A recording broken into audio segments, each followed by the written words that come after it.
Plunging into the 98th floor of the labyrinth, a grim and deadly encounter unfolded. Heavy, desperate pants echoed endlessly through the suffocating darkness. A battered comrade reached out from the floor, calling out to Wim with a rapidly fading voice. Suddenly, an eerie, menacing cackle shattered the thick tension in the air.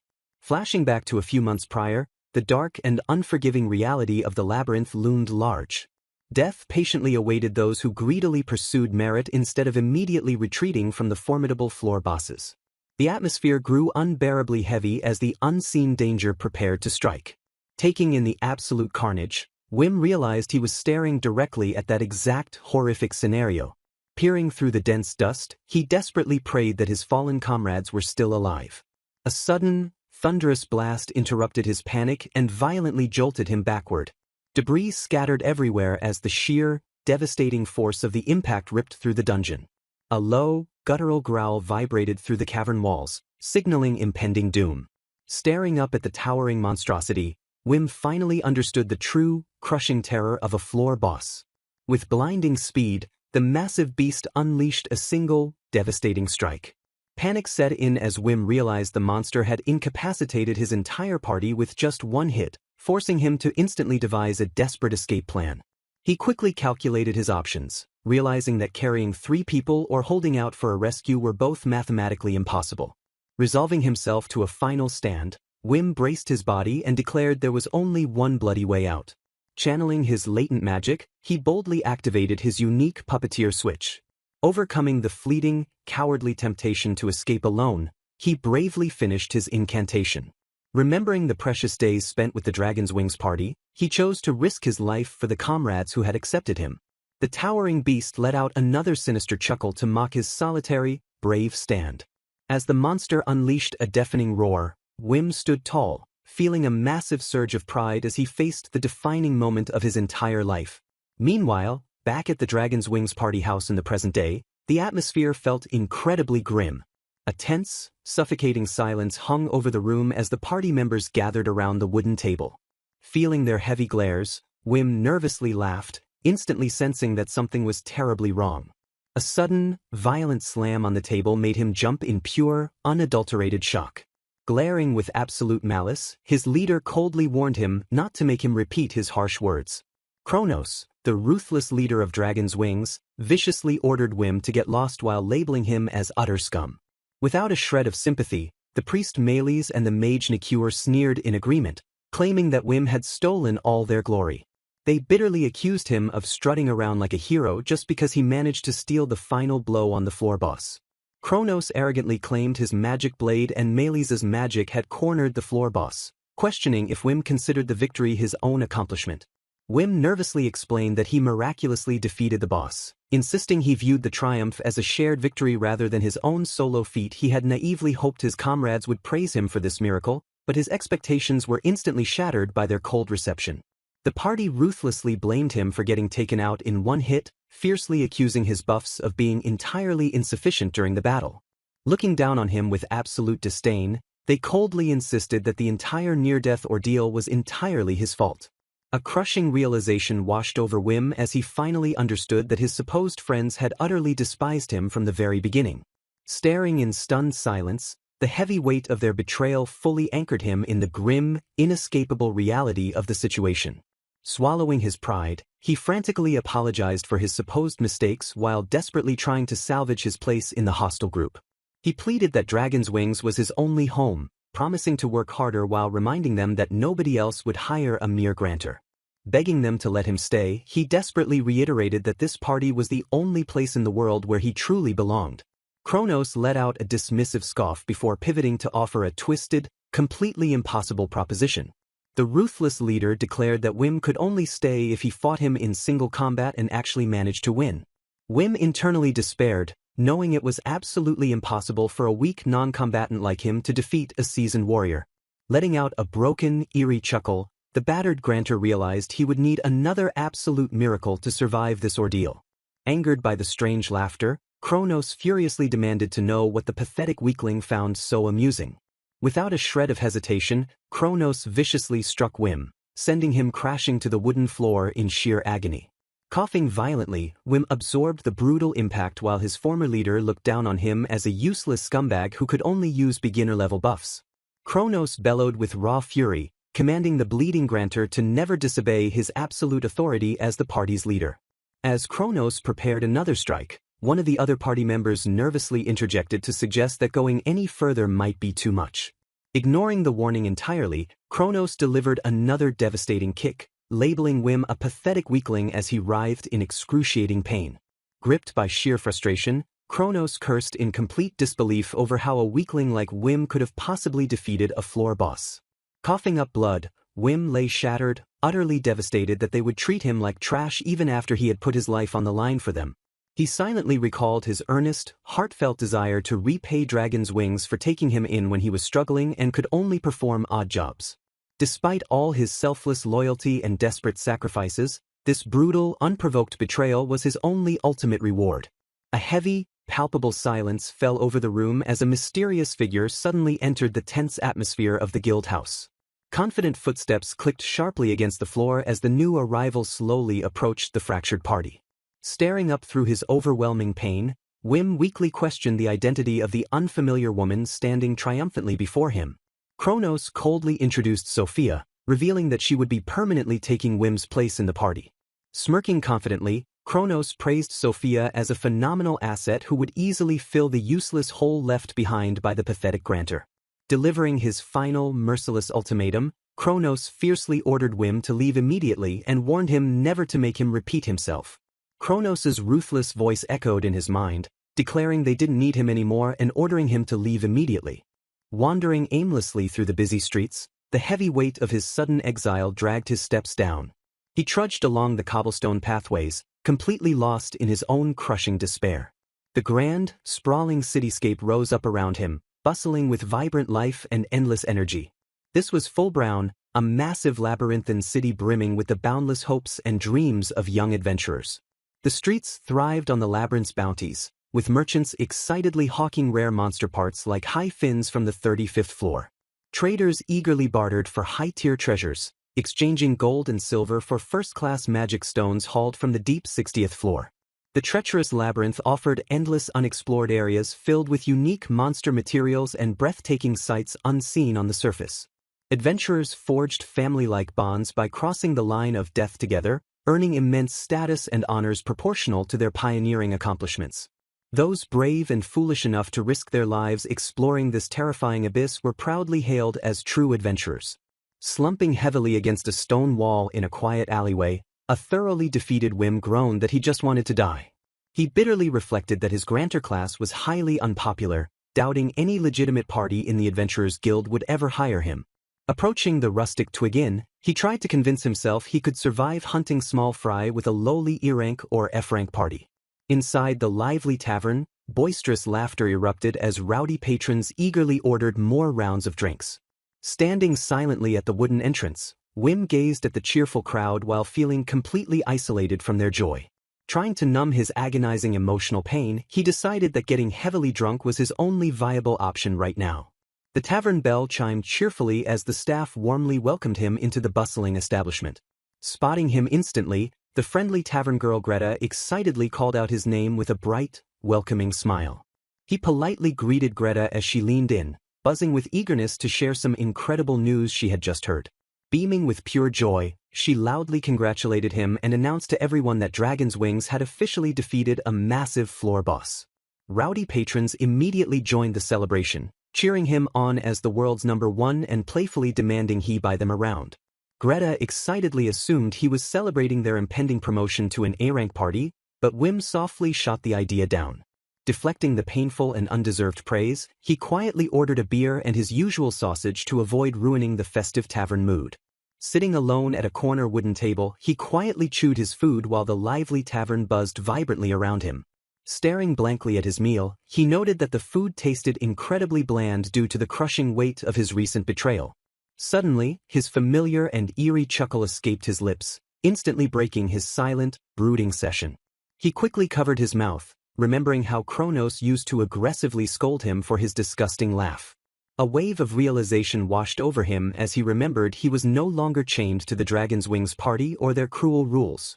Dropping his hand back to the table, he stared into his cup and let the profound reality of his absolute freedom finally sink in. Remembering past party celebrations, he calmly reflected that even when they partied together he had always struggled to join their lively conversations anyway. Wim reminisced with a wistful smile, softly admitting to himself that his time with the party had genuinely been fun. Staring down into his drink, he accepted the grim reality that there was absolutely no place left for him in his former home. The quiet tavern atmosphere enveloped him as he sat alone with his heavy, lingering thoughts. Suddenly, the tavern bell chimed sharply as someone burst through the door and urgently shouted his name. Startled by the sudden intrusion, Wim spun around and asked Heidi Marie what she was doing there. Heidi Marie stared at him with intense emotion, her voice trailing off heavily as she called his name. Meanwhile, at the bustling Adventurers Guild, a completely different and high-stakes conversation was officially unfolding. An investigator delivered a formal report to the guild master regarding the corpse of the giant crocodile floor boss recently defeated by Dragon's Wings. The guild master pressed for details, noting that the party's official report claimed all 4 members combined their strength to slay the beast. Sensing hesitation from his subordinate, the guild master asked directly if there was a problem with the party's official story. The examiner revealed that after a thorough inspection of the floor boss's body, they discovered most of the fatal wounds were actually inflicted by a machete. He clarified that while there were minor wounds from magic swords and spells, they were nowhere near enough to cause significant damage to the monster. Connecting the shocking dots, the guild master realized that the only member of Dragon's Wings who wielded a machete was Wim Strauss. Stunned by the implication, he questioned aloud if it was truly possible for a non-combatant grantor to defeat a floor boss entirely with his own raw strength. Glancing down at a glowing device, a mysterious observer noticed a sudden, unexpected notification. The observer narrowed their eyes, questioning why Wim's tracker crest had suddenly moved away from the Dragon's Wings headquarters to a cheap inn. Searching through their equipment, the mysterious figure eagerly reached for their wiretap to investigate the sudden change. A sharp ping confirmed the device's activation as they finally tuned into the listening feed. Kronos's ruthless voice suddenly echoed through the wiretap, viciously ordering his target to get lost. Trembling with sheer outrage, the listener angrily cursed Kronos for daring to speak to her precious Wim in such a cruel manner. Bursting with frantic worry, she loudly cried out Wim's name into the empty room. Wasting no time, she bolted through the bustling city streets with desperate, blinding speed. Arriving at the tavern, she threw the doors open and urgently called out to him again. Startled by the sudden commotion, Wim looked up and offered a confused, hesitant welcome to his unexpected guest. Breaking the tension, the tavern girl Greta smirked playfully and mockingly greeted the frantic arrival as Stalker Esjon.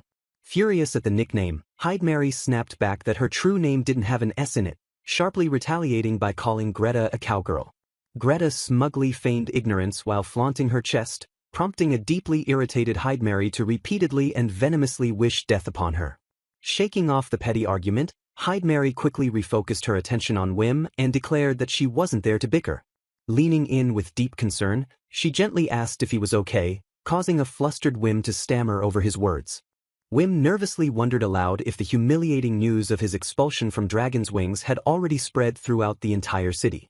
Heidmary quickly clarified that she was the only one who knew, prompting a highly suspicious Wim to ask how she found out. Caught completely off guard by his direct question, Heidmary nervously struggled to come up with a believable excuse. Deflecting the suspicion, she boldly and proudly declared that she naturally knew absolutely everything about him.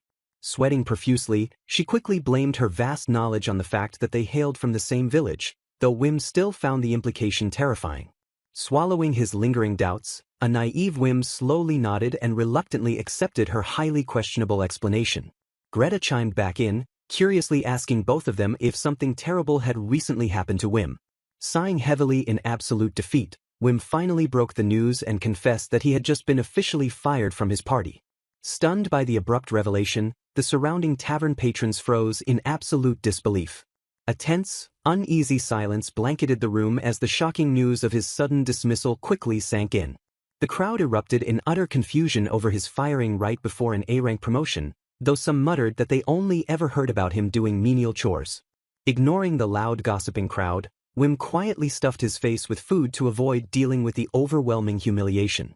He solemnly explained that they didn't even give him time to pack, though he hoped leaving his paperwork behind would keep things in order. Belittling his own worth, Wim admitted that anyone could do his job and noted that his replacement, Sophia, seemed perfectly capable. Curious about this new arrival, the tavern girls pressed for details, prompting Wim to describe his replacement as a beautiful elf.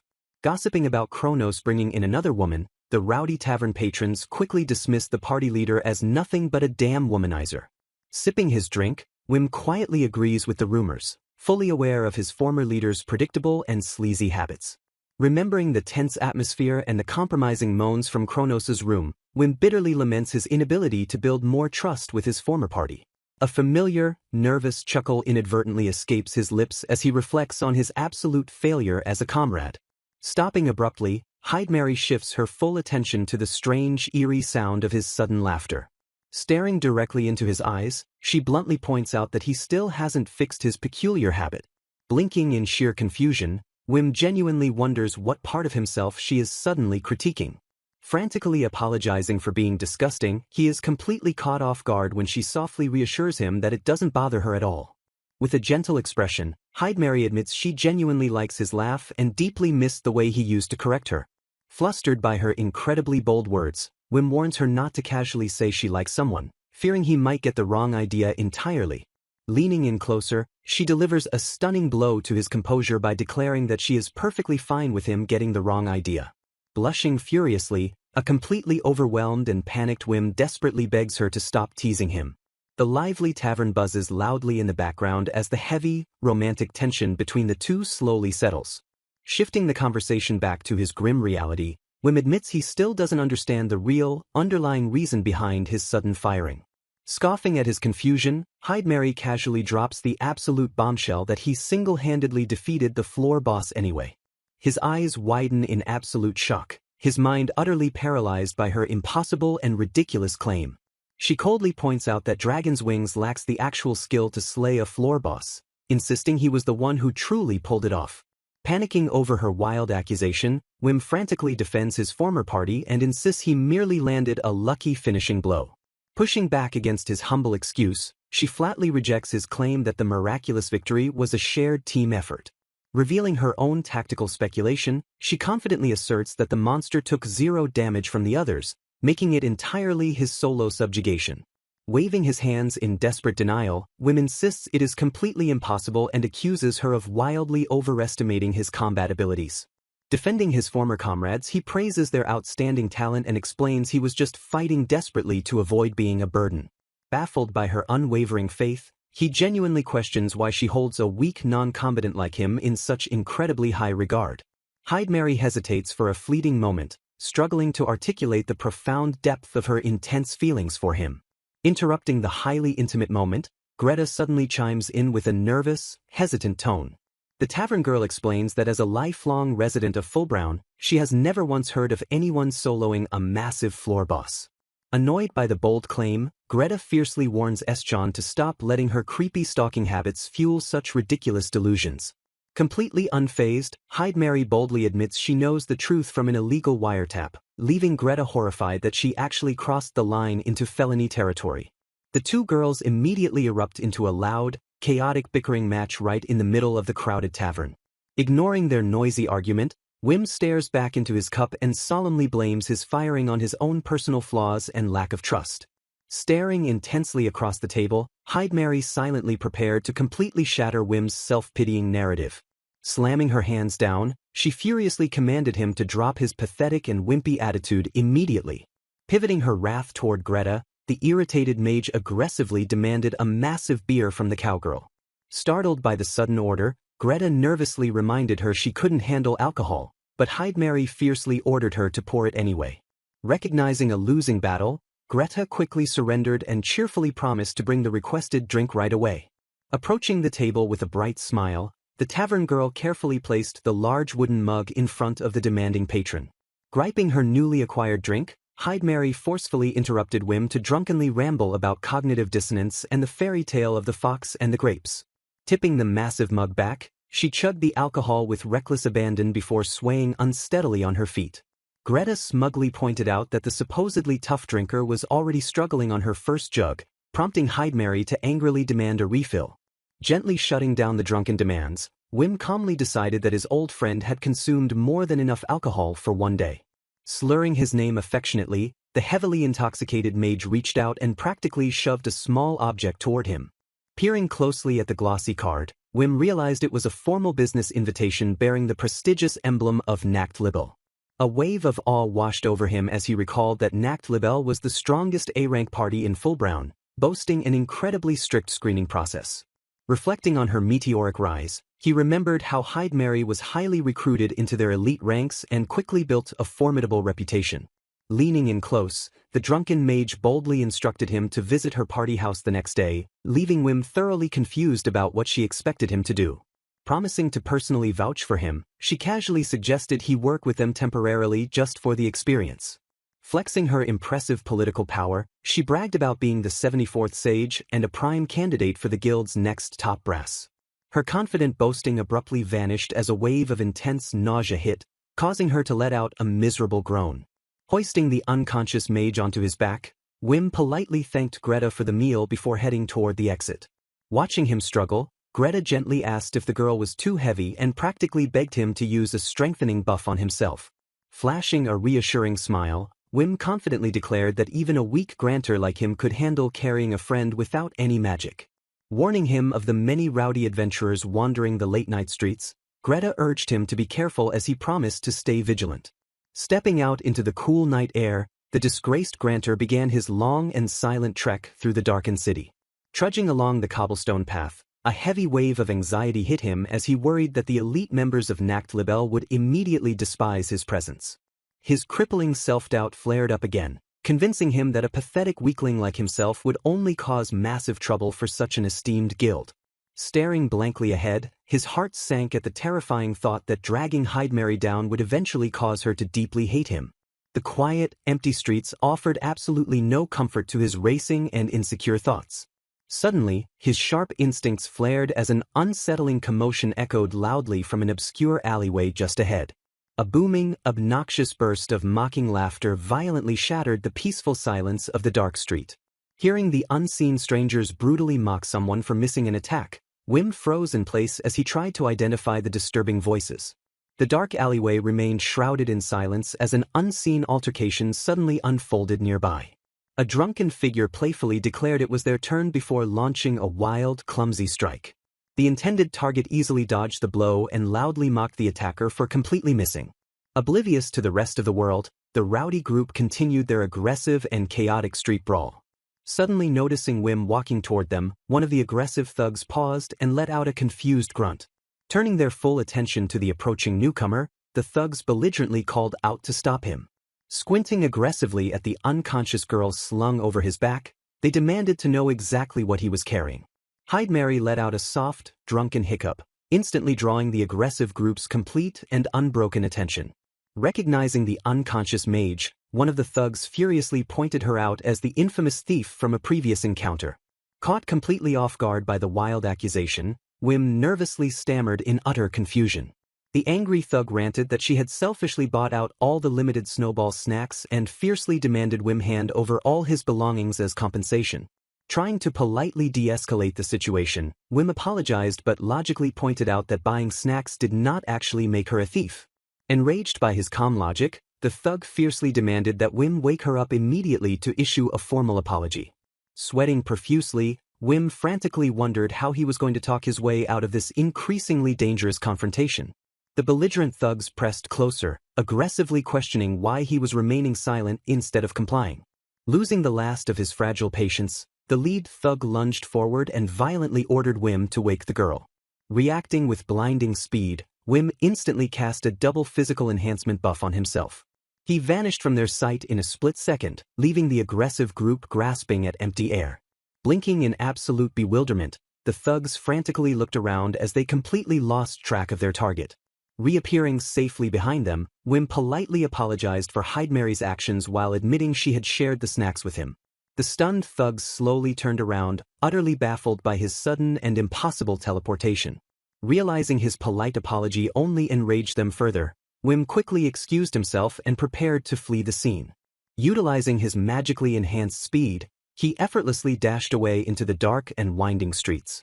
Finally processing her name, the thugs realized in absolute horror that the drunken girl was a famous member of Nacht Libel. Trembling at the terrifying implication of his speed, they nervously questioned if the boy was also a high-ranking member of the elite party. Swallowing his pride, the lead thug nervously admitted that pursuing them might be a terrible mistake. Meanwhile, Wim continued sprinting through the quiet city to put as much distance between them as possible. After running for several blocks, he finally slowed his rapid pace and came to a halt under a glowing street lamp. Catching his breath, he reasoned that the heavily drunken thugs wouldn't be able to pursue him this far. A sudden groan escaped his lips as the heavy physical toll of his rapid escape finally caught up to his exhausted body. Stirring from her drunken stupor, Mary softly groaned as Wim asked if she was awake and able to walk. Clinging tightly to his back, she weakly mumbled that she couldn't manage it on her own. Drifting back to their earlier conversation, the intoxicated mage sleepily mumbled that she would vouch for him and told him to take it easy. Still plagued by deep insecurity, Wim quietly muttered about the impossibility of someone like him joining the elite Nacht Libel. He reflected on her incredible status as a candidate for the next top brass and her rare class as a powerful sage. Resolving not to cause her any more trouble, he appreciated how she was a genuinely good person who always made time to talk to him. Suddenly snapping out of her daze, Mary forcefully commanded him to just show up at her guild house. Reaching out with unexpected strength, she suddenly grabbed onto him tightly. Staring with intense conviction, she promised that joining Nacht Libel would finally help him realize his infinite possibilities and true worth. Urging him to embrace his freedom, she passionately declared that he needed to start living his life exactly however he wanted. A heavy, contemplative silence fell between them as her profound words slowly sank into his doubtful mind. Gathering his courage, Wim sincerely thanked her for reaching out to him during such a difficult and lonely time in his life. Hesitating slightly, he gently suggested that Mary should also make sure to live her own life freely. Softening her tone, she quickly assured him that he didn't need to feel any sense of obligation toward her.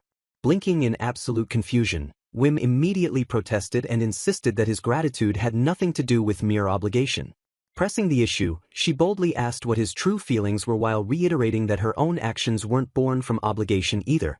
Smiling cryptically to herself, she quietly decided that it was probably better if he remained completely oblivious to her true motives. Thoroughly confused by her sudden shift in demeanor, an exasperated Wim frantically demanded to know what she was hiding. Leaning in close with a playful smirk, she casually prepared to drop a massive hint about her true feelings. Staring deeply into his eyes, she chillingly reminded him that she already knew absolutely everything about him. Nacht Libel stood as the largest A-ranked party in the city, boasting over 100 elite members. Their grand party house loomed impressively, representing a guild responsible for defeating 30% of all known floor bosses. Staring up at the massive structure, Wim took a deep breath to steady his nerves before approaching the entrance. He hesitated at the grand gates, completely overwhelmed by the sheer scale of the sprawling estate. Glancing around nervously, he quietly wondered if it was truly okay for someone like him to just walk inside. A stern guard suddenly spotted him loitering and immediately flagged him as a suspicious person. Approaching the nervous grantor, the guard politely but firmly asked what business he had at their headquarters. Caught entirely off guard, Wim stammered awkwardly while desperately trying to formulate a coherent response. Under immense pressure, his infamous and creepy nervous chuckle slipped out uncontrollably. Misinterpreting the eerie laugh as a direct threat, the guard swiftly drew his weapon with a sharp clank. Panicking, Wim frantically presented the business card and explained that Mary had personally given it to him. The guard's aggressive demeanor instantly vanished, replaced by sheer shock as he realized the stranger was actually her friend. Still bewildered by the sudden shift, Wim nervously questioned the guard's strange emphasis on her name. Suddenly, Mary appeared in the grand entryway, warmly welcoming Wim to the Nacht Libel headquarters. Stepping inside, Wim let out a gasp of pure awe as he took in the breathtaking interior. Mary cheerfully gave him a grand tour of the mansion-sized facility, pointing out the vast training hall and bustling cafeteria. Their tour was suddenly interrupted by the same guard from earlier, who approached them with a highly apologetic demeanor. Bowing respectfully, the guard apologized for the misunderstanding while noting that Wim looked absolutely nothing like the person Mary had described. Wim humbly tried to take the blame for acting suspiciously, but Mary sighed in exasperation and scolded the guard Abel for his foolish mistake. Abel defended himself by claiming Mary had described Wim as a gallant man, causing a deeply flushed Mary to frantically deny the embarrassing accusation. Desperate to change the subject, She quickly grabbed Wim and hurried him further down the opulent hallway. They eventually stopped before a set of massive, imposing wooden doors that radiated absolute authority. Opening the heavy doors, Mary announced their arrival to the commanding figure waiting inside. A formidable woman sat at an ornate desk, her piercing gaze instantly locking onto the nervous grantor. Trembling under her intense stare, Wim instantly recognized the legendary adventurer sitting before him. He swallowed hard, fully aware he was standing in the presence of Camila the Silver-Hair, the undisputed leader of Nacht Libel. Known as one of Fullbrown's strongest warriors, Camila bluntly observed that Wim was much smaller than she had anticipated. She quickly apologized for her rudeness, teasingly mentioning she was told he was handsome and masculine, which sent Mary into another frantic panic. Smiling warmly, Camila extended her hand and formally welcomed him to Nacht Libel. Grasping her hand, Wim nervously introduced himself as a fired former member of Dragon's Wings, fully stepping into his brand new reality. Gripping her hand nervously, Wim marvels at Camila's incredible strength as she warmly welcomes him. Camila smoothly states that Nacht Libel welcomes capable people, revealing that Mary has already spoken highly of him. Hesitating awkwardly, Wim admits he mostly handled general chores due to his low mana, prompting Camila to ask about his specific role at Dragon's Wings. He meekly explains he managed tasks like enemy searching and office work, leaving Camila slightly surprised by the mention of administrative duties. Mary sharply scolds Wim for blurting out unnecessary details like his firing, but he frantically insists he is only telling the truth. Shifting gears abruptly, Camila orders him to spot enemies from the rear since they are only scouting the floor for this particular dive. A thoroughly blindsided Wim erupts in sheer panic, completely shocked to realize they are launching a dive immediately. Ignoring his frantic confusion, Mary casually reminds him that she explicitly brought him here to gain hands-on experience. Waving his arms wildly, Wim protests that everything is happening too fast and admits he has never dived with such a massive group before.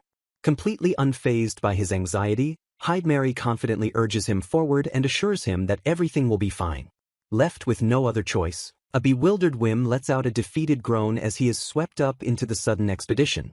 Transitioning deep inside the labyrinth, a colossal, jagged cavern looms ominously over the adventurers. Heavy boots stomp fiercely against the rocky terrain as the massive Nacht Libel party confidently advances into the dark dungeon.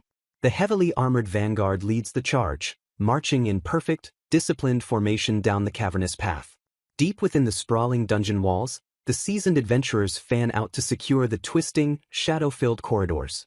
As the narrative explains, adventurers systematically navigate the treacherous labyrinth using teleportation circles located on each level. Defeating a floor boss spawns a circle, and certain special teleportation rings even allow a party to leapfrog across multiple floors at once. The elite party finally arrives at a massive, intricate teleportation platform glowing faintly in the underground darkness. The colossal magical circle pulses with latent energy, waiting to transport the guild deeper into the abyss. Mary suddenly halts and holds up a piece of thick, dark cloth, preparing to address the nervous grantor. Stepping closer to Wim, she securely grips the dark blindfold in both of her hands. Wim stares at the mysterious cloth in absolute confusion, quietly wondering what the mage is planning. Calling his name softly, Mary catches his attention before delivering a strict and sudden instruction. Apologizing for the inconvenience, she politely asks him to put the blindfold on for just a little while. She explains that since he is still an outsider, they must temporarily blind him to protect Nacht Libel's secretly guarded teleportation line. Wim easily accepts the condition, understanding that keeping special teleportation circles secret provides a massive strategic advantage over rival parties. Agreeing to the terms, he steps forward as Mary playfully instructs him to grab onto her for guidance. She gently ties the dark blindfold over his eyes, securely plunging him into absolute darkness. With his vision entirely obscured, Wim stands blindly in the cavern while waiting for her next command. Mary playfully teases him for being bold enough to hold hands in public just as the magical teleportation circle activates with a blinding flash. Frantically reaching out in the darkness, a blindfolded Wim begged to hold Mary's shoulder to keep his balance. Smirking at his obvious panic, Mary playfully teased that she didn't mind the physical contact while he begged her to stop. Bypassing the labyrinth's treacherous early levels, the elite party utilized a secret teleportation circle multiple times to descend rapidly. The sprawling, imposing caverns of the 97th floor finally materialized around the heavily armed adventurers. Awestruck by their phenomenal speed, Wim praised Nacht Labelle's incredible strength for reaching such a deadly floor so quickly. His heart pounded with overwhelming anxiety as he severely doubted his own usefulness among such high-ranking warriors. Muttering nervously to himself, he feared that his lack of experience leading large groups would only drag the elite veterans down. Overhearing his frantic mumbling, a party member questioned his strange behavior while Heidmary defended his extreme caution as first-time jitters. Smiling warmly at the nervous grantor, Camilla confidently assured the group that being cautious was actually an excellent trait for an adventurer. Stepping forward with absolute authority, she delivered a hearty, resounding slap to Wim's tense back. Startled by the sudden impact, Wim gasped as Camilla cheerfully advised the young boy to loosen up. She reminded him that there was no need to worry, especially since he had previously dived into this exact floor with dragon's wings and defeated the boss. Pointing out that their main objective today was simply mapping the terrain, she encouraged him to just relax and do what he could. Deeply moved by the leader's unexpected kindness, Wim fought back tears and solemnly agreed to do his best. Heidmary whispered for him to take it easy, gently reassuring him that Nacht Labelle was filled exclusively with good, supportive people. The massive party resumed their cautious, synchronized march through the dark and echoing dungeon corridors. Suddenly, a strange sensation caught Wim's attention, causing him to flinch in alarm as his instincts flared. Heidmary immediately noticed his reaction and asked what was wrong, but he hesitantly brushed it off as a mere trick of his imagination. Pushing back against his self-doubt, she urgently advised him to report any strange omens in case it was a deadly trap. Trusting his gut feeling that this was something different, Wim decided to expand his magical search range just to be absolutely certain. He closed his eyes and stabilized his breathing, fully concentrating his latent mana for a wide area scan. Activating his unique skills, he cast a highly complex detection spell to sweep the shadowy path ahead. Ethereal magical symbols and equations rapidly spread outward, thoroughly mapping the unseen dangers hidden within the jagged cavern walls. A sharp gasp escaped his lips as his magical radar suddenly pinpointed a lethal threat lurking in the darkness. Unaware of his startling discovery, Heidmary calmly instructed him to use transmission magic to report any findings directly to Camilla. Nodding with newfound determination, Wim prepared to relay the crucial tactical information to his commander. He channeled his magic once more, establishing a secure telepathic link with the formidable party leader. Reaching out through the invisible transmission spell, he politely asked for a moment of Camilla's time. Camilla instantly responded to the telepathic call, calmly asking the young boy what he had found. Without missing a single beat, Wim warned her of a dangerous rockfall trap hidden on the upper left side exactly 45 meters ahead. Camilla questions his assessment, asking the young scout if he is absolutely sure the anomaly ahead is a deadly trap. Wim confidently replies that he is 90% sure, noting there might just be a slight delay in its activation. Dismissing the minor details, Camilla firmly instructs him to use the public channel to broadcast his next discovery to everyone. Sweating nervously, Wim agrees while internally marveling at the fact that a large party actually possesses whole-party transmission capabilities. Concentrating his latent mana, the anxious grantor activates the wide-area magical transmission to directly alert the entire guild. He calmly broadcasts the presence of a rockfall trap on the left, accurately predicting it as a column-shaped mass weighing exactly 150 kilograms. A collective gasp ripples through the dense ranks as the seasoned adventurers react to his incredibly specific tactical warning. Hearing the sudden murmurs, a highly insecure Wim immediately assumes he screwed up his report and caused a massive problem. Camilla quickly assesses the situation and confidently declares that Abel should easily be able to block a rock mass of that exact size. Abel quickly responds over the magical comms, boldly assuring his leader to leave the dangerous task entirely to him. Stepping directly into the designated danger zone, the heavily armored warrior firmly raises his massive shield in preparation. The hidden trap triggers with a violent rumble as a colossal stone pillar plummets directly from the dark cavern ceiling. Bracing his powerful stance, Abel effortlessly catches and deflects the crushing weight of the boulder with his towering shield. The heavy stone crashes harmlessly to the ground, leaving the surrounding party members utterly amazed by his clean defense. Lowering his sturdy shield, Abel casually transmits a message back to command to confirm the trap has been successfully cleared. Acknowledging the flawless block, Camilla smoothly praises his good work and keeps the large formation moving steadily forward. The seasoned adventurers break into shocked whispers as they realize the fallen boulder perfectly matches Wim's exact structural description. Baffled veterans admit they have never heard of a trap detection skill capable of accurately predicting an object's precise shape. Rumors quickly spread through the ranks as the members wonder if this insane precision is the standard power of a dragon's wings adventurer. Gripped by his relentless insecurity, Wim asks Hydemary if he made a mistake, but she warmly assures him the commotion is actually a good thing. Continuing their steady descent, Wim repeatedly discovers traps, definitively proving his first prediction was not a mere coincidence, while Hydemary smirks at their bewilderment. Observing him closely, the veteran guild members stare in silent awe at his relentless and flawless scouting performance. One adventurer marvels that Wim uses advanced enemy search as if it were entirely natural, questioning the true nature of this new recruit. Another veteran notes that his former party managed to reach B rank in just a few short years with only 4 total members. A seasoned warrior deeply questions why such a highly skilled boy was ever fired and why his advanced abilities were kept completely hidden. Interrupting the rapidly spreading rumors, Wim once again opens a direct magical transmission line to address Camila. Camila asks what is wrong, prompting Wim to calmly report that the deep dungeon's ambient humidity is steadily rising. Puzzled by the strange observation, she asks what he means, allowing him to note the sudden and ominous disappearance of low-level winged insects. Connecting the subtle environmental clues, he confidently deduces that they have just entered the treacherous territory of a massive monster. He warns that it is likely the highly hostile great tortoise Zeratin, casually noting they can safely avoid it with a few simple detours. Questioning his earlier assessment, Camila sharply asks the young scout if he is truly 90% sure about the trap. She mutters the percentage to herself, quietly processing his surprisingly high level of certainty. Noting his extreme caution, Camila firmly reminds him to always use the public transmission channel whenever a threat has such a high probability. Startled by her sudden reprimand, a flustered Wim stammers out a frantic and nervous apology. His mind spirals into complete panic as he internally agonizes over making yet another devastating mistake. Camila abruptly orders him to leave the search duties to Simon and advance to the front lines to assist in the upcoming battle. Misinterpreting the command, a devastated Wim assumes he has been forcefully removed from search duty as a punishment for his incompetence. Unfazed by the looming threat, the party leader boldly declares they will not avoid the great tortoise and will slay the massive beast instead. Staring intently at the nervous boy, Camila reveals she wants to personally witness his true combat capabilities as a grantor.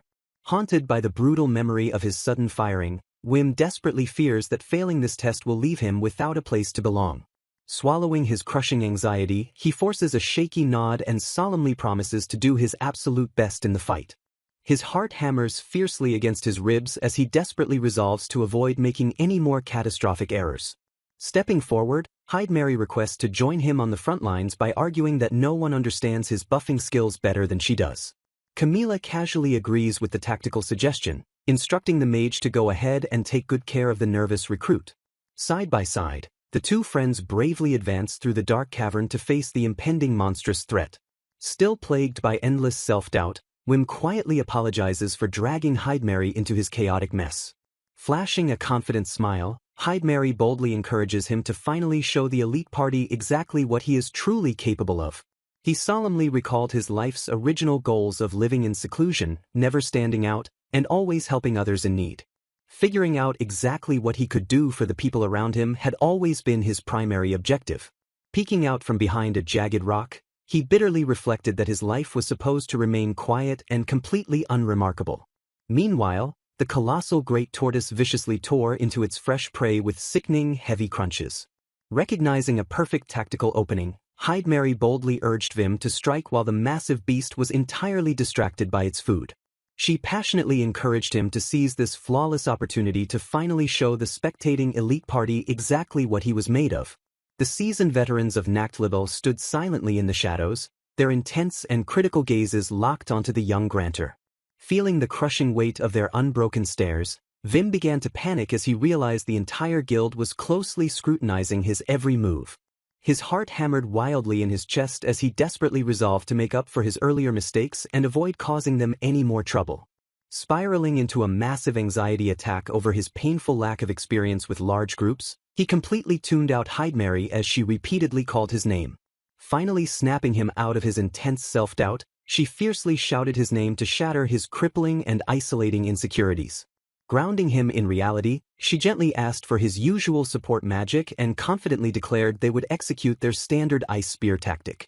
Hearing her simple request for their standard routine, a wave of profound relief immediately washed over the anxious boy. He fondly remembered the grueling days when they used to dive into the labyrinth as a solo duo, realizing how incredibly familiar this dynamic felt. Shaking off his lingering fears, a warm and genuinely confident smile finally broke across his battered face. Thanking Hydemary for her unwavering support, he declared he was ready as she cheerfully praised his returning confidence. The sharp, metallic clinking of magical armaments echoed through the cavern as they perfectly synchronized their combat preparations. Standing shoulder to shoulder, the determined duo boldly prepared to show the elite veterans their true, devastating combined strength.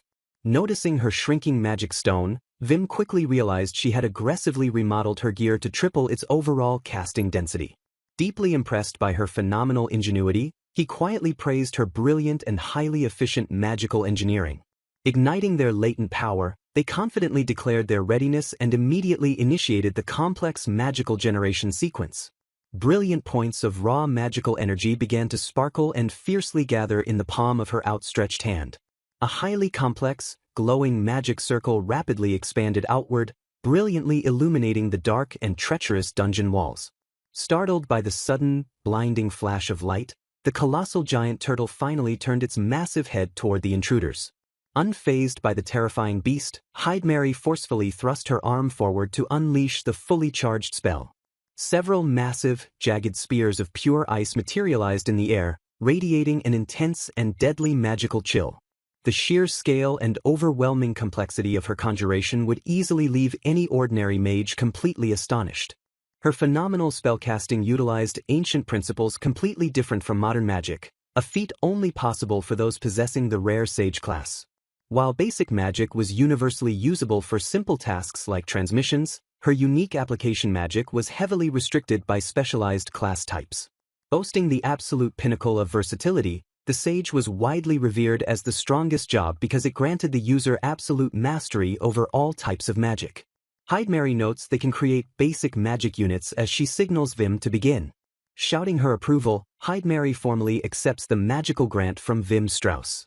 Vim immediately accepts her declaration to initiate the magical combination. Complex magical equations for solidification and freezing begin to rapidly materialize around them. Glowing arcane symbols violently swirl as the spell's density exponentially increases. Observing the phenomenon, a veteran realizes Vim is directly applying a massive buff to the caster's magic. With a fierce shout, Vim fully enchants the gathered magical energy. The massive beast suddenly charges toward them, prompting Hydemary to demand his signal to strike. Thrusting her arm forward, Hydemary violently unleashes her enhanced ice spear. The spell erupts into a colossal, blinding beam of absolute freezing energy. The pure magical force instantly obliterates the surrounding terrain in a massive shockwave. The veteran adventurers gasp in sheer disbelief at the overwhelming destruction. A towering glacier abruptly pierces the cavern roof, completely encasing the monstrous turtle in solid ice.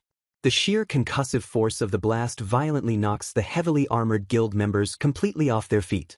An enormous frozen wasteland now dominates the once dark cavern as freezing mist blankets the air. Shivering intensely, a heavily apologetic Vim admits his magic output was significantly higher than he originally calculated.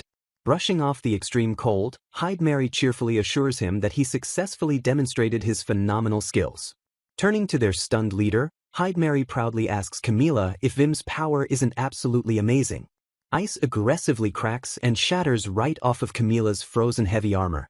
Camilla stares silently at the sheer destruction, her expression completely unreadable. Seeing the damaged armor, a terrified Vim assumes he completely messed up his evaluation again. Camilla suddenly calls his name, causing the anxious boy to snap to attention with a frantic salute. Informing him of a spotted wyvern, she commands the party to set up camp and orders Vim to buff the shield unit next. Staring down at him, she firmly states her desire to witness his defensive enchantments in action.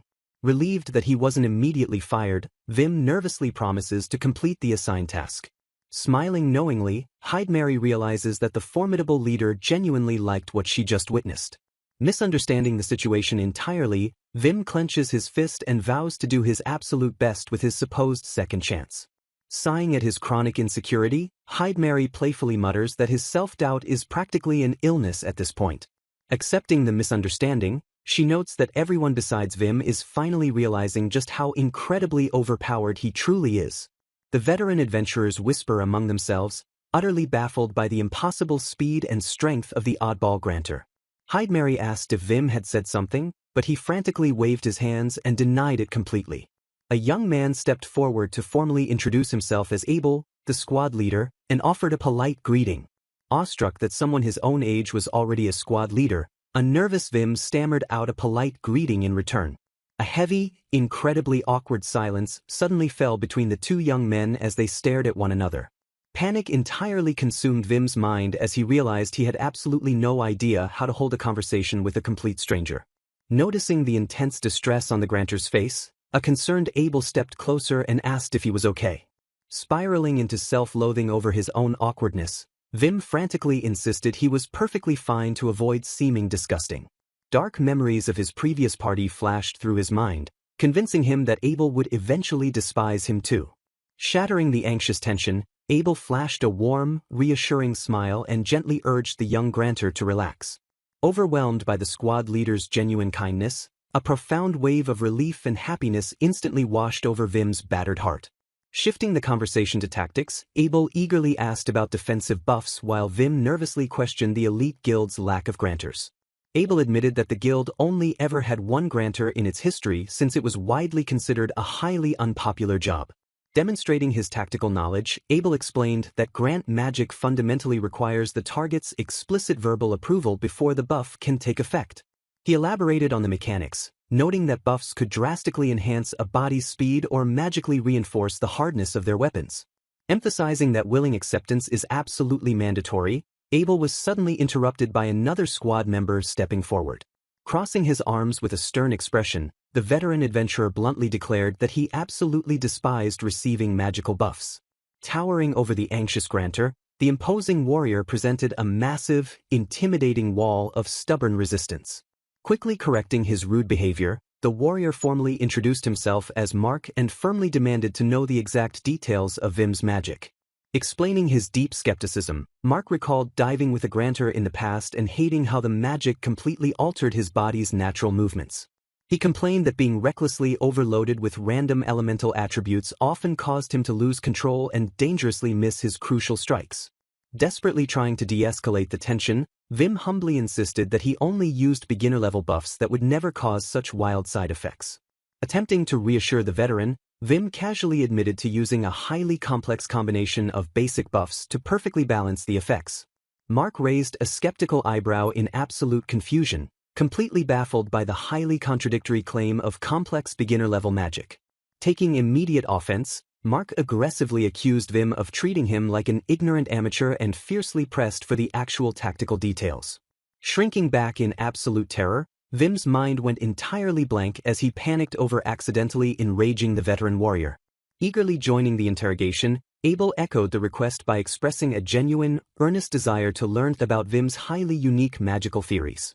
Vim suddenly realized that elite Nacht Libel adventurers would naturally possess a deep, comprehensive knowledge of every other combat class. Steeling his fragile resolve, Vim confidently promised the skeptical warrior that his finely tuned buffs would cause absolutely zero disruption to his natural senses. Mark let out a harsh, gruff scoff of sheer disbelief, clearly doubting the seemingly impossible and arrogant claim. Glaring with intense scrutiny, Mark crossed his heavy arms and silently dared the young grantor to actually prove his ridiculous boast on the battlefield. Crossing his massive arms, Mark harshly questions if a buff that doesn't alter physical senses actually exists. Visibly nervous, Vim meekly asks if it is really okay for him to explain the unique mechanics behind his grantor skills. Caught slightly off guard by the boy's sudden politeness, Mark awkwardly nods and grants him permission to speak. A bright spark of sheer excitement lights up Vim's face as he realizes no one has ever actually asked him for a full explanation before. Leaning in enthusiastically, the young grantor launches into a highly complex, technical lecture about application magic and casting methods. Following along surprisingly well, Mark nods and notes that careless magic is dangerous because every adventurer's physique is entirely different. Thrilled to be understood, Vim vigorously agrees and points out that a carelessly applied buff could easily shatter a warrior's bones. Internally geeking out, Vim marvels at how the elite members of Nacht Libel possess such an incredibly deep understanding of Grantor magic. Spiraling into a massive tangent, he rapidly spouts an overwhelming flood of incomprehensible magical theory while the veterans stare in stunned silence. Suddenly noticing their completely blank expressions, a terrified Vim immediately stops and frantically apologizes for talking way too much. Raising a calm hand, Abel gently reassures the panicked boy that his passionate explanation is perfectly fine. Taking that as a green light, Vim instantly resumes his intense rant, detailing exactly how he combines dozens of defensive and sensory enchantments into a single spell. Utterly overwhelmed by the relentless verbal assault, an exasperated Mark loudly shouts for Vim to stop because he finally understands. The imposing warrior stumbles back, physically exhausted and visibly taken aback by the young boy's overwhelming magical obsession. Misinterpreting the reaction entirely, a completely devastated Vim internally curses himself for screwing up another simple conversation. Cutting through the confusion, Abel calmly summarizes the lecture by asking if Vim simply casts dozens of simultaneous enhancements. Vim confirms the theory, clarifying that his lack of raw mana forces him to highly shred and micromanage his spells unlike a normal grantor. Seeking absolute reassurance, Mark firmly double-checks that his physical senses will truly remain completely unaltered during combat. Flashing a confident smile, Vim promises that if anything, the veteran's body will just feel significantly healthier and more responsive. Completely satisfied with the thorough explanation, Mark loudly and formally declares his official approval to accept Vim's magic. His eyes widening in absolute shock, a flustered Vim stutters and asks if the veteran is truly sure about taking the risk. Smirking confidently, Mark praises the boy's extensive knowledge and boldly places his complete trust in the young grantor. Tears of profound joy well up in Vim's eyes as he stammers out a deeply heartfelt thank you for the warrior's genuine trust. Clenching his fists with burning determination, Vim squares his shoulders and solemnly vows to do his absolute best. Gathering his latent power, the young boy summons a brilliant, swirling vortex of arcane energy around his outstretched hands. With a fierce and commanding shout, Vim unleashes his customized enchantments directly into the imposing warrior's body.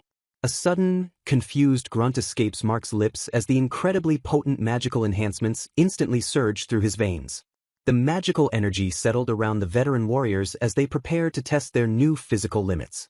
Standing perfectly still, the imposing combatants silently let the unprecedented power course through their veins. A heavy air of breathless suspense filled the dark cavern as the squad carefully analyzed their magically enhanced bodies. Breaking the tense silence, a highly nervous Vim hesitantly asked the imposing warrior how the enchantment felt. Stepping forward with newfound vigor, Mark confidently assured the young boy that no words were even necessary. Flexing his enhanced muscles, Mark excitedly declared he could move better than in his prime, calling the indescribable sensation an absolute miracle. The other seasoned warriors chimed in with absolute shock, marveling at how impossibly light their bodies felt while noting it was nothing like an ordinary buff. Breathing a massive sigh of relief, Vim quietly thanked the heavens as an energized Mark challenged Abel to a sparring match. Instantly realizing the sheer value of the magic, the rest of the squad rapidly swarmed Vim and eagerly demanded to be buffed next. Smiling warmly at his sudden popularity, Vim happily agreed to cast his complex enchantments on the eager troops. Magical energy violently flared through the cavern as Vim rapidly deployed his finely tuned buffs across the entire front line. The freshly enhanced warriors eagerly tested their explosive new strength, completely awestruck by their drastically improved movements. Arriving directly at the front line, Camila calmly announced her presence to the highly mobilized defensive squad. Noticing Vim physically trembling, Hyde Mary gently asked if he was okay, to which he nervously admitted it always happened when a massive threat approached. Drawing her weapon with absolute authority, Camila fiercely ordered all hands to instantly prepare for a brutal battle. A massive, terrifying shadow suddenly eclipsed the cavern ceiling as a colossal wyvern descended upon the elite party. The ferocious beast circled dangerously above, its immense wings generating violent gusts of wind that battered the adventurers below. Locking its murderous gaze onto the party, the beast unleashed a deafening, ear-piercing screech that rattled the dungeon walls. The wyvern aggressively whipped its head around, roaring furiously as it prepared to launch a devastating aerial assault. Spotting the glowing energy gathering in the monster's maw, Camilla urgently warned her squad that a deadly breath attack was incoming. Shouting with absolute battle readiness, the shield units braced the front line as Camilla confidently entrusted the defense entirely to them. The wyvern violently unleashed a colossal torrent of destructive energy directly toward the heavily armored vanguard. Standing their ground flawlessly, the enhanced shield units raised their massive defenses in perfect unison to intercept the blast. A blinding shockwave violently erupted as the devastating breath attack slammed directly into their magically reinforced shield wall. Shrieking in sudden agony, the wyvern violently recoiled as its own concentrated attack was forcefully blasted right back into its face. Watching from the sidelines, the awestruck onlookers enthusiastically praised the shield units for flawlessly executing the advanced reflection skill. Meanwhile, behind their smoking shields, the veteran defenders stood completely frozen in absolute disbelief over what they had just accomplished. Staring blankly at his own hands, one defender quietly asked if they had truly just used reflection, which another member numbly confirmed. Marveling at the impossibility of all 5 of them perfectly syncing the advanced skill, a bewildered member noted it was his first time and desperately wondered if it was just a coincidence. Sweating nervously, the completely shell-shocked veterans struggled to comprehend their newfound mastery, flatly refusing to believe it was entirely because of Vim's absurd buff. Barking absolute authority across the chaotic battlefield, Camilla fiercely orders her long-range units to fire. A massive, coordinated barrage of magical artillery instantly launches into the darkened cavern sky.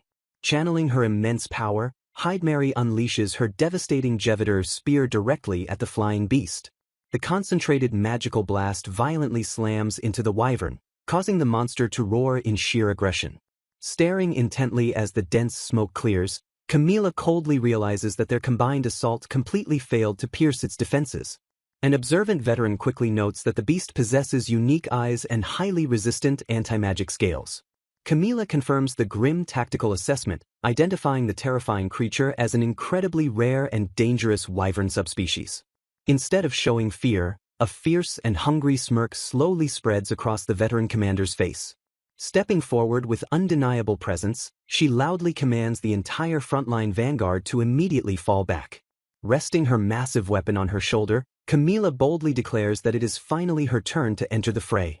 The formidable party leader drops into a heavily grounded combat stance, radiating an overwhelming aura of pure physical dominance. Confidently accepting the sudden order, Abel immediately commands his troops to step aside and happily leaves the rest of the battle to her. Turning her sharp focus inward, Camilla reflects on the shield unit's earlier flawless execution of the highly classified reflection technique. She marvels at the impossible reality that 5 elite defenders managed to perfectly synchronize such a miraculous defensive maneuver. Connecting the tactical dots, she realizes this supposed miracle was actually an inevitable outcome directly caused by Vim's absurd buffs. A burning, overwhelming sense of battle-crazed curiosity instantly ignites within the seasoned commander's soul. Staring at her own heavily armored hands, she eagerly wonders exactly what kind of destructive heights she could reach if Vim buffed her directly. Whipping her head around with terrifying intensity, she loudly barks the young grantor's name across the battlefield. A highly startled Vim snaps to attention and tentatively asks what specific kind of buff she requires. Flashing a highly dangerous smile, Camilla bluntly demands that he apply every single offensive buff he possesses to her body. Vim nervously calculates the deadly risks, politely explaining that safely maximizing her raw power would only result in a 3-fold increase. Leaning in with an intimidating glare, Camilla challenges his cautious nature and insists he can push the magic much higher than that. Absolute panic consumes Vim as he frantically refuses to blindly risk the party leader's life with such highly unstable magic. Completely ignoring his frantic protests, Camilla coldly and firmly demands a suicidal 10-fold power increase. Utterly horrified by the reckless command, Vim mentally screams in absolute disbelief over the sheer insanity of her request. Camilla sharply questions his ability to perform the spell, forcing a stammering Vim to admit he can technically achieve it. She demands he execute the spell immediately, completely brushing off his desperate warnings about the catastrophic side effects. Reassuring the terrified boy, she boldly promises that absolutely no one in Naktlibel will blame him if her body violently breaks. Without missing a single beat, She aggressively formalizes the magical pact by declaring her explicit and unyielding approval to receive his magic. Realizing she is an absolute battle maniac, a weeping Vim desperately washes his hands of any responsibility as he reluctantly prepares the volatile enchantment. Vim unleashes his magic as complex floating equations and symbols rapidly surround his outstretched hands. He activates his analytical skill to carefully calculate the exact physical specifications of his imposing party leader. Shocked by her phenomenal physical specs, Vim quietly wonders if the towering warrior is even human given her incredible muscle and bone structure. He rapidly calculates every fulcrum, strength point, and effect point to pinpoint her center of gravity and form tiny, optimized displacements. Focusing on maximum efficiency with the absolute smallest risk, Vim initiates the Bowen spell to reinforce even her smallest body parts for maximum strength. With a fierce shout, he finalizes the massive enchantment and locks the powerful buff firmly into place. Feeling the explosive surge of new power, Camila lets out a deeply satisfied smirk as the magic perfectly settles into her body. Ready for absolute carnage, she boldly calls upon her legendary weapon and prepares to execute the massive beast. Grasping the heavy hilt of her great executioner sword, she unleashes a terrifying aura that completely engulfs the dark cavern. The enormous blade hums with violent, destructive energy as she channels her raw power directly into the heavy steel. Activating her unique class skill, Camila rapidly triggers a magical multiplication sequence to exponentially enhance her weapon. The massive sword glows with blinding intensity as its physical size and magical density increase to impossible proportions. The colossal weapon now towers over the entire battlefield, radiating an overwhelming and heavy light. The surrounding veterans stare in sheer awe at the terrifying physical manifestation of the rumored great executioner magic sword. One seasoned adventurer completely panics, swearing he has never once seen Camila's multiplication skill make the blade that impossibly huge. Glaring up at the massive wyvern, Camila mockingly tells the little bird to prepare itself for absolute destruction. Sweating profusely in the background, a terrified Vim admits he has absolutely no idea how destructively powerful the impending strike will actually be. With a single, earth-shattering swing, Camila violently brings the colossal blade crashing down upon her target. A devastating shockwave rips through the dungeon, instantly obliterating the environment in a blinding flash of raw energy. Thick smoke heavily blankets the ruined battlefield as the deafening roar of the impact slowly fades into absolute silence. Standing tall amidst the sheer destruction, Camila tilts her head back and lets out a booming, triumphant laugh. The massive beast is completely annihilated, leaving only scattered debris and a heavy dust cloud in the wake of her single strike. Rushing forward in an absolute panic, Vim frantically asks if Camila is all right or feeling any dangerous side effects from his magic. The imposing leader turns slowly to face the anxious boy, her stoic expression completely unreadable through the smoke. Flashing a highly confident smile, she enthusiastically praises his great buff and firmly confirms that her body feels perfectly fine. Sighing in profound relief, Vim admits he was terrified of the 5% chance that she would experience painful physical discrepancies. Blinking in absolute confusion, Camila casually questions if a tiny 5% risk of a minor muscle tear was really all he was worried about. An awkward, incredibly silent stare-down occurs as the two completely fail to understand each other's drastically different tolerance for danger. Pressing the issue further, a baffled Camila bluntly asks if a simple muscle tear is truly the only downside to such an overpowered spell. Vim nervously argues that a muscle tear is incredibly painful and causes severe body discord, completely confused as to what else she expected.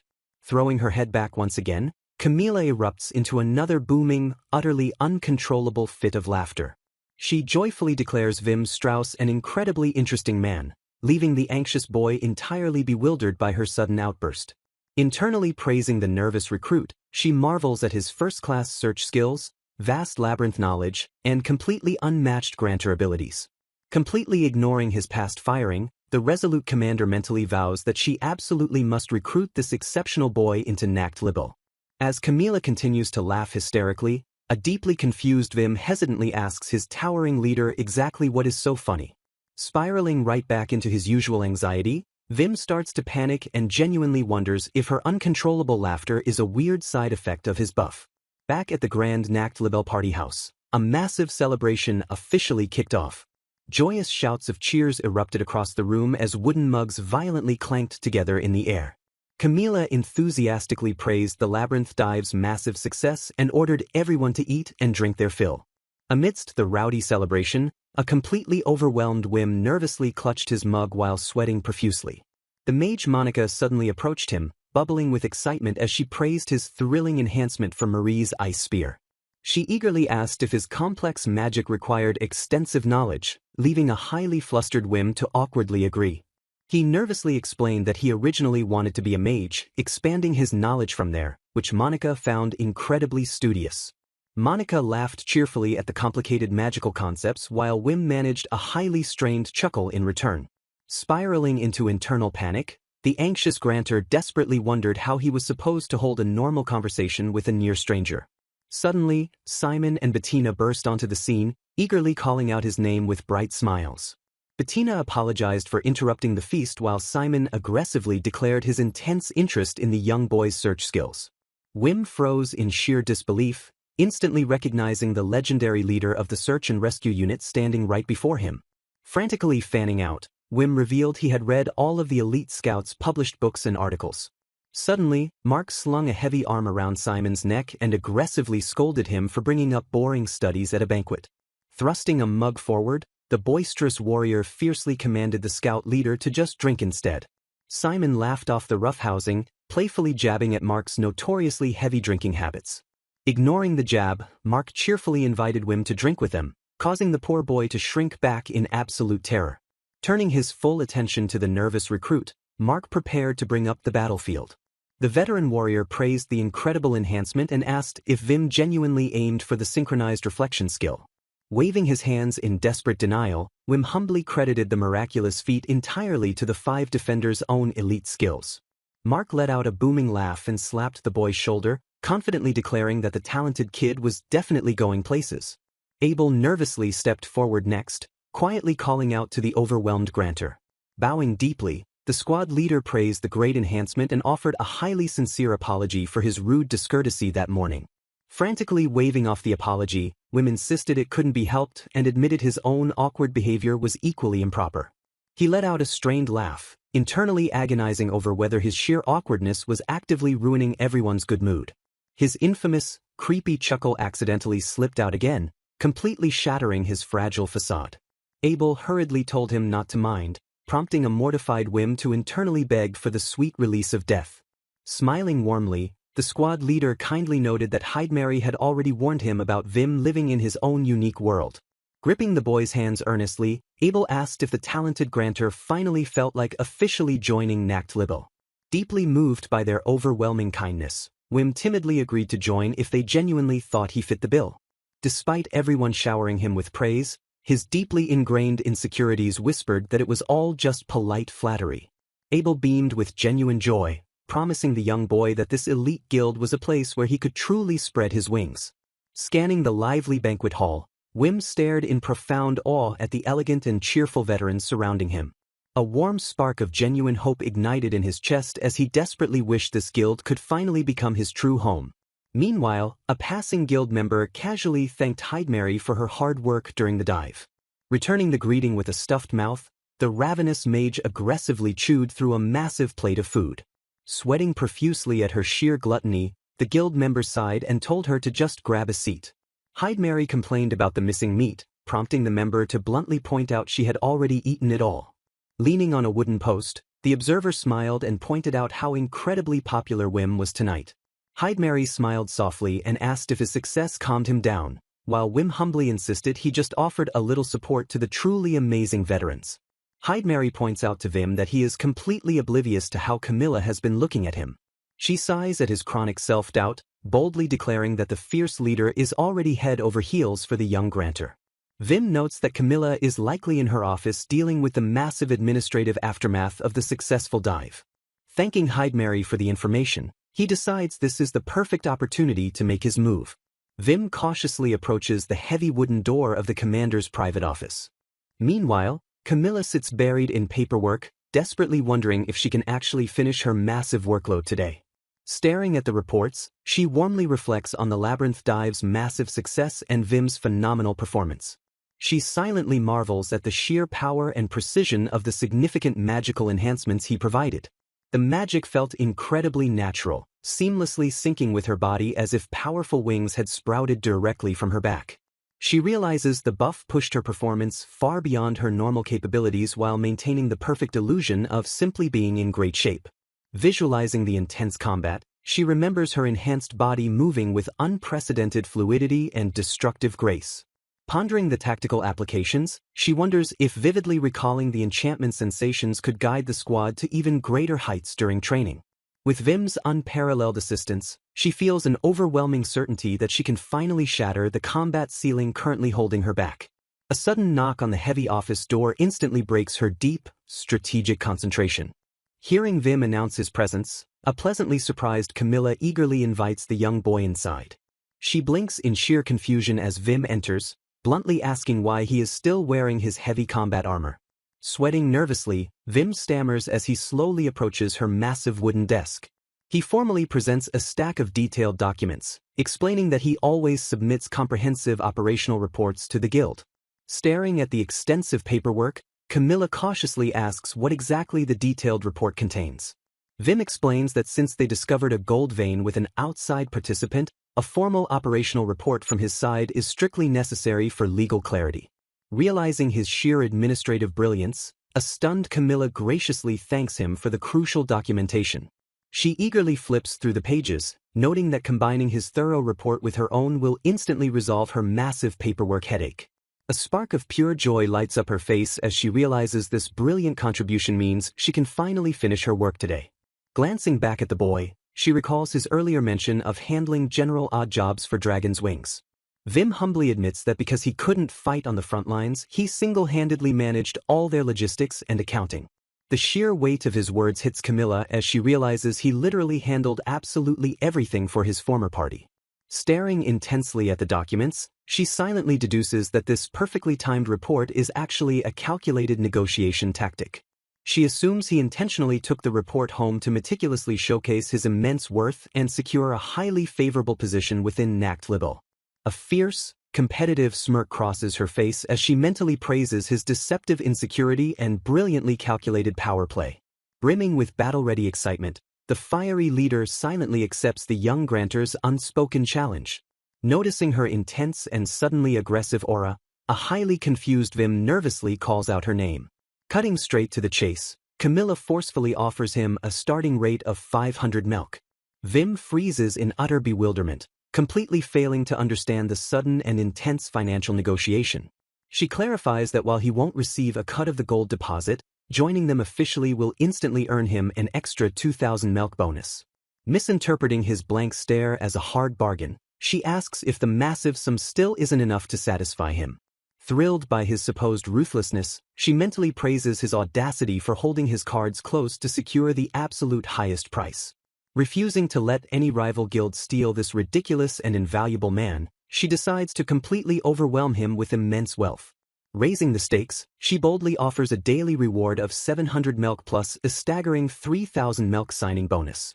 She sweetens the deal by promising a fixed monthly salary of 600 milk, matching her highest-ranking veterans, alongside lucrative performance-based allowances.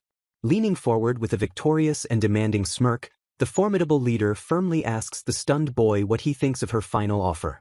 Camilla asks if he still needs more money, wondering if his silence is some kind of joke. Determined to win him over, Camilla asks how much he made at Dragon's Wings and immediately offers to double it. Vim nervously stammers in denial, leading Camilla to guess that his previous salary was around 200. Assuming 200 is a large sum, she boldly raises her counteroffer to a staggering 2,000. Breaking his silence, a highly uncomfortable Vim reveals that his actual pay was a mere 20 merc. A stunned and heavy silence falls over the room as Camilla completely freezes in disbelief. Glancing away nervously, Vim quietly clarifies that 20 merc was indeed his entire monthly salary. Camilla angrily demands to know if he is joking, pointing out that even a novice store clerk earns more than an adventurer risking their life. Staring intensely at his nervous face, she quickly realizes the poor boy is completely serious. Vim humbly states he would be perfectly happy with whatever she can provide, urging her not to force any high rewards on him. Completely thrown off balance by his absurd humility, Camilla frantically begs him to hold on for a moment. She struggles to comprehend how someone with his overwhelming combat strength was only paid a pathetic 20 merc. Her mind races with absolute confusion over why his former party treated him so poorly before abruptly firing him. Grasping her head in pure bewilderment, she admits she has absolutely no idea what to make of this ridiculous situation. Camila silently wonders what kind of incredibly foolish party dragon's wings must actually be. Meanwhile, deep within the treacherous 35th floor of the labyrinth, a desperate struggle for survival unfolds. A massive, bloodthirsty horde of goblins swarms through the dark corridors to close in on their cornered prey. Slashing violently through the darkness, Kronos leads a frantic and exhausting retreat against the endless goblin tide. He bitterly recalls his arrogant assumption that kicking them out would finally grant them a comfortable adventurer's life. With their near-fatal wounds healed and Sophia added to the roster, he genuinely believed their party had formed a perfect combat formation. Confident in their impending A-rank promotion, Kronos arrogantly assumed he could now easily conquer the deepest labyrinth layers. Reality quickly crashes down as Nicola struggles to heal them, prompting Kronos to angrily demand why her magic output is so incredibly low. Desperately chanting her eternal magic lines, Melis struggles to complete her spells while Kronos aggressively barks at her to hurry up. Panic heavily sets in as Kronos furiously demands to know why her crucial chanting is still not finished. Pushing through the intense pressure, the mage finally unleashes a desperate flame veil to momentarily push back the goblin swarm. Seizing the brief opening, Kronos orders everyone to follow him and quickly escape the immediate danger zone. The exhausted and battered party flees deeper into the dark, winding dungeon corridors. Catching his breath, a highly irritated Kronos turns and sharply snaps at his healer for failing to finish their medical treatments. Trembling slightly under his intense glare, the healer apologizes and quietly admits she is simply not feeling well. Realizing his harsh tone is breaking their morale, Kronos forces a tense apology and blames his outburst on being on edge. As the delayed healing magic finally kicks in, he thanks her and notes that he feels significantly better. Trying to regain control of the chaotic situation, Kronos tells the group to calm down and assures them they can recover. Despite their terrible physical condition, he boldly declares they can still fight their way out of this deadly mess. Planning a tactical retreat towards the goblins, Kronos frantically asks if anyone can spot a landmark to confirm their exact position. Melis speaks up hesitantly, completely unsure of what she is even supposed to be looking for. She nervously asks her leader what exactly a labyrinth landmark looks like in this uncharted territory. Kronos looks around in sheer desperation, but the rest of the veteran party admits they have absolutely no idea. Turning to their newest recruit, Kronos asks Sophia for navigational guidance, but she nervously tries to interrupt him. Brushing off his navigation question entirely, Sophia points out a much more immediate and terrifying problem. Staring blankly ahead into the gloom, she reveals that they have marched straight into a massive dead end. A colossal, heavily armored monster suddenly drops from the ceiling to completely block their only escape route. The doomed party realizes they have blindly wandered into an unreachable and highly dangerous section of the labyrinth. To make matters infinitely worse, they have brought the entire horde of pursuing enemies right along with them. A heavy silence settles as the weary party gathers to recover. Someone offers a cup of water and asks if she can eat, but she weakly declines. Checking on the battered healer, a party member asks Nicola if she is holding up okay. Nicola forces a small smile and quietly assures them that she is fine. Startled by a sudden movement, someone urgently calls out Kronos' name. The atmosphere grows tense as the battered leader steps into the dim light. Breaking the heavy tension, a member presents fresh apples and notes that Sophia peeled them for him. The sliced fruit is gently offered to the exhausted leader to help him regain his strength. Trying to lift their crushed spirits, a teammate suggests they finally take it easy and get some proper rest. Still nursing the brutal wounds from the floor boss, they bitterly admit they never expected to struggle this badly on the 35th floor. Kronos takes the blame for his misjudgment and invites their resentment, but his loyal comrades fiercely defend him and urge him not to get discouraged. Deeply moved by their unwavering support, Kronos softly speaks the names of Melis and Nicola. A sudden spark of determination ignites as they firmly rally together to overcome their devastating defeat. Refusing to let despair win, they loudly agree to work hard together because giving up simply isn't in their nature. A grim flashback reveals the sheer chaos and failure of their most recent dive into the treacherous labyrinth. Relying entirely on sloppy brute force and terrible coordination, the clumsy party barely managed to reach the 30th floor. Blinding light erupts as a desperate flashbang spell is cast to stall the overwhelming enemy forces. Seizing the crucial opening provided by Sophia, the terrified adventurers sprint away to escape complete annihilation. Panting heavily in the aftermath, they reflect on how close they came to a shameful wipeout before managing to return alive. Sophia silently judges the chaotic team, finding it incredibly hard to believe this pathetic group actually defeated a floor boss. Glaring at the absolute mess around her, she realizes the situation is far worse than she originally anticipated. Papers and supplies are scattered everywhere, showcasing the sheer organizational disaster of the party's current state. Kronos arrogantly tasks Sophia with organizing the massive clutter, complaining that the previous guy in charge was completely useless. A party member superficially thanks her and offers to share the burden if the massive workload becomes too overwhelming. Sophia silently sifts through the overwhelming piles of paperwork, severely doubting their empty promises of help. She uncovers highly detailed repair plans, financial reports, complex invoices, and precise supply delivery schedules. Flipping through comprehensive monster encyclopedias and mapped levels, she realizes this insane level of documentation rivals a master's thesis. Absolute shock washes over Sophia as she realizes her supposedly useless predecessor was single-handedly managing all of these crucial logistics. Staring at the flawless records, she deeply questions Kronos' judgment and wonders how anyone could consider this brilliant predecessor unhelpful. Flipping the perspective, a highly suspicious Sophia begins to wonder what Kronos was actually contributing to the party. Meanwhile, the sound of brutal combat echoes through the training grounds. A violent strike connects, sending a battered party member crashing hard into the dirt. Kronos scoffs arrogantly as his defeated sparring partner groans in sheer pain. Looking down with absolute disdain, Kronos barks at Nicola to heal the fallen member because they are completely useless as a training partner. The healer quickly applies her magic while Kronos coldly insists he isn't doing them any favors. A sycophantic party member chimes in, harshly demanding that the injured recruit start being actually useful to their leader. Trembling in fear, the battered recruit quickly stammers out a pathetic apology to appease the aggressive veterans. Pushing through the pain, the injured recruit nods as they are ordered to get right back up the moment they feel better. Kronos ruthlessly reminds the victim that no one else would ever hire them and that they are incredibly easy to replace. Delivering his final brutal ultimatum, the tyrannical leader commands them to be useful or face immediate termination. The crushing memory of being brutally fired echoed endlessly through his mind. Jolting awake in a cold sweat, Vim desperately clutched his blankets as the lingering terror faded.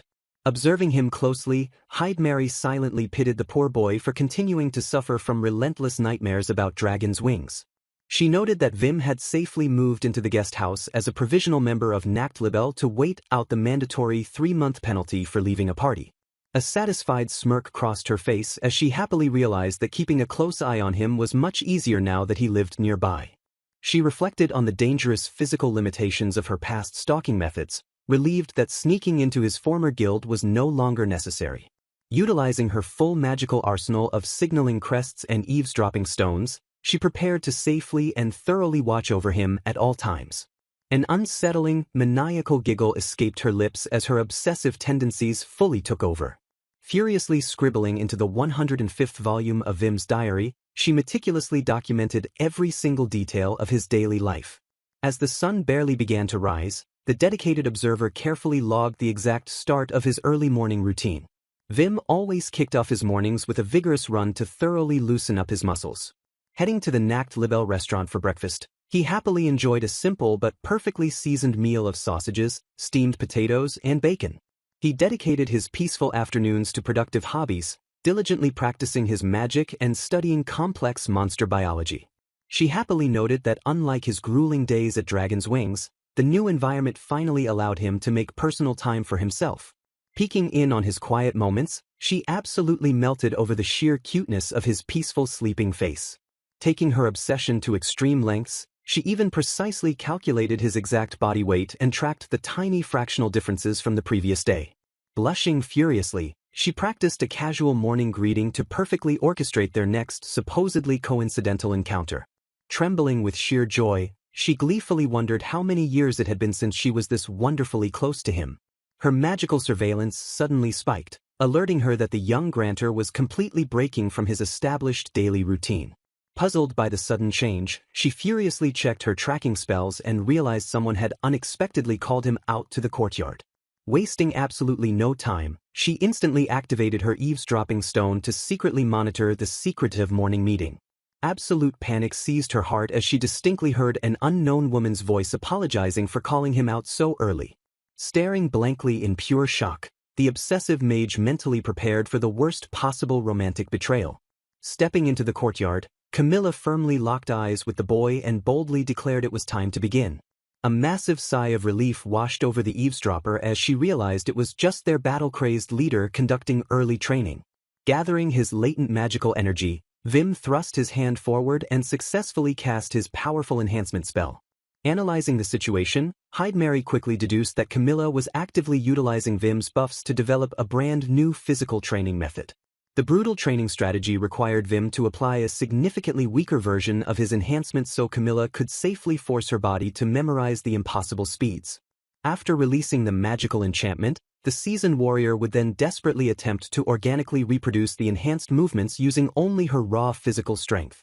By constantly chasing the magical afterimage of her own enhanced speed, the brilliant leader planned to incrementally shatter her physical limits. A violent flurry of devastating sword strikes ripped through the quiet morning air as Camilla mercilessly tested her unbuffed speed. She became a complete blur of lethal motion, her massive blade aggressively slicing through the courtyard with terrifying precision. Hyde watched in sheer awe as the monstrous warrior effortlessly caught up to the weakened enchantment's motion in just a single hour. Pausing to catch her breath, Camilla critically analyzed her form and noted that her arms were wildly swinging just a bit too much. Stroking his chin in deep thought, Vim brilliantly theorized that intentionally adjusting the friction in her joints might bring her significantly closer to the ideal combat motion. Thrilled by the highly complex concept of a reverse enhancement, Camilla excitedly ordered the young grantor to give it a try immediately. Concentrating his highly technical magic, Vim carefully applied the precise restrictive buff to directly target the veteran's problematic joints. Testing the strange new physical resistance, Camilla smirked playfully and asked the young boy what he thought of the experimental adjustments. Leaning in aggressively close to the highly flustered grantor, her overwhelming physical presence completely dominated the small courtyard space. His face immediately erupted into a massive blush as the terrifyingly intimate proximity completely overloaded his fragile senses. Camilla aggressively smothers a highly flustered Vim in a massive, overwhelming hug, laughing with pure joy. Spying on them from the bushes, Hyde fiercely glares at the scene, desperately trying to calm her boiling jealousy. Seething with possessive rage, she mentally accuses Camilla of blatantly moving in on her precious Vim. Sweating heavily, she tries to convince herself that the battle-crazed leader is just overly excited, but her intense jealousy refuses to fade. Releasing the blushing boy, Camilla excitedly declares that Abel will join them for daily morning exercises from now on and promises to pay him well. Later that afternoon, Mark slings an arm around Vim and cheerfully invites the young grantor out for drinks. Hyde narrows her eyes, realizing that Camilla is brilliantly keeping Vim socially isolated to ensure he officially joins the guild. As evening falls, the bustling streets of Fullbrown slowly light up with vibrant energy. A nervous Vim awkwardly follows the rowdy veteran warriors as they head out for a lively night on the town. Watching them leave, Hyde proudly declares she isn't crazy enough to aggressively stalk him 24 hours a day. She pauses as a dark thought crosses her mind, suddenly realizing that a boy's night out usually involves dangerous nightlife. Inside a bustling, high-energy tavern, Hans warmly welcomes Vim to the party as the veterans loudly cheer. Vim clinks his heavy wooden mug against the others, desperately trying to keep up with the rowdy crowd. Meanwhile, Hyde activates her eavesdropping stone and completely panics upon realizing they took him to a highly questionable hostess club. Frustrated by the loud background noise, she desperately struggles to hear what is happening while noticing Vim glancing around nervously. Trying to include the quiet boy, Hans casually brings up the fact that he and Hyde are from the exact same city. Vim confirms he is from Reirefeld, prompting Hans to note how incredibly far away from home he truly is. Blushing slightly, Vim humbly admits that he always longed to travel far and pursue a grand adventure. He fondly recalls reading tales of epic heroes as a child, claiming that those magical stories eventually led him here. Mark cheerfully points out that Monica mentioned Vim always dreamed of becoming a powerful mage. Leaning back, Hans theorizes that Vim prefers the magical wonder of a fairy tale rather than the brutal combat of an epic hero's journey. Nodding eagerly, Vim happily admits he loves the story where a poor girl magically transforms into a beautiful princess. Hans snaps his fingers, instantly recognizing the classic tale as Cinderella. Listening through her magical stone, Heidmary is utterly shocked to hear Vim actually holding a normal, fluent conversation. Several boisterous hours later, the heavily intoxicated veterans stumble out of the lively tavern. Mark claps Vim on the back, loudly encouraging the boy to go ahead and enjoy the rest of the night. A highly concerned Hans sternly warns him not to drink too much and absolutely forbids him from oversleeping the next day. Mark suddenly grabs Vim's shoulder, aggressively pulling the confused boy toward the designated singles group. A puzzled Vim stops and asks where they are going, but Mark eagerly points out they are heading deeper into the red light district. Stepping in smoothly, Hans coldly reminds Mark that he is a married man and forcefully pulls him back. Hans scolds the veteran, firmly suggesting that they really shouldn't be dragging a pure boy like Vim into such sketchy places. Puzzled by the intervention, Mark asks why not, prompting Hans to hesitantly suggest that Vim and Heidmary might actually be lovers. Panicking immediately, Vim frantically waves his hands and insists they are strictly just friends. Mark smirks knowingly, pointing out that Heidmary's highly possessive behavior completely contradicts his innocent claim. Staring at the ground, a deeply insecure Vim mutters that her overwhelming kindness simply stems from a misplaced sense of responsibility. His eyes widen in absolute shock as a terrifyingly familiar voice suddenly echoes from the dark alleyway. A deeply sinister, suffocating aura violently radiates from the shadows, instantly paralyzing the rowdy veterans. Stepping into the streetlight, a heavily disguised Heidmary casually claims their sudden encounter is just a massive coincidence. Trembling with sheer terror, the veterans frantically lie about having a girls' night out as Heidmary coldly demands to know where they were taking Vim. Escaping the awkward confrontation, Vim politely offers to walk her home, causing a massive, victorious smile to break across her face. Walking down the quiet cobblestone streets, Vim earnestly tries to organize his overwhelming thoughts about joining Nacht Libel. He softly admits that a lot happened today, feeling incredibly grateful for the elite party's overwhelming kindness. Looking down at his hands, he reflects that he never once experienced this level of genuine warmth during his time at Dragon's Wings. A soft smile graces his face as he sincerely admits it feels like he is finally part of a true circle of friends. Heidmary praises him for doing so well, but his crippling self-doubt quickly resurfaces as he assumes he must be deeply mistaken about his own worth. Stopping abruptly, Heidmary firmly cuts off his self-deprecating rant and reminds him of what she has told him countless times before. Staring deeply into his eyes, she boldly declares that she already knows absolutely everything about him and desperately wants him to finally recognize his own incredible value. Sitting quietly at her massive desk, Camilla diligently reviews a towering stack of official paperwork. Dominic, a sharp-eyed investigator from the Adventurers Guild, suddenly steps into her dimly lit office. Narrowing her eyes at the unexpected intrusion, Camilla firmly demands to know what the investigator wants. Dominic bluntly states they are conducting a highly classified investigation and desperately need her direct assistance. Leaning back in her heavy chair, the guild leader calmly asks him to explain the exact situation. The investigator reveals that their secret inquiry centers entirely around Wim Strauss, the disgraced former member of Dragon's Wings. A deeply serious expression crosses Camilla's face as she silently absorbs the completely unexpected revelation. Breaking the tense silence with a soft chuckle, she firmly tells the investigator to stop being so utterly ridiculous. Dominic notes her surprise is perfectly reasonable, prompting Camilla to bluntly state she cannot possibly believe his wild theory. She argues it is mathematically and physically impossible for a weak grantor like Wim to have single-handedly defeated the 97th floor master. Dominic admits their only physical evidence is the machete wounds on the boss, pointing out that Dragon's Wings simply claimed their leader Kronos wielded the weapon. He confesses they lack the legal grounds for an open investigation because there are absolutely no deficiencies in Wim's officially submitted reports. Camilla points out that proving the truth relies entirely on the labyrinth's hidden physical evidence, placing the heavy burden squarely on the investigation team. Dominic grimly admits they are intentionally delaying Dragon's Wings' A-rank promotion, but notes he ultimately cannot stop it without concrete proof. He bitterly notes the sheer injustice of 3 cowardly individuals being treated as local heroes when they couldn't even scratch the massive floor boss. Acknowledging he is the sole advocate for this wild solo defeat theory, Dominic admits he has never actually heard of anyone achieving such an impossible feat. Pressing the issue, Camilla asks what specifically bothers him since he previously stated that all of Vim's reports were completely flawless. Dominic explains that Vim deliberately omits his own personal achievements from the official guild records simply to avoid standing out. Recognizing the young boy's chronic humility, Camilla quietly agrees that such a highly deceptive strategy perfectly aligns with his timid personality. Convinced by his earnest and passionate plea, she finally agrees to fully cooperate with the guild's secret investigation. She boldly proposes they personally assess Vim's true combat abilities, noting it is something Nacht Libel desperately needs to evaluate anyway.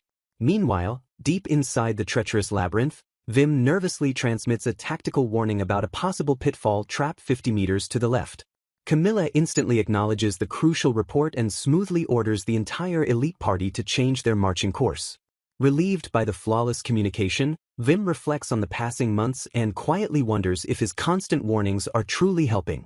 He takes immense pride in his flexible role, seamlessly bouncing between the vanguard and rearguard to provide crucial support and reconnaissance. Filled with profound gratitude, he marvels at how completely Nacht Libel trusts him, even allowing him full access to their previously concealed teleportation arrays. A warm smile crosses his face as he silently rejoices in finally being recognized and genuinely valued by his powerful peers.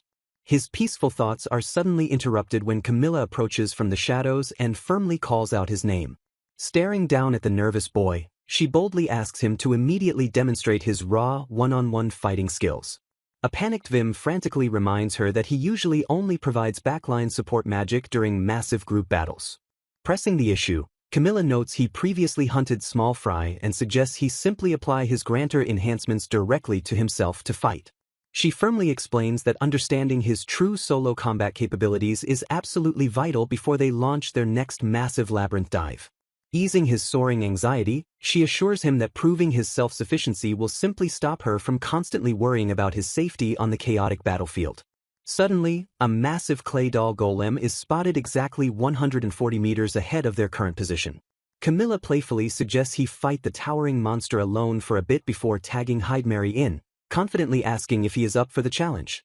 Swallowing his lingering fear, a highly determined Vim steps forward and promises to give the dangerous solo battle his absolute best shot. He channels his latent magic, materializing his glowing blue enhancements and firmly gripping his trusty machete. The massive, lumbering clay doll spots the lone challenger and violently readies itself for brutal, close-quarters combat. With a deafening roar, the towering golem charges forward while unleashing a terrifying, monstrous war cry. Sweating profusely, Vim mentally screams that he might actually die, while an unseen Heidmary affectionately cheers him on from the sidelines to just give it a go. Hans completely dismisses the idea, shaking his head as he closely observes the battlefield. The colossal clay doll looms over the jagged terrain, radiating a heavy and dangerous aura. Vim firmly grips his machete, bracing his fragile body against the impending monstrous threat. Hans points out that pitting him against a clay doll seems excessive, even acknowledging Vim's special talents. He notes that even a seasoned B-ranked warrior would severely struggle to handle such a massive beast alone. Camilla explains that Vim's true power lies in applying incredibly precise, minor enhancements to individual muscles and bones. By layering dozens of fractional stat boosts, he achieves an overwhelming overall enhancement that completely surpasses any other grantor. Hans questions if the boy can actually win, to which Camilla confidently replies that it is highly likely. Smirking knowingly, Hans teasingly points out that Camilla has grown incredibly fond of the young grantor. The narrative explains that becoming an adventurer requires performing sacred rituals to obtain a designated combat profession. Upon receiving a class, a normal human's body undergoes a massive physical transformation that makes them 10 times stronger. However, a grantor experiences almost no physical change, making their complex art incredibly difficult to master and utilize effectively. Because their base stats are so inherently low, directly applying buffs to themselves rarely bridges the massive power gap against other combat classes. This lack of immediate physical scaling is exactly why the grantor class remains highly unpopular and exceedingly rare. Vim fiercely locks his gaze onto the towering golem, boldly preparing to defy all conventional magical logic. Channeling his latent mana, Vim instantly casts a double enhancement boost directly onto his own body. Brilliant magical energy violently surges through his veins as the powerful physical buff instantly takes hold. He mentally notes that buffing himself completely bypasses the tedious need for verbal approval pathways and command delays. By stacking the buffs directly onto his own body, he can rapidly apply and double-layer highly complex micro-enhancements in real time. Acknowledging his low mana reserves, he resolves to finish the fight in a lightning-fast, decisive strike before his buffs completely expire. The massive clay doll violently lunges forward, determined to crush the tiny challenger under its sheer weight. Bracing for the agonizing physical recoil of overloading his weak body, Vim fiercely prepares to launch his counterattack. To his absolute shock, the expected excruciating pain never arrives, leaving him to wonder if he has simply improved or if the recoil is just delayed. Pushing his limits, he recklessly triggers a triple enhancement boost and rockets forward with explosive, blinding speed. He blurs into an invisible streak of light, completely vanishing from the naked eye in a fraction of a second.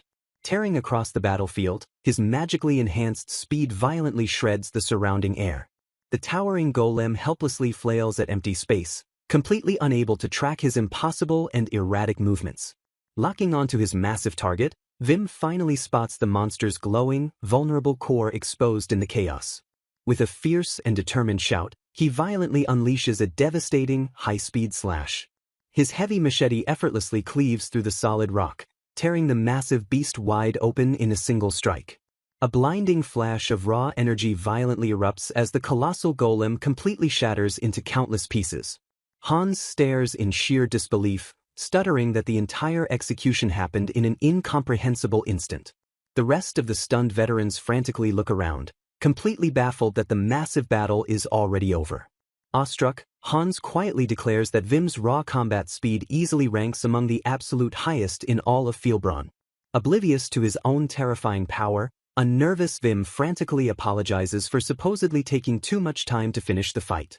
The veterans aggressively assure him that his speed was absolutely unbelievable, though his crippling insecurity makes him assume they are just being sarcastic.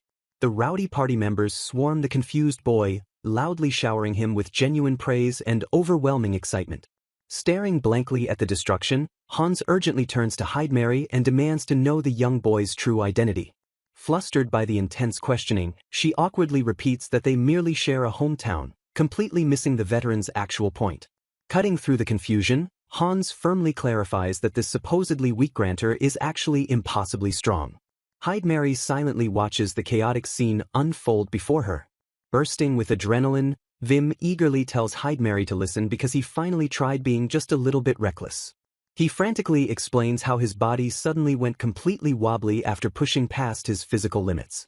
Watching the display, Hans wonders how a frontline labyrinth fighter could act exactly like a novice who just scored their very first kill. The veterans realize his crushingly low self-esteem completely overshadows his obvious achievements and previously hidden combat abilities. Observing his frantic state, they quickly deduce that he definitely hasn't been intentionally hiding his true strength from them. Hans rubs his head in utter confusion, completely failing to understand why the boy displays such wild combat inconsistency. Smiling warmly, Heidmary gently tells a highly excited Vim to calm down. She playfully teases him about his soaring excitement, causing a suddenly self-conscious Vim to wonder if he was just babbling weird things. A massive wave of pure embarrassment hits the boy, making him flail his arms around in an absolute panic. Stepping forward, Camilla proudly praises Vim for his brilliant performance in taking down the massive clay doll completely by himself. Vim humbly admits his recklessness was only possible because of their presence, hoping his victory spares them from constantly worrying about him. Pointing to himself, he attempts to show the veterans the severe physical recoil caused by his reckless combat magic. He suddenly freezes in sheer confusion, blinking rapidly as he realizes his body doesn't actually hurt at all. Expecting total exhaustion from using his triple boost enhancement, he remains completely baffled by his total lack of fatigue. A shocking realization washes over him as he checks his mana reserves and discovers he still has plenty of magic left to burn. While Vim quietly wonders if he is actually getting stronger, the rowdy shield squad suddenly decides to hoist their new hero into the air. The cheering veterans easily toss a wildly panicking Vim high into the air as they celebrate his incredible victory. Watching the joyous celebration, Heidmary softly smiles as she realizes the entire world is finally beginning to recognize Vim's true greatness. A fierce and dynamic training session erupts in the sunlit courtyard. The elite combatants move with blinding speed to push their physical limits. Noticing her intense focus, a guild member approaches Monica and asks what she is watching. Monica points out the window to direct her friend's attention toward the spectacular display of martial prowess. Below them, the heavily armored warriors clash with flawless synchronization and brutal efficiency. Deeply impressed by the daily morning routine, the friend playfully suggests that Monica should join them instead of just staring. Monica hesitates nervously, admitting she feels like her lack of combat skill would only be a terrible bother. Her companion chuckles and playfully teases her for being quite a noisy observer. Down in the courtyard, the relentless sparring rapidly reaches a dangerous fever pitch. Sweat flies through the air as the warriors aggressively test their newly enhanced reflexes. Raising a commanding hand, Camilla abruptly halts the grueling training session for the day. Panting heavily, Abel desperately tries to insist he can still keep going before his exhausted body completely gives out. Camilla firmly reminds them to rest up for tomorrow's unprecedented, large-scale exploration of the 98th floor. Stepping forward nervously, Vim asks his formidable leaders how his final magical adjustments felt during the heavy combat. Camilla and Abel instantly shower the anxious boy with overwhelming praise, calling the flawless enhancements absolutely wonderful. Brimming with joy, Camilla praises his keen observation skills and admits she is constantly surprised by how much he teaches them every single morning. Flustered by the immense compliments, a highly embarrassed Vim humbly insists he is the one learning from their elite combat experience. Camilla sincerely thanks the young grantor for loyally sticking by her side despite only being a temporary member. Boiling with battle-ready adrenaline, she eagerly declares her immense excitement to fully test her newly awakened limits tomorrow. She clenches her fist, wondering exactly what explosive heights she can reach if she unleashes her absolute maximum power. Deeply moved by their unwavering support, a teary-eyed Vim expresses his heartfelt gratitude for how they constantly lift his fragile spirits. Flashing a warm smile, Camilla warmly orders both of the hardworking boys to take a well-deserved break. A sudden, exciting idea strikes the enthusiastic leader as she quickly pivots the conversation. She eagerly invites both of them out to enjoy a massive, hearty meal together right now. Abel instantly agrees, highly excited by the prospect of visiting a notoriously delicious local steakhouse. Noticing the grantor's awkward silence, Camilla gently asks if her sudden invitation is a massive bother to him. Sweating profusely, Vim nervously admits he already has a scheduled tactical study session with the reconnaissance team. Swallowing her slight disappointment, Camilla firmly tells the boy to prioritize his crucial scouting studies for tomorrow's dive. Feeling incredibly guilty for ruining the mood, Vim bows his head and frantically apologizes. Amused by the innocent rejection, Camilla softly chuckles to herself while watching the highly flustered boy retreat. Capitalizing on the extra free time, Abel eagerly asks the commander if they can continue their morning training just a little bit longer. Camilla happily agrees to a brief extension, prompting a deeply grateful and energetic bow from the squad leader. Wiping sweat from his exhausted brow, Vim heavily decides to down a strong recovery potion after pushing his body a bit too hard. He quietly heads back inside the massive guild house to wash up and prepare for his highly technical meeting.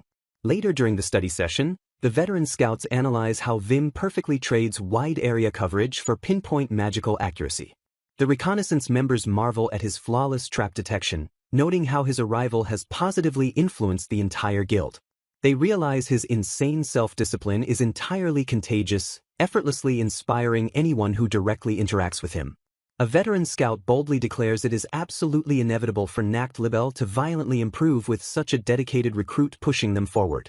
Meanwhile, lurking in a shadowy corner, a highly skeptical observer bluntly mutters that the new kid is incredibly creepy.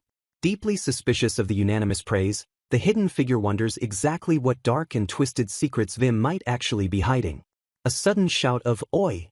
violently shatters the quiet atmosphere. The gossiper frantically apologizes, quietly admitting that getting caught speaking ill of others would be incredibly bad. The veteran members complain that despite Hydemary's strong recommendation, it is completely impossible to blindly accept a notoriously weak grantor. They bitterly resent unproven recruits like Vim, fiercely comparing his lack of visible effort to the agonizing trials they endured to join Nacht Libel. Conversely, one member theorizes that inviting such a controversial figure might be a calculated move to intentionally disrupt the party's stagnant dynamics. This elite guild normally demands brutal perfection, forcing top-tier academy students and privileged nobles into a fierce competition just to earn a coveted spot. Therefore, it feels incredibly insulting that a pathetic boy fired from another party could effortlessly bypass their rigorous evaluation process. Swallowing their pride, they hope tomorrow's massive labyrinth dive will finally force Vim to prove his actual worth on the battlefield. The tense conversation abruptly halts when a member spots Camila approaching and urgently calls out her name. Smoothly maintaining her authority, Camila orders her attendant to immediately escort the adventurer's guild representative directly into her private office. Inside the dimly lit room, highly classified combat reports are scattered across the massive wooden desk for intense scrutiny. Dominic silently reviews the unbelievable documentation detailing how Vim single-handedly obliterated a massive mud golem. Breaking the heavy silence, the investigator asks for Camila's honest assessment of the boy's supposedly impressive combat feat. Leaning forward intensely, Dominic presses the guild leader to determine if it is mathematically possible that Vim also defeated the floor master entirely alone. Staring coldly back at the investigator, Camila delivers a blunt and definitive rejection of the absurd theory. She elaborates that such an impossible solo victory remains highly unlikely given his severe physical limitations. Despite her brutal honesty, she firmly asserts that his blinding speed is completely unmatched by any other grantor in Fielbron. While Dominic praises this speed, Camila quickly clarifies that Nacht Labelle's elite corps members still possess vastly superior raw combat abilities. A dangerous smirk crosses her face as she ominously notes the entire tactical situation could violently flip if the boy is secretly hiding his true power. Realizing the perfect opportunity, Dominic states that tomorrow's extensive exploration of the 98th floor will ruthlessly expose exactly how unique Vim truly is. The investigator formally requests that Camila immediately report any hidden magical abilities they uncover during the dangerous mission. Camila grimly agrees to the strict terms, adding the dark condition that they will only discover his secrets if he actually survives the brutal dive. Meanwhile, in a bustling tavern, a highly energetic Heidmary aggressively stuffs her face with food while eagerly chattering away. She gleefully announces that Vim has finally stopped suffering from nightmares, leaving him with an unbelievably adorable sleeping face. Amused by her obsessive fawning, her companion asks for more details as Heidmary excitedly reveals that the boy even talks in his sleep. A sudden, heavy silence falls over the bustling tavern as the vibrant mood drastically shifts. Noticing her giant friend's unusual gloominess, Heidmary playfully calls her a cowwoman and asks what is dragging down her normally explosive energy. Startled by the sudden attention, the barmaid forces a weak smile and respectfully tells the powerful sage not to push herself to worry. She tragically reveals that a regular party from their tavern bravely ventured into the 98th floor last week and completely vanished. Heidmary's eyes widen in solemn realization as the crushing weight of the labyrinth's deadly nature instantly kills her cheerful mood. She quietly notes it is sadly common for small, ambitious parties to recklessly rush uncharted floors to claim glory before the major guilds arrive. Plunging blindly into uncharted territory naturally leads to massive casualties, making the grim retrieval of lifeless corpses the absolute best possible outcome. The barmaid sorrowfully accepts this brutal reality, knowing that all true adventurers boldly confront death with absolute readiness every time they dive. Refusing to let the suffocating gloom linger, a fiery Heidmary aggressively offers to treat the depressed barmaid to a massive round of drinks. Shocked by the incredibly rare display of pure generosity, the barmaid hesitantly asks if it is truly okay to accept the free alcohol. Puffing out her chest, Heidmary proudly declares that the prestigious 74th generation sage and executive candidate is officially paying the tab tonight. They eagerly clink their glasses together to cheer, though Heidmary immediately notices something horribly wrong with the transaction. She furiously screams that the barmaid's massive wooden mug is outrageously oversized for a supposedly single drink. The shameless barmaid cheekily argues that since a glass always costs a single milk, her impossibly huge mug is perfectly within the rules. Furious at the blatant ripoff, Heidmary aggressively bickers with the giant woman as their loud voices finally banish the lingering despair from the tavern. Bursting into a hearty laugh, the bartender joyfully admits she hasn't laughed this hard in a long time. Heidmary sharply corrects her friend, furiously denying any hint of being labeled a stalker. Changing the subject, the bartender gently asks if the elite mage is truly preparing to dive into the treacherous 98th layer tomorrow. She sincerely urges Heidmary to return safely and warmly requests that she bring Vim back to the shop once the dangerous mission is over. Scoffing proudly at the obvious concern, Heidmary confidently asserts that her safe return is an absolute certainty. Staring solemnly ahead, she reflects on the brutal reality of an adventurer's life where friends can suddenly vanish the very next day. Meanwhile, on the unforgiving 98th floor, a terrified party desperately attempts to retreat after realizing they dove far too deep. The battered and exhausted adventurers sprint frantically through the dark corridors to escape the unseen horrors pursuing them. Agonizing screams violently echo through the blood-soaked dungeon as a massive beast brutally slaughters the fleeing members. A doomed father tearfully apologizes to his daughter before suddenly freezing in absolute, paralyzing shock. Mustering his final ounce of courage, the battered adventurer screams at the approaching monster and prepares to die fighting like a true warrior. However, a sudden and completely unexpected intervention leaves the doomed man staring forward in utter bewilderment. The sprawling city bustled with vibrant energy as the highly anticipated day finally arrived. The prestigious emblem of Nacht Libel proudly dominated the town square to signal the start of the grand expedition. Throngs of excited fans violently cheered for Hans and Camilla, desperately crying out for their attention. The overwhelming roar of the crowd completely drowned out any other sound in the massive plaza. The chaotic commotion felt exactly like a massive festival, perfectly fitting for Nacht Libel's large-scale labyrinth investigation. Scanning the massive crowd, a nervous Vim silently wondered if his former party members were also watching the grand spectacle. He bitterly scolded himself for still instinctively referring to Dragon's Wings as his true comrades. He quietly wondered if their severe injuries had finally healed since he hadn't heard any recent news about them. Shaking off the grim memories, he firmly reminded himself that he was now safely working with Nacht Libel. Clenching his fists, the young grantor fiercely resolved to stop dwelling on completely unnecessary and painful thoughts. The massive crowd buzzed with overwhelming excitement as Nacht Libel officially deployed a staggering 122 elite members for the dive. Whispers rapidly rippled through the spectators as they eagerly gossiped about the guild's highly rumored provisional member.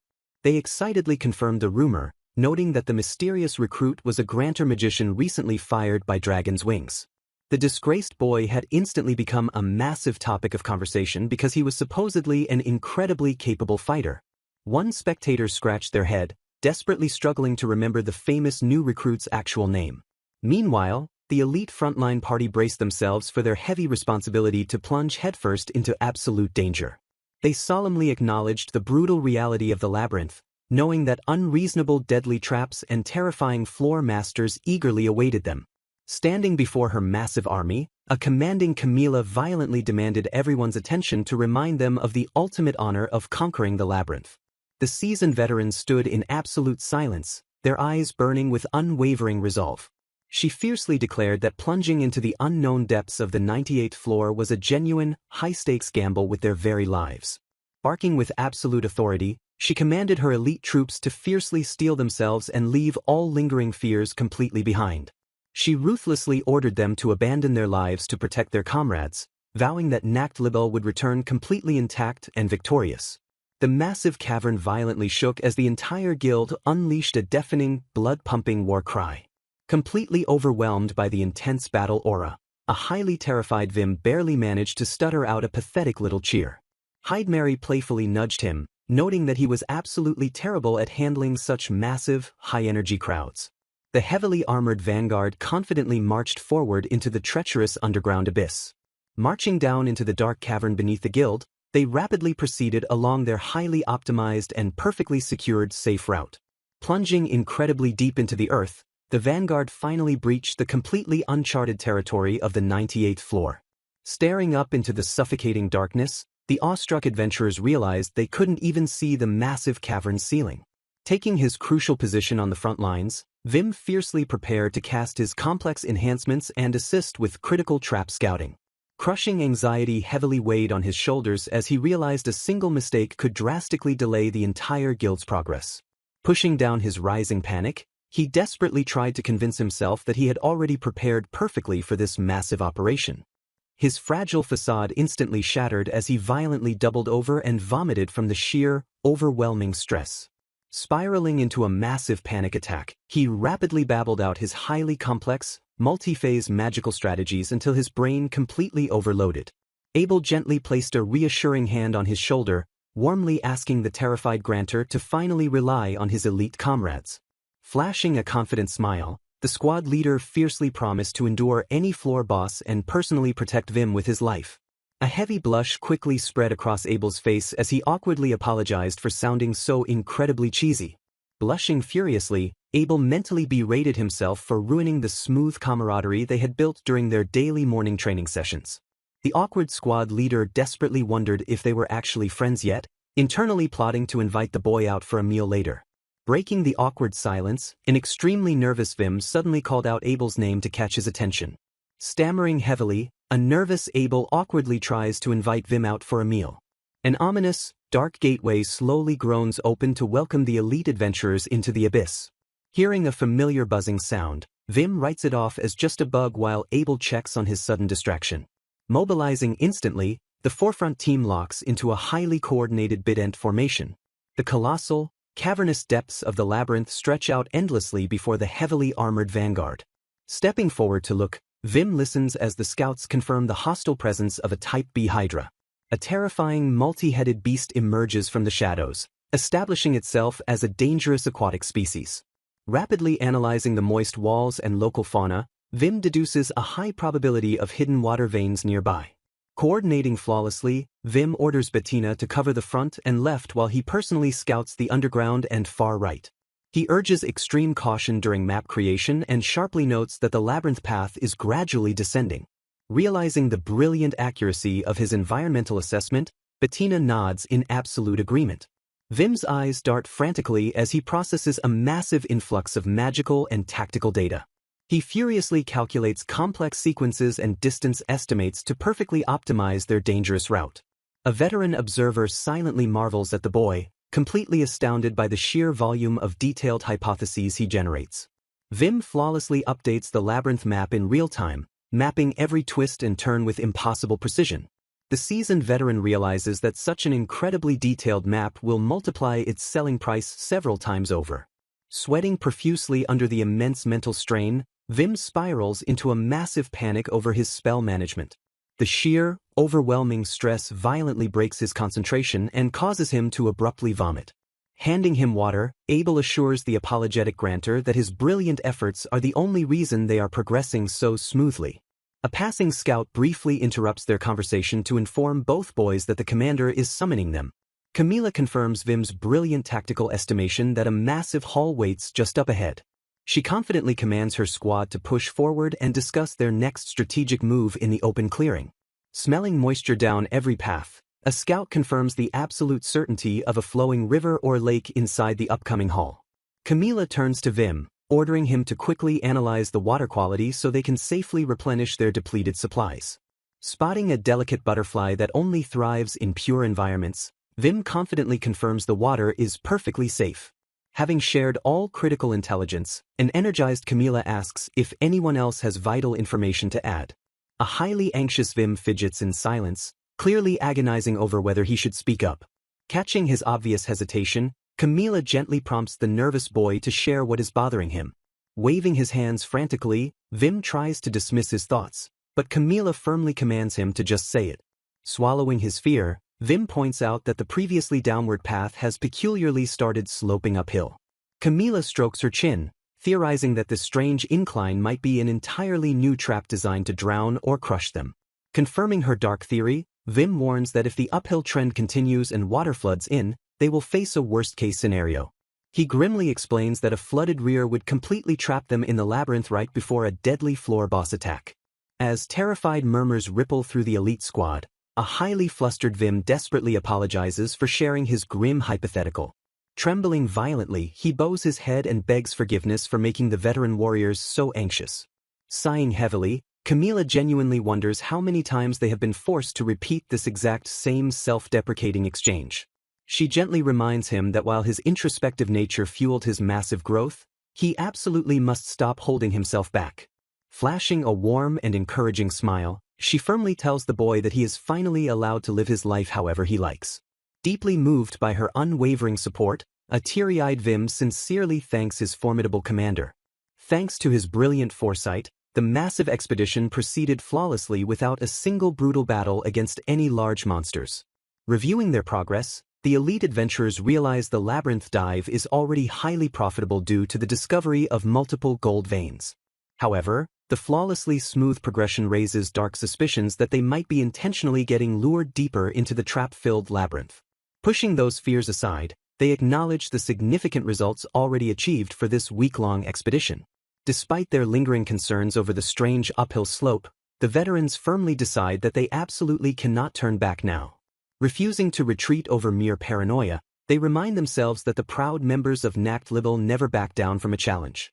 Furthermore, abandoning the mission now would indirectly cause a massive influx of horrific, dark maps to flood the market. This grim reality reveals the deeply sinister underbelly of Felbron's adventuring society. Ruthless criminals force sacrificial victims enchanted with transmission magic into the labyrinth to map the deadly layout until they inevitably perish. Although highly illegal, these blood-stained maps command exorbitant prices in the city's treacherous underworld. If an elite guild abandons a major investigation midway, the criminal demand for these dark maps will instantly skyrocket. Clenching their fists with absolute resolve, the guild members proudly swear to prevent such a horrific tragedy from ever occurring. Seizing control of the situation, the commander fiercely announces the immediate formation of a specialized advance team. With the Great Hall just ahead, deploying a small vanguard is strategically determined to be the absolute best way to minimize risks. Anticipation ripples through the ranks as everyone nervously wonders which elite Nacht Libel members will be chosen for the deadly task. Stepping forward, the commander officially reveals the 6 individuals selected to lead the dangerous vanguard. The frontline roster includes the formidable swordsman Hans, the sturdy tank Abel, and the skilled mage Monica. Rounding out the elite squad are the brilliant sage Heidmary, the expert recon mage Bettina, and the provisional granter Vim. Absolute shock washes over the crowd as a deeply bewildered Vim freezes at the sound of his own name. While a veteran cheerfully congratulates him on the incredible feat, a stuttering Vim desperately questions why he was chosen to stand alongside such legends. Crushed by the overwhelming weight of responsibility, the terrified boy frantically wonders if he was only picked to balance out the party's combat composition. Unfazed by his panic, the rest of the chosen squad confidently accepts the dangerous mission and vows to rely on each other. Meanwhile, a trembling Vim groans in sheer terror, utterly paralyzed as he desperately wonders how he will survive the impending nightmare. The prestigious Nacht Libel Guild launches their highly anticipated, large-scale investigation of the deadly 98th floor. Seeking to quickly secure the Great Hall and its potential water sources, a specialized 6-member advance party is swiftly assembled. Trailing anxiously behind the elite warriors, a highly bewildered Vim questions why he was chosen to march among them. Channeling his arcane energy, the young granter instantly casts a massive, glowing enchantment over the entire squad. The vanguard blasts forward, rocketing through the dark labyrinth corridors at an utterly blinding pace. Leaping effortlessly over jagged rocks, Monica cheers in sheer amazement as her body feels completely weightless. Vim explains that he applied a high-tier speed enhancement to minimize travel time, promising to cast even stronger combat buffs if hostilities break out. Overjoyed by the magical support, Monica excitedly declares she has wanted to experience his legendary buffs for a very long time. She violently tackles the startled boy in a massive hug, prompting a heavily flustered Vim to desperately struggle against her suffocating grip. Tilting her head playfully, Monica innocently asks the furiously glaring Heidmary what is wrong.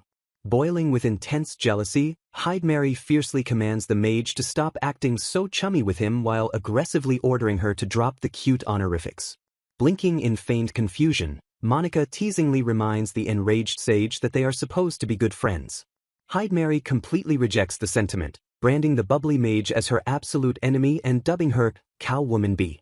Clapping his hands to command their attention, Hans sarcastically thanks the squabbling girls for already getting along so perfectly. Refocusing the squad, Hans confirms with Bettina that their primary route is firmly established despite this being their first time operating together. The veteran scout nods sharply, confirming they will utilize the absolute shortest path while actively avoiding any unnecessary combat. She kindly asks Vim to provide backup reconnaissance support if he has the mental leeway, prompting the boy to earnestly promise his best effort. His fragile composure instantly shatters as the sheer stress catches up, forcing him to violently vomit while a teammate desperately offers him water. Sighing heavily at the chaotic scene, Hans bitterly mutters that he feels exactly like an exhausted teacher chaperoning a bunch of rowdy children. Recovering quickly, the elite squad launches themselves deeper into the cavernous depths with synchronized, acrobatic bounds. Hans silently marvels at their flawless momentum, wondering if their impossible stamina is entirely due to Vim's continuous magical enhancement. The seasoned swordsman realizes they haven't felt a single drop of fatigue, estimating they will breach the Great Hall significantly ahead of schedule. Vim suddenly calls out a sharp directional shift, ordering the vanguard to immediately alter their route to the right. When a teammate asks if he spotted a monster, Vim firmly clarifies that he actually detected a lethal trap. Bettina smiles proudly, noting that this hyper-accurate trap spotting is exactly what the recon squad learned directly from Vim. Recalling her sheer disbelief, she notes how staggering his trap reconnaissance data truly was when he first presented it to her. She explains his brilliant new theory utilizes statistical floor analysis to predict trap trends, but her explanation is violently cut short as a monster suddenly blocks their path. A massive, heavily armored insectoid beast violently erupts from the rocky terrain to intercept the speeding adventurers. Lunging forward with explosive speed, Hans unleashes a devastating sword strike directly into the creature's thick carapace. The heavy blade violently recoils against the impenetrable armor, forcing the swordsman to grit his teeth in sheer frustration. Stepping boldly into the fray, Monica loudly commands the vanguard to step back and leave the heavily armored beast entirely to her. Vim quickly prepares his magic, advising the confident mage to temporarily keep her spell output strictly on hold. Acknowledging the tactical order, Monica initiates her loading sequence while eagerly awaiting the grantor's precise magical adjustments. Brilliant, crackling rings of magical energy violently swirl around the mage's staff as she charges her devastating attack. Fully syncing their magical flow, Mage Monica formally declares her absolute approval to receive Vim's combat enchantment. Acting with blinding speed, Vim flawlessly calibrates her magical range and precisely adjusts the spell's speed reduction parameters. He forcefully drives the specialized buff directly into her glowing staff, locking the complex enchantment perfectly into place. Unleashing her maximum power, Monica violently fires off her devastating Dunning-Kruger electric shot. A blinding barrage of explosive lightning violently obliterates the massive creature in an unending sequence of deafening detonations. Thick smoke violently billows across the battlefield as the charred, defeated remains of the heavy monster collapse into the scorched earth. The massive beast roars in absolute agony as the explosive magical barrage completely overwhelms it. Monica stares in sheer disbelief as every single one of her modified shots flawlessly hits their target. The excited mage praises the amazing accuracy while Vim calmly explains that he perfectly adjusted her spell's range. Turning to the young grantor, Hans urgently asks if he can safely enchant a physical weapon. Formally accepting the magical pact, the veteran swordsman loudly approves Vim's combat enchantment. Hans requests maximum strength and hardness without altering the blade's weight, which Vim instantly applies. Gripping his glowing sword, the veteran warrior drops into a highly aggressive combat stance. Smirking with absolute confidence, Hans boldly declares that it is time to hunt the crippled monster down. Lunging forward with explosive speed, he unleashes a devastating cross-slash directly into the beast. The monster shrieks in terror as the violently glowing blade tears through its thick armor. A brutal shockwave violently rips the massive creature into scattered and bloody pieces. Hans marvels at the impossible sharpness of his newly enchanted blade, claiming the heavy swing felt exactly like cutting through empty air. He enthusiastically praises Vim's unbelievable skills, finally understanding exactly why Camila values the boy so highly. Suddenly, Bettina screams a frantic warning as another monster violently ambushes them from above. The elite vanguard whips around in absolute shock as the terrifying creature plummets toward them. Reacting with blinding reflexes, Vim instantly casts a massive triple boost enhancement directly onto his own body. He rockets off the ground like a fired cannonball, intercepting the falling beast with impossible speed. In a single and flawless motion, Vim violently cleaves the airborne monster completely in half. The young grantor lands gracefully on his feet as the severed monster crashes heavily into the dirt behind him. The veteran squad aggressively cheers his impressive kill while a highly flustered Vim nervously thanks them. Remaining completely humble, Vim quietly notes that such reckless tactics are only manageable against weak small fry. The seasoned veterans stare at him in sheer bewilderment, completely baffled that he considers a dangerous new species to be mere small fry. Pushing deeper into the labyrinth, the elite squad cautiously navigates the treacherous subterranean terrain. A grim silence falls over the vanguard as they stumble upon a bloody and horrific scene hiding in the shadows. Bettina grimly identifies the scattered remains as the lost belongings of the ambitious adventurers who dove ahead of them. Lacking the time to dig proper graves, Hans respectfully orders the squad to offer a quick prayer for the fallen. Pressing forward, Vim silently marvels at how flawlessly the squad cooperates and thinks independently during both traversal and combat. He bitterly recalls his traumatic past, realizing that Dragon's Wings could never operate with such incredible tactical smoothness. Staring at his legendary comrades, the boy realizes once again just how insanely lucky he is to be part of such an amazing party. The dark and narrow tunnels finally give way as the vanguard steps out onto a massive rocky overlook. A breathtaking subterranean lake stretches out endlessly across the colossal underground cavern. The Nacht Libel adventurers stand completely paralyzed in awe as they gaze upon the majestic Great Hall. Hans surveys the massive expanse, carefully analyzing the strategic value of the newly discovered territory. Bettina happily confirms Vim's brilliant prediction, verifying that the Great Hall's water quality is perfectly safe for consumption. Hans enthusiastically praises the boy, noting that this massive safe zone will serve as a crucial relay point for conquering the floor. Monica cheers wildly, celebrating the massive deal of discovering a sustainable forward operating base. A heavily sweating Vim frantically waves his hands to downplay his vital role, falsely claiming he was only providing minor assistance. Sighing in sheer frustration, Hans bluntly asks why the boy always enjoys being so intensely self-deprecating and urges him to just accept the compliment. Vim frantically denies enjoying his own self-deprecation, completely desperate to make them understand his deeply ingrained insecurity. Mocking his lack of confidence, Heidmary launches into a wildly sarcastic rant about being an idiot who abused her authority just to invite a fired failure into an elite party. Acknowledging the truth of the situation, the squad firmly agrees that Heidmary is completely right. Breaking the tense atmosphere, someone warmly calls out to the young grantor by his name. Expressing his sincere gratitude, Vim thanks Abel, who casually tells him he is welcome. An ominous, quiet tension briefly settles over the marching vanguard. Having successfully secured the massive area, the advance party confirms the Great Hall's safety just as the main force finally arrives to join them.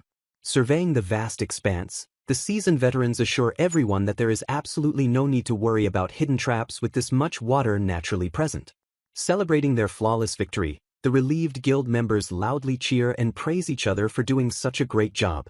Establishing a firm foothold, Nacht Libel officially designates the Great Hall as their relay point and decides to camp there for one night as a secure base. The exhausted adventurers finally settle down to recover their strength in the temporary underground camp. While a sleepy teammate urges him to just go to bed, a wide-awake Vim admits that something about the terrain is still deeply bothering him. Staring intensely at his scattered notes, the anxious grantor furiously analyzes the complex data to uncover what feels so wrong. Tracing the route, he realizes the overall incline strangely decreased before sharply increasing right before they reached the Great Hall. He stares up at the seemingly endless ceiling, marveling at how the massive cavern feels exactly like a barren wasteland located on the surface. A dark realization hits him as he deduces that if a massive amount of water suddenly flows in, their only escape route will be completely submerged and block their retreat. Spiraling into sheer panic, he calculates that if this room becomes a trap, the resulting flood will drown them all without any possible route for escape. Forcing himself to calm down, he rationalizes that they have already grasped the expected paths and found absolutely no evidence of active water-related traps. Dismissing his paranoid thoughts as completely pointless, he convinces himself that a massive water influx is impossible and finally decides to get some sleep. A sudden, strange sensation abruptly shatters the peaceful silence of the dark and quiet camp. A single drop of water violently strikes the ground, revealing the impossible phenomenon of rain falling directly from the cavern ceiling. Springing into action, a terrified Vim frantically wakes his comrades and screams that it is literally raining inside the labyrinth. Staring up at the impossible downpour, the stunned adventurers realize they are caught in a completely unexpected trap. Referencing the file, panic erupts among the adventurers as they question if they are caught in a deadly trap, completely shocked that it is raining inside the labyrinth. Confusion rapidly spreads through the ranks as the party desperately wonders who could have anticipated such a bizarre and sudden event. A party member looks on with mounting dread, terrified by the grim realization of what this unnatural rain might actually mean for their survival. Panic fully escalates as an adventurer yells that they cannot turn back, frantically begging the group for a survival plan.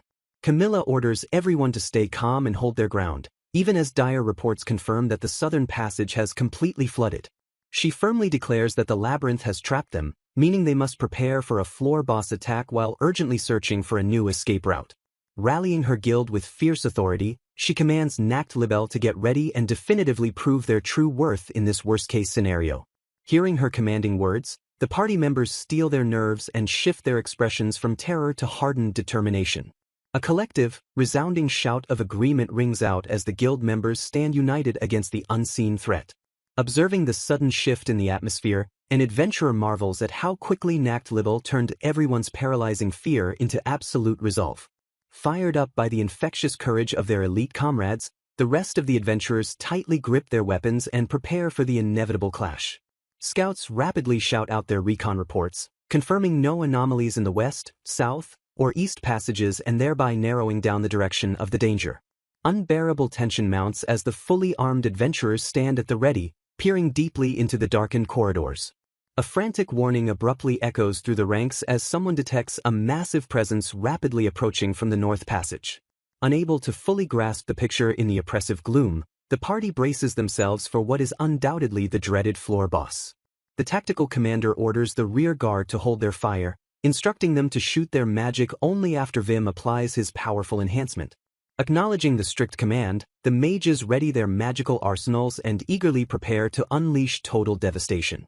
Vim rapidly recites his complex incantations, expertly weaving dense magical formulas into the chaotic air. Casting his specialized spell, he forcefully applies potent vibrations and hardening effects to significantly bolster the impending magical strike.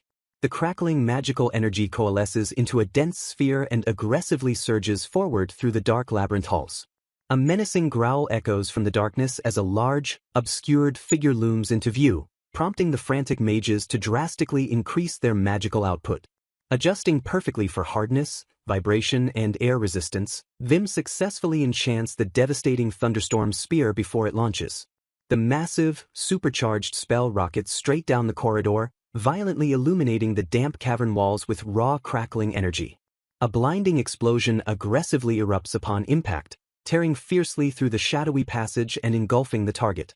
As the thick smoke clears to reveal countless shifting tentacles, sheer panic sets in when the party realizes their massive target is far from silenced. A desperate warning suddenly rings out as the monstrous, writhing mass of tentacles rapidly surges forward to violently retaliate. The heavy shield squad is immediately summoned to the front line, shouting in unified defiance as they brace for a crushing physical impact. Working at breakneck speed, Vim enchants the entire defensive line and empowers their heavy shields just before the monstrous strike connects. Activating a perfectly timed reflection spell, the hardened vanguard successfully deflects the creature's crushing physical blow right back at it. Greatly empowered by their successful defense, the vanguard boldly taunts the shadowy monstrosity to bring on as many attacks as it possibly wants. The leader urgently orders Heidi Marie to illuminate the elusive target, and she confidently steps forward to execute the critical command. Unleashing a blinding flash roar, she totally floods the massive cavern with intense light and finally exposes the horrific creature's true form. The stark, blinding illumination abruptly reveals a terrifying, gargantuan monstrosity looming menacingly over the tiny adventurers. A deafening, bone-rattling roar violently vibrates through the entire chamber as the colossal beast fully emerges from the cavernous shadows. Massive, thickly muscled tentacles thrash wildly through the air, aggressively threatening to instantly crush anything foolish enough to stand in their path. Staring up at the sheer scale of the nightmare before them, a paralyzed party member stammers in utter disbelief at its impossible size. Acknowledging that the monster is undoubtedly the floor boss, a concerned comrade urgently asks Vim if he has any idea what kind of abomination they are facing. Vim calmly analyzes the creature and deduces that despite its colossal size, it strangely resembles a small sea cow monster rather than any previous floor boss. Noting that the surrounding passage is still connected, he confidently confirms that if the beast truly is a sea cow, intense fire magic should be highly effective against it. Instantly acting on Vim's brilliant tactical analysis, the leader commands the rearguard squad to separately unleash a devastating barrage of fire magic upon the massive beast. A fiery mage immediately kicks off the offensive by launching a blistering fireball directly at the towering monster. The magical assault rapidly intensifies as a roaring flamethrower spell completely engulfs the dark cavern in searing heat. Following up the raging inferno, an ally boldly casts a scorching wind to aggressively fan the devastating flames even higher. The massive, chaotic combination of elemental attacks violently crashes into the floor boss with an earth-shattering impact. Thick, suffocating plumes of dark smoke heavily billow from the impact zone as the intense magical fire violently rages on. Seeing the visible, devastating damage, a frontline party member triumphantly shouts that their coordinated magical barrage is highly effective. The tactical commander instantly orders the vanguard to pair with the heavy shield squad, instructing them to strategically sever the beast's thrashing tentacles to inflict massive damage. Urgent orders aggressively echo through the chaotic ranks for the rearguard squad to similarly pair up and flawlessly support the intercepting attackers. The highly disciplined, battle-hardened adventurers loudly confirm the tactical shift as their collective morale surges with absolute confidence. Camilla urgently commands the entire team to conserve energy for defense, strictly instructing Vim to focus his vital magical enhancements solely on the critical shield squad. Fired up by the brilliant, high-stakes strategy, a frontline fighter eagerly calls out to Vim to powerfully execute the new battle plan. Vim firmly acknowledges the crucial command, instantly readying his highly specialized support magic for the heavily armored defenders. Moving in perfect, flawless synchronization with the rearguard's magic, the vanguard masterfully weaves through the dangerous gaps to create a breathtaking display of martial coordination. The highly mobile, fearless fighters execute relentless hit-and-run strikes, methodically and brutally chipping away at the colossal monster's immense health pool. Watching the perfectly coordinated, high-speed battle unfold feels exactly like observing a meticulously calculated, high-stakes chess match. Despite being trapped entirely on dangerous enemy territory under an unnatural, blinding heavy rain, the elite party maneuvers with absolute tactical precision. Against all impossible, overwhelming odds, the combat momentum decisively and miraculously shifts entirely in favor of the brave adventurers. Pushing the terrifying, massive floor boss to the absolute brink on their very first encounter brilliantly showcases the true, unmatched strength of Felbron's top party. Stepping forward with undeniable, commanding authority, Camilla intensely locks eyes with her highly trusted magical enchanter. She silently and calmly prepares her body for a decisive, world-shattering strike, her unwavering gaze radiating an intense and unyielding resolve. Ordering Vim to go all out and hold absolutely nothing back, she fiercely declares her immediate intention to charge straight into the deadly fray. Flashing a highly confident, trusting smile, the brave captain reminds Vim that she is relying completely and utterly on his unparalleled magical support. Vim vigorously nods in absolute agreement, his tactical focus sharpening instantly as he prepares his absolute most potent limit-breaking buff. Formally initiating the incredibly powerful magical link, Camilla fiercely approves the granter Vim's ultimate, reality-bending enchantment spell. Seeing their absolutely fearless captain bravely step up to the dangerous frontline, the surrounding party members immediately erupt into awestruck, deafening cheers. Quickly calculating the exact, demanding magical requirements, Vim successfully casts the absolutely optimal enhancement directly onto Camilla's battle-ready form. Empowered by the violently surging, pure magical energy, the fierce captain aggressively explodes forward in a blinding blur of highly enhanced, superhuman speed. Recognizing the massive, incoming devastation, the vanguard frantically screams for absolutely everyone to fall back and give their empowered captain maximum room to operate. The massive, horrifying floor boss wildly thrashes its heavy tentacles, letting out a deafening, furious, and terrifying roar at the rapidly approaching challenger. Knowing full well that unpredictable floor bosses always harbor deadly hidden trump cards, Camilla boldly resolves to annihilate the towering beast with one apocalyptic strike. She aggressively grips her glowing weapon tight, absolutely determined to crush the horrific monster completely before it can ever unleash its final, desperate attack. With a deeply triumphant, echoing battle cry, Camilla boldly charges the colossal titan to fully test the explosive, hard-earned results of their grueling training. Flashing back a few years, a solitary warrior reflects on her past amidst a desolate landscape. Swinging her blade with fierce determination, she vigorously pushes her physical limits in a grueling combat training session. Panting heavily, she reflects on her immense pride in mastering magic and pushing her resilient body to its absolute limits. However, the harsh reality forcefully sets in as she violently strikes the heavily damaged training dummy one last time. Staring at her unwavering stats, she realizes with mounting frustration that after over 1,000 grueling attempts, absolutely nothing has changed. A crushing sense of defeat washes over her as she painfully accepts that her desperate training has yielded absolutely zero progress. Gripping her sword tightly, she bitterly curses her stagnation in a fleeting moment of deep vulnerability. Resigning herself to this harsh plateau, she resolves that if she cannot grow stronger, she must completely devote her life to commanding and guiding her team. Just as she firmly accepts that her life as a growing warrior is over, a sudden, powerful enchantment completely shatters her grim reality. The violent memory abruptly snaps back to the chaotic present as her loyal party members cheer wildly for their fearless captain to step forward. Surging aggressively into battle, she marvels at how each repetition of Vim's incredible enhancement continuously elevates her raw strength. The potent magic expertly weaves into her very being, flawlessly refining her physical prowess with every perfectly timed cast. For a proud warrior who genuinely believed she had permanently hit her growth limits, this unparalleled magical support forcefully reignites a brilliant hope. Radiant magical energy violently erupts around her as she aggressively absorbs the reality-bending, empowering buff. Glancing briefly through the chaotic battlefield, she silently addresses Vim with a heart full of unspoken, profound gratitude. She sincerely wishes the young, talented enchanter truly understood the massive depth of her deep appreciation for his unwavering support. Looking back to the fateful moment their magical paths first connected, she realizes the sheer magnitude of his life-changing impact on her destiny. A fierce, exhilarating joy rapidly courses through her veins as she firmly declares that Vim's magic completely revived her dying warrior spirit. Channeling this boundless gratitude into raw, explosive power, she fiercely summons her ultimate, devastating technique known as Kaijin Giri. A colossal, glowing ethereal blade rapidly materializes in the turbulent air, heavily charged with violently swirling magical energy.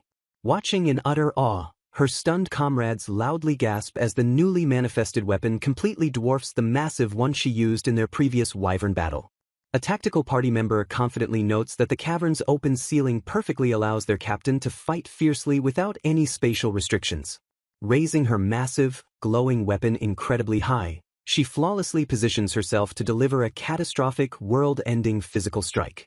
The dense magical aura violently whips around her armored form as she aggressively locks her deadly sights squarely onto the colossal floor boss. Feeling incredibly light and powerful under the intense enchantment, she openly marvels at the terrifying, newly enhanced scale of her own manifested attack. A blissful, deeply satisfied smile crosses her face as she realizes this perfect state finally allows her to strike with absolutely everything she has. Frantic warnings rapidly echo through the vanguard as terrified allies urgently scream to fall back and escape their captain's unhinged, unrestricted crossfire. With a deafening, earth-shaking battle cry, she brutally swings the gargantuan magical blade downward in a flawless, devastating arc. The colossal attack, Kaijin, aggressively tears through the very fabric of the damp cavern air with a deafening screech. Completing the unstoppable Kaijin Giri, the massive ethereal blade violently and brutally collides with the monstrous, thrashing floor boss. An earth-shattering explosion absolutely decimates the immediate area as terrified bystanders blindly shield their eyes from the blinding display of raw, unrestrained power. The sheer, overwhelming force of the legendary strike completely envelopes the colossal beast in a blinding, raging hurricane of magical destruction. A deep, agonizingly loud groan violently vibrates through the ruined cavern as the monster helplessly bears the full, crushing brunt of the apocalyptic attack. Despite the massive, blinding devastation, a sudden, horrifying roar urgently warns the tense party that the highly resilient beast is miraculously not dead yet. The tactical scout urgently screams that the creature's biological response is completely active, instantly prompting Simon and the vanguard to step forward. Refusing to let their guard down for even a second, the relentless adventurers quickly unleash a chaotic, devastating barrage of void cuts and fireballs to finish the job. The consecutive magical strikes mercilessly pound the staggering, ruined floor boss, violently throwing up massive, blinding clouds of thick debris. The heavy dust finally clears, and a deeply triumphant shout loudly confirms that the monster's stubborn biological reaction has definitively and permanently vanished. A massive, deafening cheer violently erupts from the heavily exhausted party members as the absolute reality of their historic victory finally sets in. Tears of utter joy flow freely as the ecstatic adventurers realize they just made permanent history by miraculously defeating a labyrinth floor boss on their very first dive. The ecstatic guild members cheer wildly, excitedly declaring they will throw the biggest celebration ever for their historic victory. Joyful expressions light up their faces as the incredible reality of their triumph begins to sink in. While others celebrate, one adventurer gazes up at the falling rain and nervously questions if the battle is truly over. Doubts ripple through the ranks as someone wonders aloud if defeating a labyrinth floor boss should really be this easy.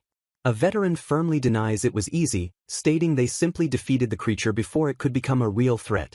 Acknowledging that Label's swift action secured the win, a nagging suspicion still heavily burdens his anxious mind. Abel happily calls out to Vim, cutting through the tense, lingering atmosphere with his cheerful voice. Vim quickly turns his attention toward his energetic teammate, momentarily distracted from his dark thoughts. Abel suddenly slips in the rapidly rising water, prompting Vim to urgently warn him to be careful. Noticing his comrade's intense focus, Abel nervously asks Vim what is wrong. Vim pieces the grim clues together, noting how the defeated floor boss and the unnatural rain appeared simultaneously out of nowhere.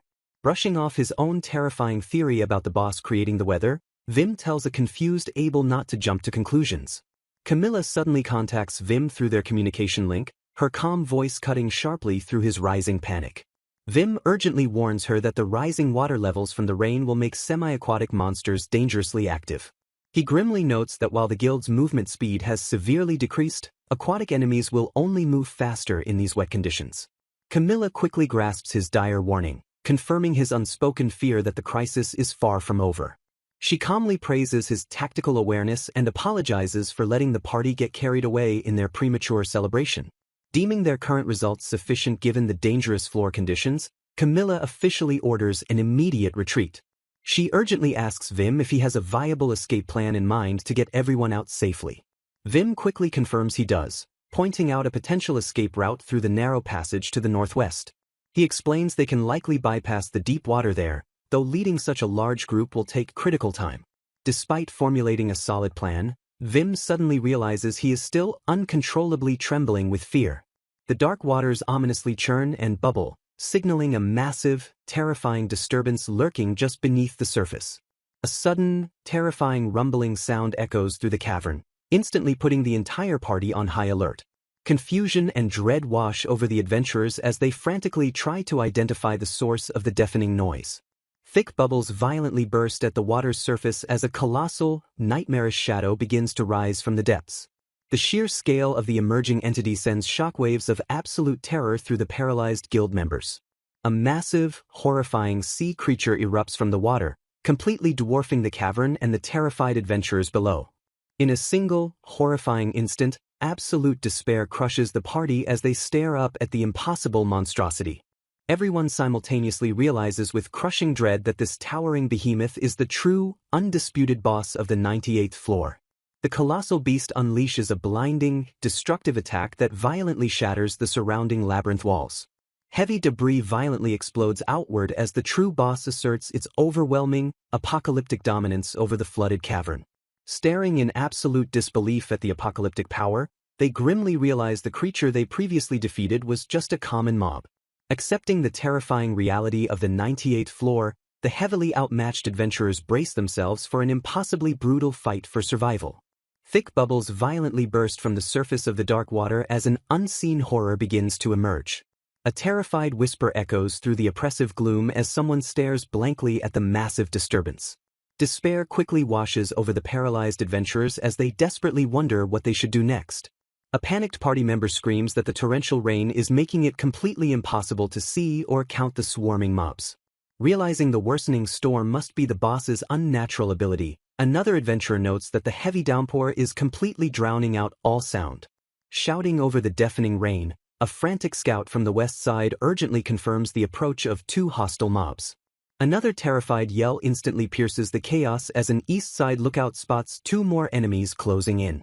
The Southern Guard stammers in absolute horror, spotting at least 5 monsters and begging the team for a survival plan. Total panic erupts as Bettina reports from the north that they are completely surrounded on all sides, frantically pleading for immediate orders. Cutting through the terrified screams to run, Camilla's calm and authoritative voice commands absolutely everyone to settle down. Taking immediate tactical control of the dire situation, she forcefully orders the panicked group to gather and form a tight defensive formation. The chaotic party members look up in absolute awe at their perfectly composed and fearless captain. Galvanized by her powerful command, the adventurers frantically scramble through the flooded cavern to assemble their defensive line. Watching Camilla maintain her absolute composure in the face of death, a party member realizes this is what true leadership looks like. Moving with practiced precision, the vanguard heavily locks their glowing shields together to form an impenetrable wall. Staring bravely into the blinding rain, the hardened defenders brace their heavy shields and prepare to intercept the incoming onslaught. A nervous adventurer stammers through the tension, questioning if they really must fight since their retreat path is completely blocked. Doubt heavily creeps into the ranks as someone wonders if even the elite Nacht-Libelle can successfully push through a floor boss and multiple mobs. The grim reality of their impossible situation sets in as the terrified fighters question how long they can survive and if a clean escape is even possible. Suddenly, Abel loudly calls out to Vim, violently snapping the young enchanter out of his spiraling dread. Slapping Vim aggressively on the back, Abel forcefully tells him to look around and drop his uncharacteristically gloomy expression. Startled by the sudden physical impact, Vim completely snaps back to reality and regains his shattered focus. Looking around at his fiercely battle-ready comrades, Vim realizes with profound shock that he was the only one actually panicking. Shaking off his lingering fear, he firmly agrees with Abel and vows to keep his eyes fixed solely on the brutal battle ahead. Camilla confidently declares that while overpowering the enemy isn't guaranteed, they are certainly not fighting at a disadvantage. Reminding her team that they still have plenty of power and 0 casualties, she forcefully rallies her unbroken guild. Vowing that absolutely everyone will make it back alive, she urgently commands the adventurers to assess the chaotic situation. Reinvigorated by his captain's absolute confidence, Vim resolves to perfectly execute the critical support tasks that only he can do. The dark waters ominously churn and bubble once more as the monstrous horde prepares to launch its devastating strike. A deafening command to defend echoes through the cavern as an impossible, writhing mass of thrashing tentacles suddenly erupts from the depths. Springing into immediate action, Vim rapidly casts a highly potent enchantment to heavily reinforce the entire frontline. The heavily armored shield squad roars in unified conformation, fiercely bracing themselves to endure the incoming kinetic impact. Camilla urgently orders her vanguard to weather the massive swarm of tentacles before they launch a devastating counterattack on the boss's main body. Staring up at the terrifying canopy of writhing monstrous limbs, a paralyzed adventurer nervously stammers that there are simply too many to block. A frantic, blood-curdling scream warns the vanguard that the colossal mass of heavy tentacles is finally violently crashing down upon them. The terrifying, muscular wave of enormous tentacles aggressively slams into the vanguard's glowing magical barriers. A deafening, explosive impact violently rattles the flooded cavern as the heavy shield squad absorbs the full, brutal force of the monstrous strike. Gritting her teeth against the overwhelming, crushing physical pressure, Camilla fiercely commands her struggling team to endure the hit. The relentless, apocalyptic assault continues to violently hammer against their heavily trembling, magical defensive line. Fighting through the absolute, blinding chaos of the monstrous attack, the fearless leader screams for all members to desperately hang in there. Desperately trying to raise everyone's spirit, Camilla's voice rings out across the chaotic battlefield. Despite their elite status, the legendary Nacht-Libelle faces an unprecedented disaster. Overwhelmed by the brutal onslaught, the once proud party finds itself partially annihilated. Broken bodies and shattered weapons litter the flooded cavern as the true horror of the situation sets in.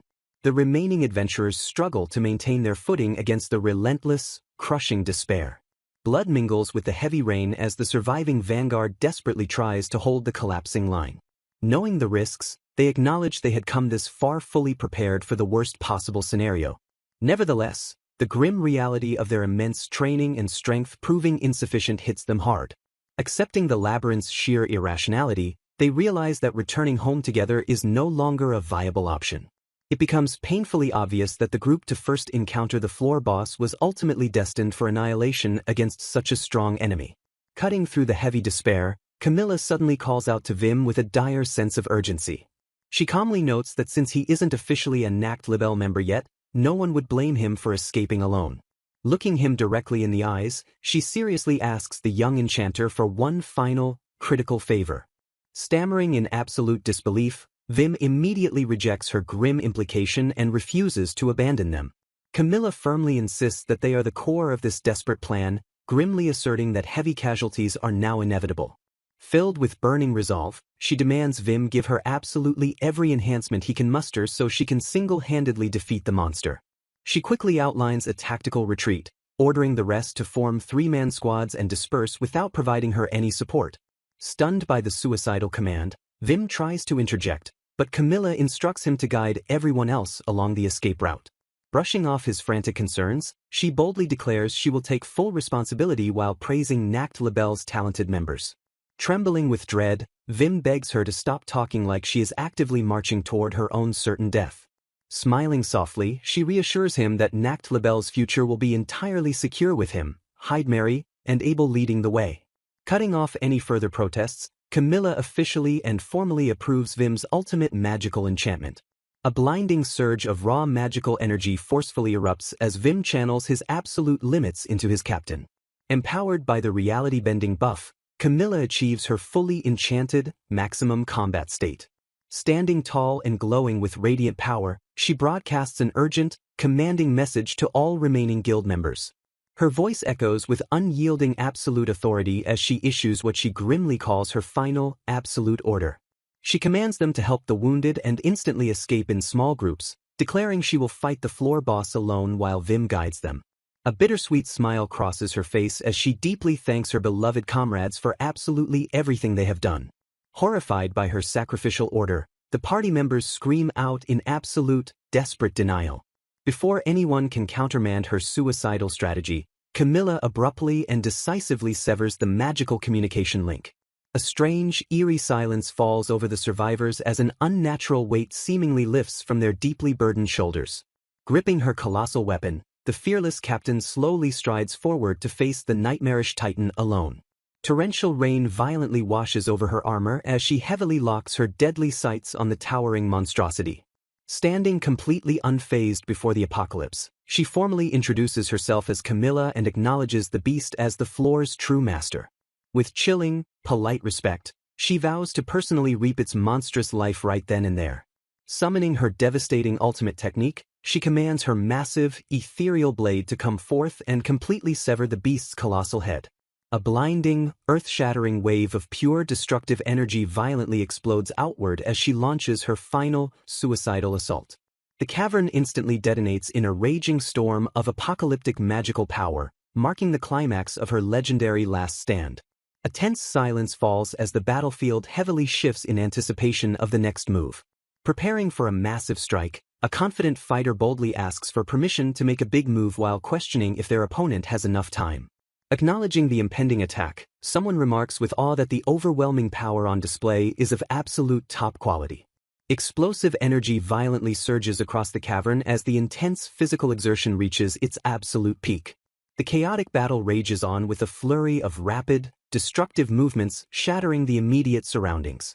Completely taken aback by the sudden shift in momentum, a combatant frantically questions what is happening.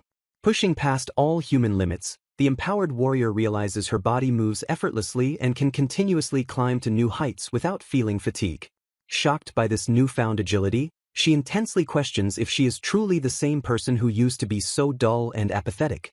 Marveling at her own spectacular metamorphosis, she stares at her hands and wonders if this incredible power is genuinely hers. She aggressively charges forward, completely embracing the surging magical adrenaline coursing through her veins. A fierce battle cry echoes out as she joyfully declares that she can finally fight on equal terms. Locking her deadly sights on the monster, she boldly vows to sever all its thrashing tentacles before violently striking the central body. Driven by sheer combat ecstasy, she relentlessly demands more power as she launches into a devastating offensive frenzy. Watching the incredible display, an observer marvels that despite the absurd growth in strength, Her physical form does not collapse under the immense pressure. Acknowledging this awe-inspiring spectacle, someone compares Camilla's maximum strength to the legendary battle of a mythical hero. Betting absolutely everything on this final push, Vim urgently resolves to follow Camilla's orders and maximize his time. Shifting his intense focus, he desperately prepares to provide vital magical assistance to everyone else. Executing the grim tactical plan, the heavily battered survivors scramble to retreat from the deadly frontline. Gasping for breath amidst the chaos, a rescued party member offers a deeply sincere expression of gratitude. Spotting a familiar face through the heavy rain, someone urgently calls out to hide Mary. Rushing toward her comrade, she firmly declares her unwavering belief in Vim's magical capabilities. Surveying their new surroundings, the retreating group carefully determines that this specific area finally seems to be safe. Analyzing the scattered forces, a scout grimly notes that while Hans is safe, the second reconnaissance team is in a terrible situation. Acknowledging the dire update, the determined survivors quickly agree to move out and continue their desperate escape. Splashing heavily through the flooded passage, a concerned ally suddenly calls out Vim's name in confusion.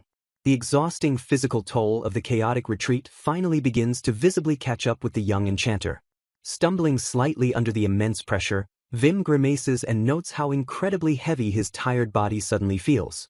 He tries to logically brush off the heavy sensation in his legs as mere physical fatigue from the grueling battle.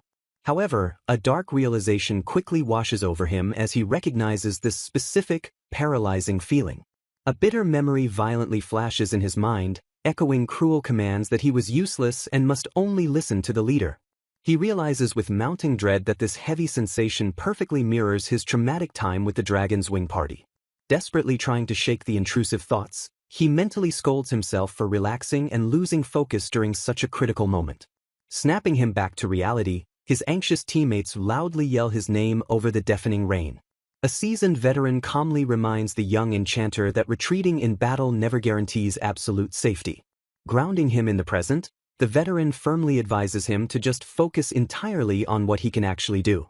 Reassuring his worried friends, Vim insists he is fine while acknowledging the magnificent improvement in their tactical situation. Despite his outward composure, he internally agonizes over why these unshakable, dark memories are suddenly resurfacing now. The traumatic ghosts of his past relentlessly echo in his mind, mocking him with fake praise and arrogant demands for his combat skills. Forcing himself to concentrate, Vim aggressively buries the haunting command that he just needs to blindly follow orders. Counting down to suppress his spiraling panic, he reminds himself to stop overthinking and boldly pushes forward into the unknown. Desperately trying to move, Vim mentally commands his feet to push forward and blindly obey Camilla's strict orders. Suddenly, a harsh voice violently snaps his shattered attention away, angrily yelling at him to look up. The chaotic reality of the flooded battlefield harshly crashes back into his peripheral vision. Snapping him completely out of his daze, a comrade fiercely grabs his attention to point out his pathetic, frozen expression. The ally aggressively points out that Vim is paralyzed by fear, wearing the exact same humiliating smirk he always showed around Kronos' trashy party. Staring deeply into Vim's panicked eyes, his teammate intensely demands to know exactly what is running through his fractured mind. Firmly gripping Vim's trembling shoulder, the comrade commands him to stop running from his trauma and actually think things through. The pressing, interrogating question violently echoes over the heavy rain, forcing the young enchanter to brutally confront his inner demons. The teammate brutally hits the nail on the head, accurately accusing Vim of severely doubting their slim chances of survival. An intense moment of clarity abruptly strikes Vim as the deafening sounds of the brutal battle roar all around him. The towering floor boss violently thrashes in the shadowy background, keeping the desperate surviving members under immense, crushing pressure. Desperate adventurers brutally clash against the monstrous, whipping tentacles, fighting fiercely for their miserable lives. Rallying their shattered morale, the frontline wildly cheers that they can absolutely still win as long as their fearless captain stands with them. A unified, deafening roar violently erupts from the vanguard as absolutely everyone fiercely refuses to give up the brutal fight. The colossal monster abruptly shifts its terrifying mass, immediately drawing the absolute attention of every battle-hardened survivor. A sudden, eerie lull violently drops over the flooded battlefield as the horrific monster inexplicably halts its relentless barrage. Recognizing the sudden, suspicious halt in the creature's attack, a vanguard member frantically screams that this is their ultimate chance. Surging forward with renewed hope, the brave adventurers aggressively declare they will not let this perfect, fleeting opportunity slip away. Gathering every ounce of their remaining magical power, the unified attackers boldly prepare a massive, heavily coordinated strike.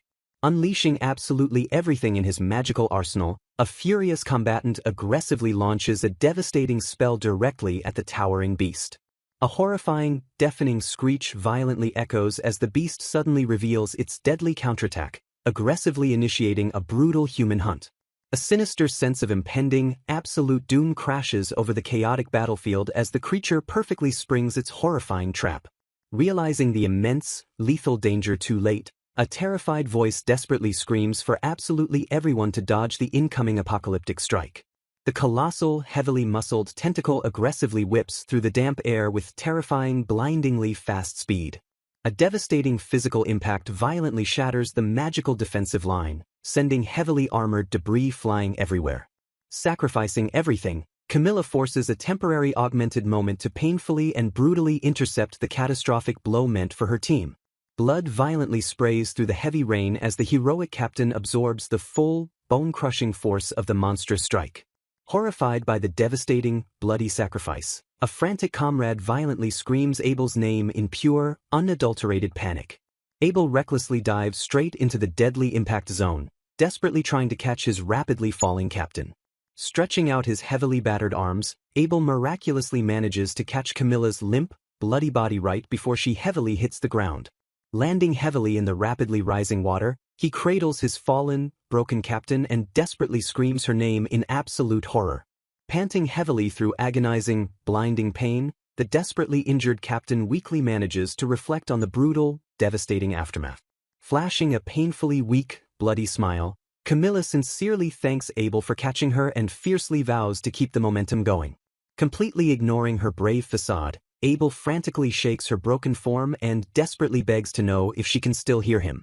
A horrific medical assessment grimly reveals that nearly all of Camilla's bones are shattered, her internal organs severely damaged, and she is bleeding out rapidly. Barely clinging to fading consciousness, the heavily battered captain weakly asks exactly who is still left alive on the ruined battlefield. Swallowing his intense, crushing grief, a surviving party member grimly confesses that they absolutely could not escape and everyone is still trapped here. A heavy, completely defeated sigh escapes Camilla's bloody lips as she quietly accepts the horrifying, grim reality of their failed retreat. Forcing a tragic, desperately weak laugh, she rejoices that no one has died yet and strongly urges the young survivors to go back together. With her final ounce of fading strength, she explicitly orders the young and capable to instantly run away and leave severely wounded burdens like her behind. Accepting the grim reality of the situation, someone murmurs that this is just how things are. A heavy, intense stare cuts through the chaos as the crushing weight of the moment sets in. Refusing to accept this tragic outcome, a party member aggressively insists that with proper reinforcement, they could at least serve as a meat shield. Trembling but resolute, the survivor firmly declares that they absolutely still cannot give up. Officially authorizing the desperate plan, Camilla forcefully approves Vim's magical reinforcement and begs him to execute it. A sudden, blinding surge of magical energy violently erupts as the ultimate spell is cast. Agonizing over his hesitation, Vim painfully realizes that simply doubting his actions is wasting Camilla's precious life. He grimly acknowledges that even if they sacrifice many brave companions right now, most of the group will surely perish.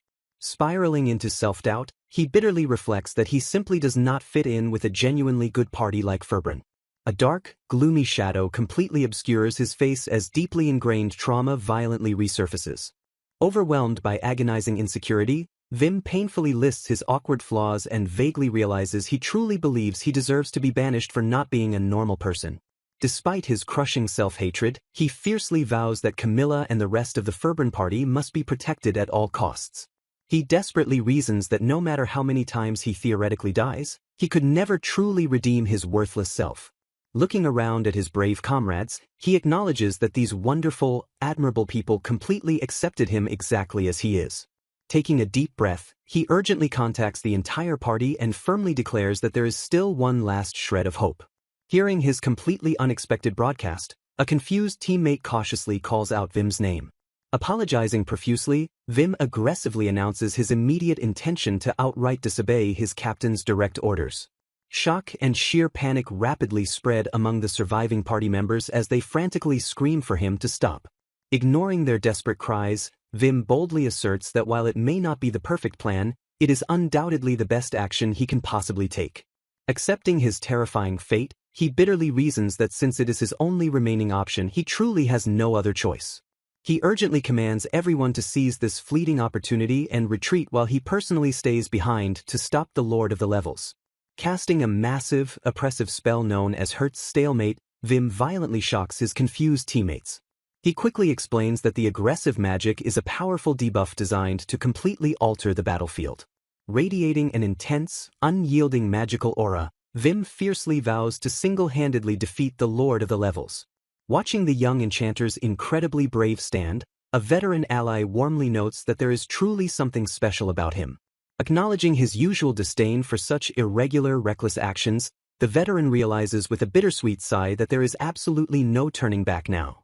Remembering how he was always told he had the ultimate freedom to live his own way, Vim suddenly grasps the profound truth of those empowering words. Gathering absolutely every ounce of his latent magical power, the young enchanter powerfully prepares to break past all his mortal limits. Activating his ultimate technique, Vim violently initiates his unique class transition into a puppet master. A voice cuts through the heavy tension, questioning young Vim's current actions. An eerie silence fills the atmosphere as the dangerous encounter rapidly intensifies. Vim firmly declares that defeating his opponent stands as his absolute duty. A small companion murmurs his name, watching the young warrior with deep concern. Seeking final confirmation, the companion asks if Vim is truly going through with his plan. Acknowledging his unwavering resolve, the watcher accepts Vim's firm decision. The companion reflects on Vim's bold growth, noting how he always steps up to fight despite his constant complaining. Vim formally bids farewell to Heidmarie, fully recognizing the grave reality of their parting. He reassuringly tells Heidmarie not to worry, trusting entirely in his own strength to secure victory. Downplaying the overwhelming peril, Vim claims he only intends to buy time just like he did during their last battle. With a confident smirk, he boasts about being vastly stronger than the previous ruler of this mysterious floor. A sudden, jarring realization abruptly breaks his arrogant train of thought. Vim notes a strange physical sensation within himself, feeling his emotions rising uncharacteristically high.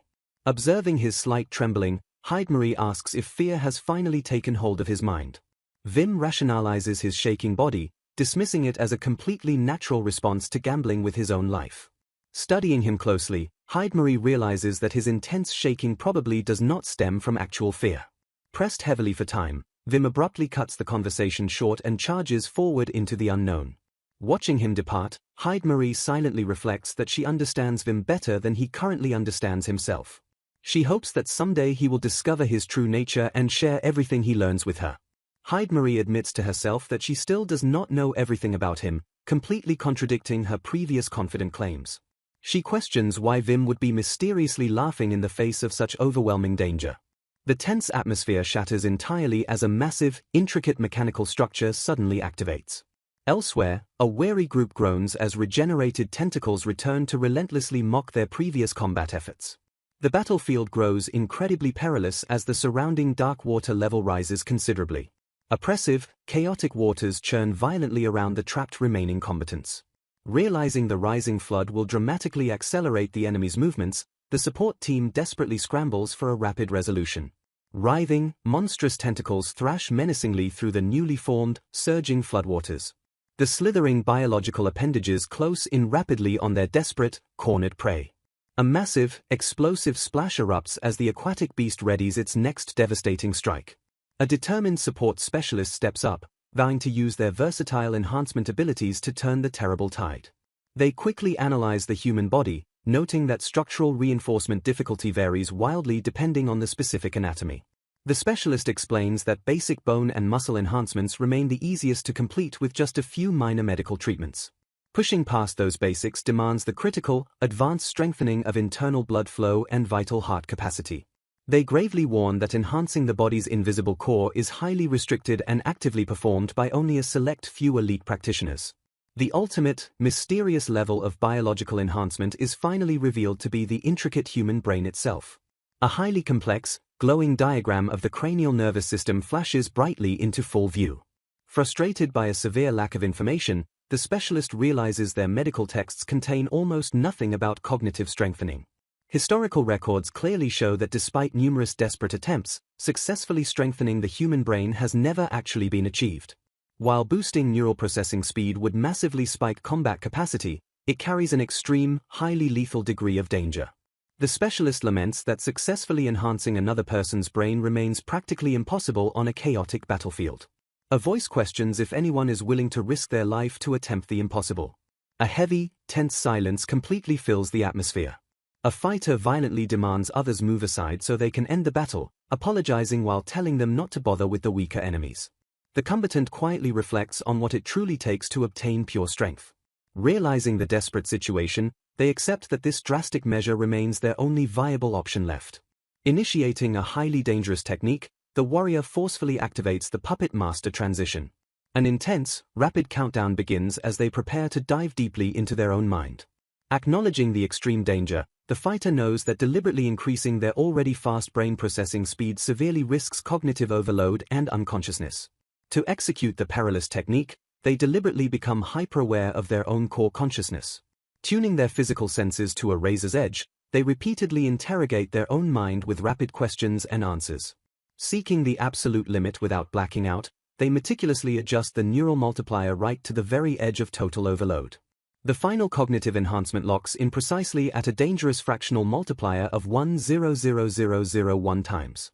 Accepting the terrifying cost of their desperate gamble, the combatant understands that the ultimate side effects will likely manifest as permanent brain damage. Directing all theoretical speculations within their massively accelerated mind, they confirm the terrifying technique is completely feasible. A sudden, blinding pulse of mystical energy signifies that the mental acceleration has fully activated. The puppet master transition fully sets in with an eerie, echoing resonance across the field. A sharp, sudden kinetic impact violently ripples across the chaotic combat zone. A faint, subtle tap echoes out clearly in the fighter's newly heightened sensory perception. The sheer, terrifying force of the cognitive transformation violently distorts the immediate surrounding space. Shocked by the profound sensory shift, the combatant momentarily panics and legitimately wonders if they have suddenly died. Peering sharply at the battlefield, they realize the frantic landscape now appears to move at an agonizingly slow pace. The chaotic world abruptly remains suspended in this newly accelerated, terrifying perspective. Massive enemy attacks hang almost completely motionless in mid-air right before the hyper-aware observer. A soft gasp escapes as the sheer, unbelievable scale of their heightened perception becomes crystal clear.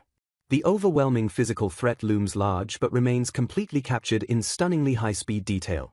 The combatant hyperfocuses on the exact, lethal trajectory of the incoming physical blow. Every single minute shift of the enemy's attack is meticulously and instantly analyzed by the accelerated mind. The fighter perfectly calculates the precise spatial vector needed to execute an impossible countermovement. Muscles instantly begin to coil with supernatural precision strictly under the new mental command. The mind flawlessly synchronizes the body's minute movements to perfectly match the magically halted timeline. Pushing entirely beyond all mortal limits, an instant physical strengthening radically multiplies their bodily power 20-fold. Basking fully in the godlike state, they marvel once again at how incredibly slow the monstrous enemy appears. An absolute, euphoric command over every single physical sensation rapidly washes over the fighter's body. They instantly grasp the flawless timing and perfectly understand the absolute most optimal way to strike back. The heightened biological state allows them to flawlessly perceive the movement of every muscle fiber down to thousandths of a second. Reflecting sharply on combat philosophy, the fighter notes that strong warriors naturally train to guarantee a win 10 out of 10 times. Conversely, they realize that weak fighters must focus entirely on seizing a 1 in 100,000 moment of chance and pouring all their raw energy into it. The combatant ultimately realizes that true victory is not merely about passively stumbling into a successful outcome. Gripping their destiny tightly, they declare it is purely about forcing that success to happen through sheer, overwhelming will. Knowing they had absolutely no other option left, they violently propel themselves forward with this newfound kinetic force to flawlessly dodge the fatal attack. Fully realizing the physical toll, the fighter explains that he deliberately strengthened the elasticity of his ligaments just for this maneuver. With his newly enhanced biology, he violently launches himself into a breathtaking, high-speed movement. He triumphantly cheers, vowing to continuously chase that impossible miracle that only occurs once in 100,000 attempts. Pushing himself to the absolute limit, he knows he will surely die if he fails to execute the maneuver flawlessly. A chaotic, echoing laugh escapes his lips as pure adrenaline completely takes over his body. Watching from afar, an observer stammers in absolute disbelief at the unfolding spectacle. The stunned onlookers gasp as the fighter inexplicably jumps into thin air, questioning the very physics of his movement. An analyst notes that he miraculously cancelled the jump's momentum with a brutal backswing, executing a move that would normally shatter human joints. The observers wonder aloud if such a godlike physical achievement is only possible through extreme bodily enhancement. Staring in awe, they conclude that his terrifying agility has completely transcended the realm of normal human movement. An observer finally realizes the true identity of the blurring figure, softly whispering Vim's name in pure shock. Reveling in his newfound power, Vim laughs maniacally and commands himself to live exactly as he desires. He proudly celebrates overcoming staggeringly low odds, claiming to have witnessed countless one-in-a-million miracles in rapid succession. Despite his initial success, a creeping dread reminds him that his current speed still might not be enough to escape a brutal death. He sharply calculates that a single misjudgment of even a millisecond will result in devastating, bone-crushing blows from the enemy's tentacles. Confident that speed remains his greatest advantage, he taunts the monstrous beast and eagerly awaits its next counterattack. A sudden shift in the chaotic atmosphere signals that a devastating new attack is charging up. Vim reacts with sudden alarm as he realizes the massive creature is actively preparing to unleash magic. The battlefield violently erupts as a dark, mystical energy begins to aggressively swirl around the beast. A terrifying, quick-moving wave of pure black magical energy surges forward instantly to strike him.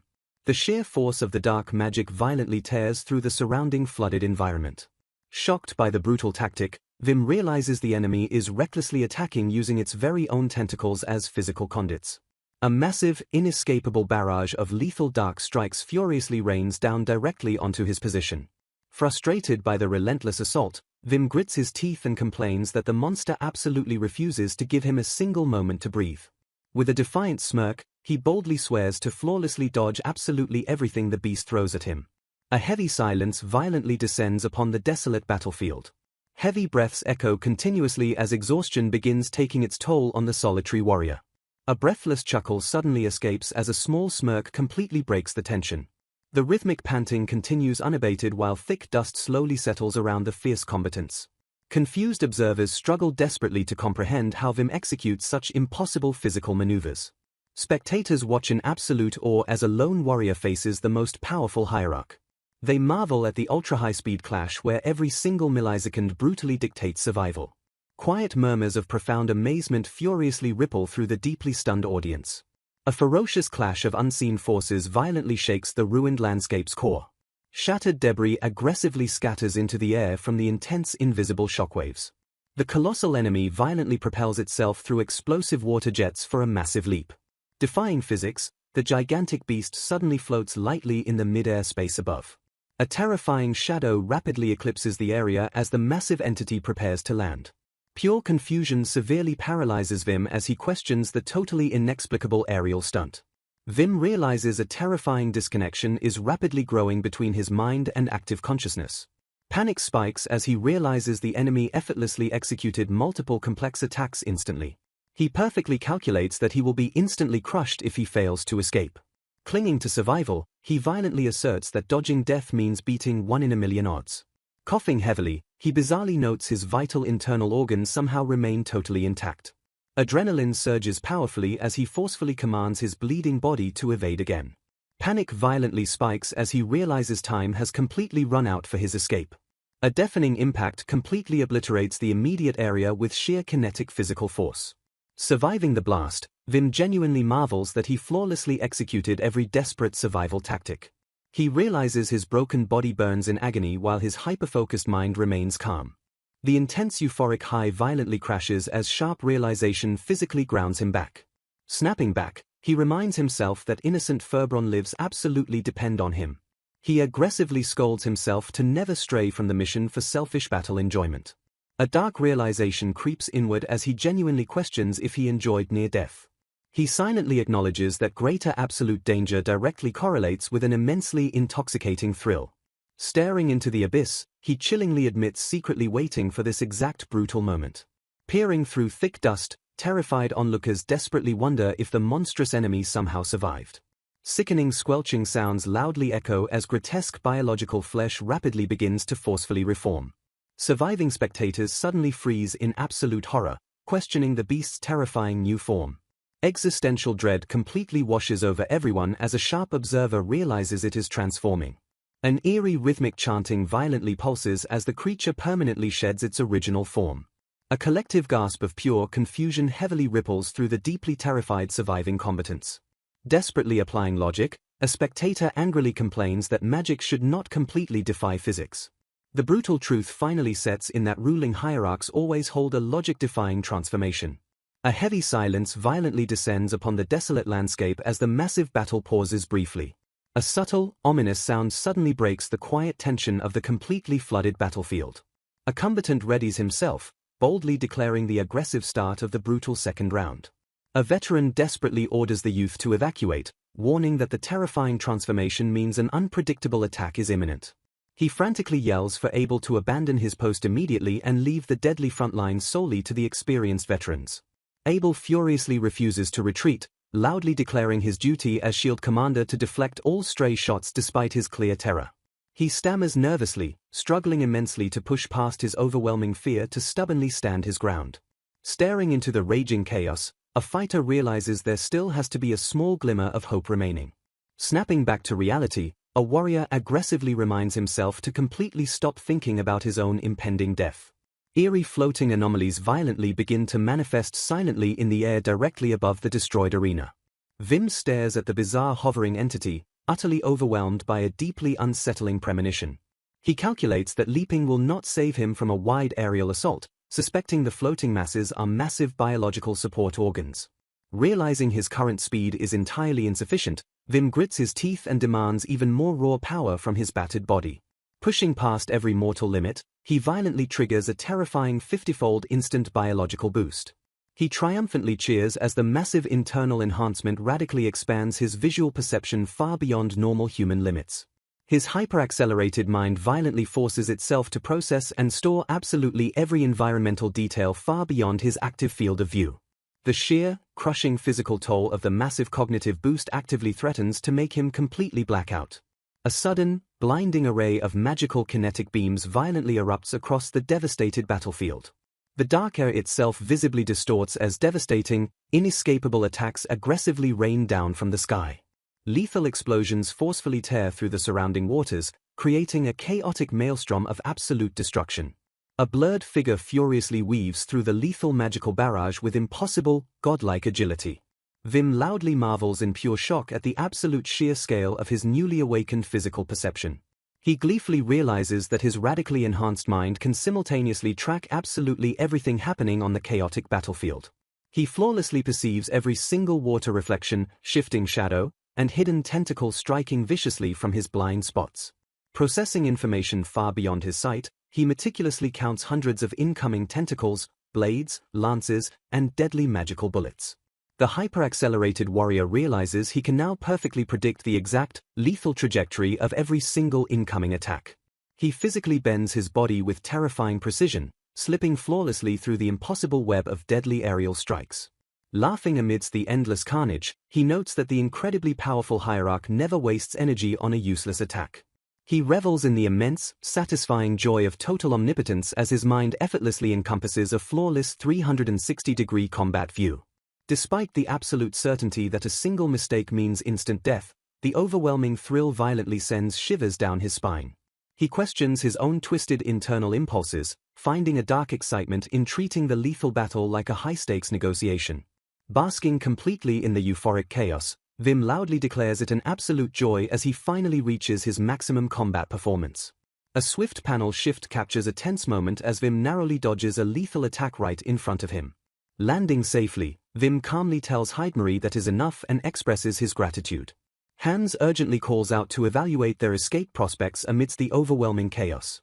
Hans worries about providing support for Vim while protecting the injured from relentless stray bullets.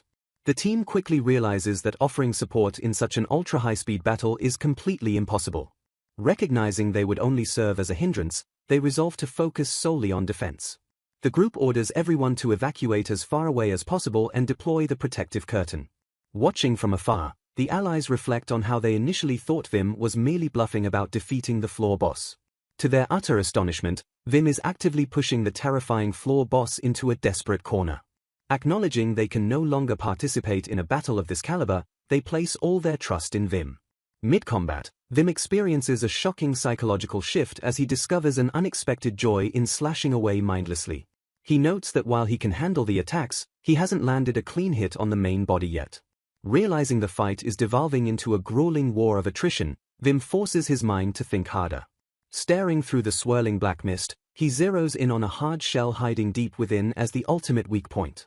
Fueled by absolute determination, he resolves to shatter the core and secure his victory. Vim marvels at his own brilliance, wondering how his mind calculated the absolute shortest route to the boss.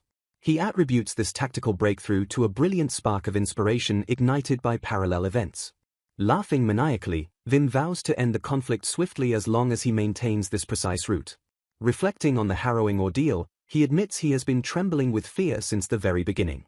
Embracing the staggering odds, he realizes that standing on the brink of victory feels like witnessing a miracle. Clenching his fists tightly despite a terrifying 90% chance of dying, Vim remains certain of his success. He acknowledges that his reckless strategy is practically suicide, but turns the lethal danger into an intoxicating thrill. A sudden kinetic shockwave tears through the atmosphere as the high-speed confrontation reaches a fever pitch. Debris scatters violently across the flooded arena as explosive energy surges through the battlefield. The surrounding allies freeze in absolute disbelief as Vim suddenly reappears right before them. Looking around in confusion, Vim wonders why the heavy rain has suddenly stopped falling. He realizes he has rocketed far above the clouds simply by executing a single, massive jump. To his surprise, the colossal boss chased him all the way up into the stratosphere to build even greater speed. All external sounds completely vanish, leaving an eerie, profound silence in the upper atmosphere. Vim feels as though he is the only living soul left inside this vast, isolated world. A powerful sense of absolute dominance washes over him as he surveys the boundless space below. Intoxicated by the godlike sensation, Vim feels like the undisputed ruler of everything around him. The kinetic energy hums quietly around his hyper-focused body as he prepares for the final decisive strike. Every muscle fiber in his body coils tightly with supernatural precision under the thin mountain air. The terrifying scale of the high-altitude arena reflects perfectly in his hyper-accelerated consciousness. Standing at the apex of his power, Vim balances on the razor-thin edge between absolute triumph and oblivion. The roaring wind begins to pick up faintly as the colossal boss prepares its ultimate countermaneuver. Grinning wildly, Vim welcomes the supreme danger with an open heart and fierce adrenaline. The ultimate clash of will and speed converges into a single, breathtaking moment suspended in time. With absolute confidence, Vim plunges headfirst into the final clash to claim his hard-fought destiny. The colossal beast violently raises a massive barrier as it zooms into a high-speed defensive position. Gathering his final reserves, the warrior vows to use every ounce of his remaining strength and harden his body to its absolute limit. Pushing himself to build up even more incredible speed, he fiercely declares he will completely pierce right through everything. Charging forward with intense momentum, he finally spots his true target hidden deep within the swirling black mist. A devastating, high-speed collision violently erupts across the sky as the overwhelming, godlike forces aggressively clash. The sheer kinetic power of his ultimate strike brutally shatters the massive enemy's central defensive core. Floating amidst the freshly shattered remains, he blinks in pure confusion as a strange, overwhelming silence washes over him. A mysterious, glowing cosmic energy begins to slowly dissipate into the surrounding ruined atmosphere. The massive physical form of the terrifying beast completely crumbles away into a blinding, majestic array of light. A bizarre, ethereal presence momentarily manifests before his very eyes from within the fading magical glow. Strange, silent murmurs seem to echo directly into his accelerated mind from the rapidly fading biological entity. The glowing spirit flashes a subtle, enigmatic expression just before totally vanishing into the endless void. Although he completely fails to understand the meaning behind its final words, he clearly senses that the cryptic message harbored absolutely no malicious intent. Accepting the truly bizarre encounter with a simple nod, he finally allows his overwhelming adrenaline spike to safely subside. Exhausted and gasping heavily for precious air, he violently splashes back down into the completely flooded arena. Stumbling slightly in the dark, shallow water, he slowly regains his physical bearings in the sudden, eerie stillness of the battlefield. His scattered thoughts finally realign as he fully remembers he pushed himself to the absolute brink for the pure sake of protecting everyone else. A brilliant ray of warm, golden sunlight triumphantly pierces through the heavy, dark storm clouds lingering high overhead. Joyous, relieved shouts loudly echo across the ruined landscape as his surviving, battle-weary allies desperately call out his name. Looking up at the newly cleared sky, Vim lets out a soft sigh of pure relief as he notes that the relentless, oppressive rain has finally stopped. The massive labyrinth diving expedition on the 98th floor officially concludes with incredible discoveries, the absolute subjugation of the boss, and miraculously zero casualties. The dangerous expedition aggressively pushes forward as the party violently breaches the 50th floor. A massive, terrifying monster suddenly blocks their path in the deep darkness. The beast unleashes a deafening roar as the adventurers violently brace for brutal combat. Taking absolute command, Kronos urgently shouts for Nicola to initiate their coordinated strike. Leaping boldly into the fray, Nicola ruthlessly crushes the enemy with a devastating erupting crush attack. Melis seamlessly follows up the physical assault by locking the monster down with a powerful binding spell. A massive blanket of searing magical flame instantly engulfs the trapped creature. The raging inferno violently incinerates the monster as it thrashes helplessly in absolute agony. Smoke violently billows outward as the beast's severely burnt form finally begins to collapse. A thunderous splash echoes through the cavern as the massive creature violently hits the flooded ground. The girls cheer wildly for Kronos, completely infatuated with his incredibly cool combat leadership. With Nicola's injuries fully healed, the revitalized Dragon Wing party confidently resumes their intense dungeon diving. Taking charge of planning and enemy detection, the tactician notes how significantly their combat coordination has improved. Despite their recent success, he quietly questions how this completely disjointed group ever survived this long on their own. He admits the core trio possesses immense raw potential since they so effortlessly breezed through this dangerous floor. Their unique, volatile blend of sheer recklessness and courage consistently tips the brutal scales of combat in their favor. Analyzing their fundamental flaws, the tactician grimly concludes that this party ultimately possesses no real future. They might barely survive as a mid-level squad, but the legendary Dragon Wing that once sought glorious frontline fame is completely dead. Brutally assessing their hard limits, he realizes they severely lack the required raw power to ever defeat a true floor boss.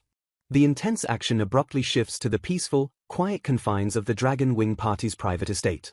Exhausted from the grueling dungeon dive, the team finally relaxes around their cozy dining table. The quiet domestic atmosphere is suddenly broken by the rhythmic clinking of dinnerware. Someone playfully points out a stray carrot stem in the meal, loudly blaming Nicola's clumsy cooking duty. Nicola apologizes with a highly embarrassed laugh as the entire group affectionately teases her obvious clumsiness. Laughter warmly fills the room as Kronos jokingly tries to force a thoroughly disgusted Melis to eat the nutritious stem. Beneath the fleeting laughter, the tactician observes that a heavy, suffocating atmosphere still aggressively plagues the divided group. A sudden spark of inspiration hits as they desperately search for a way to break their lingering stagnation. Kronos suddenly shatters the tension by casually suggesting they finally increase their party's overall numbers. The girls excitedly agree that their long physical rehab made them completely forget their prestigious status as an A-rank party. They eagerly anticipate a flood of new applications, hoping a massive expansion will catapult them straight back to the front lines. The lively conversation immediately pivots to the logistics of exactly how many recruits they should actually accept. Seeking to maximize their overall combat efficiency, Kronos ambitiously suggests recruiting a couple dozen new members. The women immediately voice valid concerns, deeply fearing that unscrupulous men might violently target their female-heavy group. Shifting the heavy burden of leadership, Kronos suddenly forces a startled Melis to make the final decision. Caught completely off guard by the intense spotlight, Melis stammers nervously. The tactician silently notes how Kronos constantly uses this subtle manipulation tactic to deeply control the group's internal dynamic.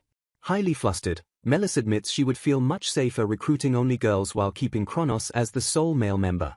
The observant tactician critically identifies this exact toxic dependency as the absolute biggest fundamental flaw plaguing the entire party. He mentally breaks down the incredibly messy love triangle, noting that both girls fiercely love Kronos while he happily strings them both along. The terrifying realization sets in that introducing new women could easily cause Kronos to completely abandon his current romantic targets. Observing Sophia's distressed expression, the tactician notes that her reaction is completely understandable.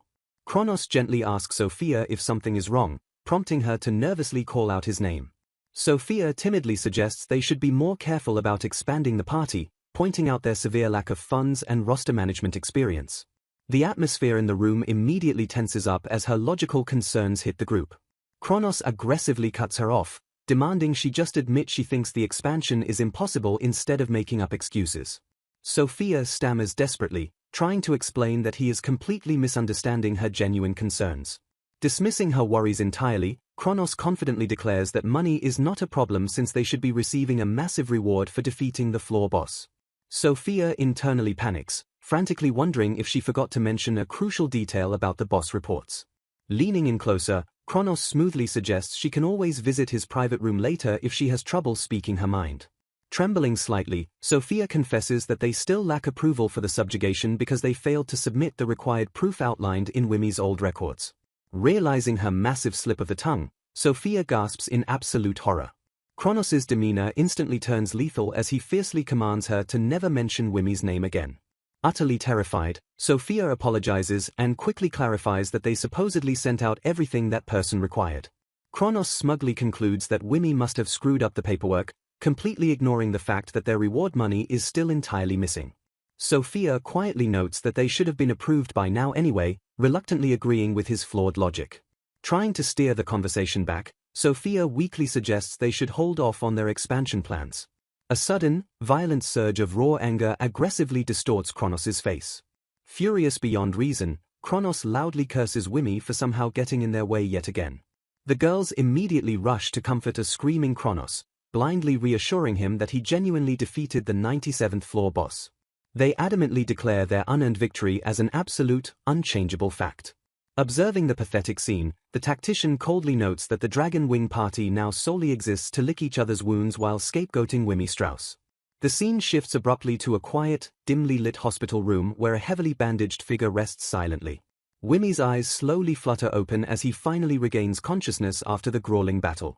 Sitting dutifully by his bedside, Heidemarie notices him stirring and happily calls out.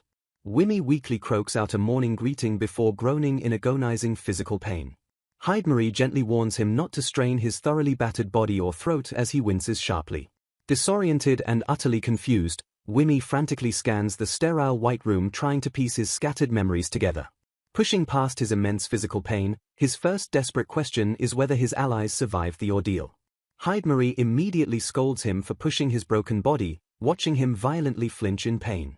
Wimi practically trips over his own rapid words as his panicked mind desperately tries to deduce everyone's fate. Heidemarie orders him to take deep breaths, warmly reassuring him that while some suffered major injuries, absolutely everyone survived. Smiling brightly, she informs the stunned warrior that he successfully slept through the last 5 entire days. She genuinely praises his incredible efforts on the terrifying battlefield. Hearing the miraculous news, Wimi lets out a profound, heavy sigh of absolute relief. Tears well up in his eyes as he emotionally declares that risking his own life was entirely worth it. Heidemarie asks if she should call for Camilla as requested, and Wimi gently nods his approval. Pausing at the door, Heidemarie looks back with a highly curious expression. She softly asks if he actually managed to have fun during the deadly life-or-death struggle. Looking down at his bandaged hands, Wimi quietly confesses that he did enjoy it just a little bit.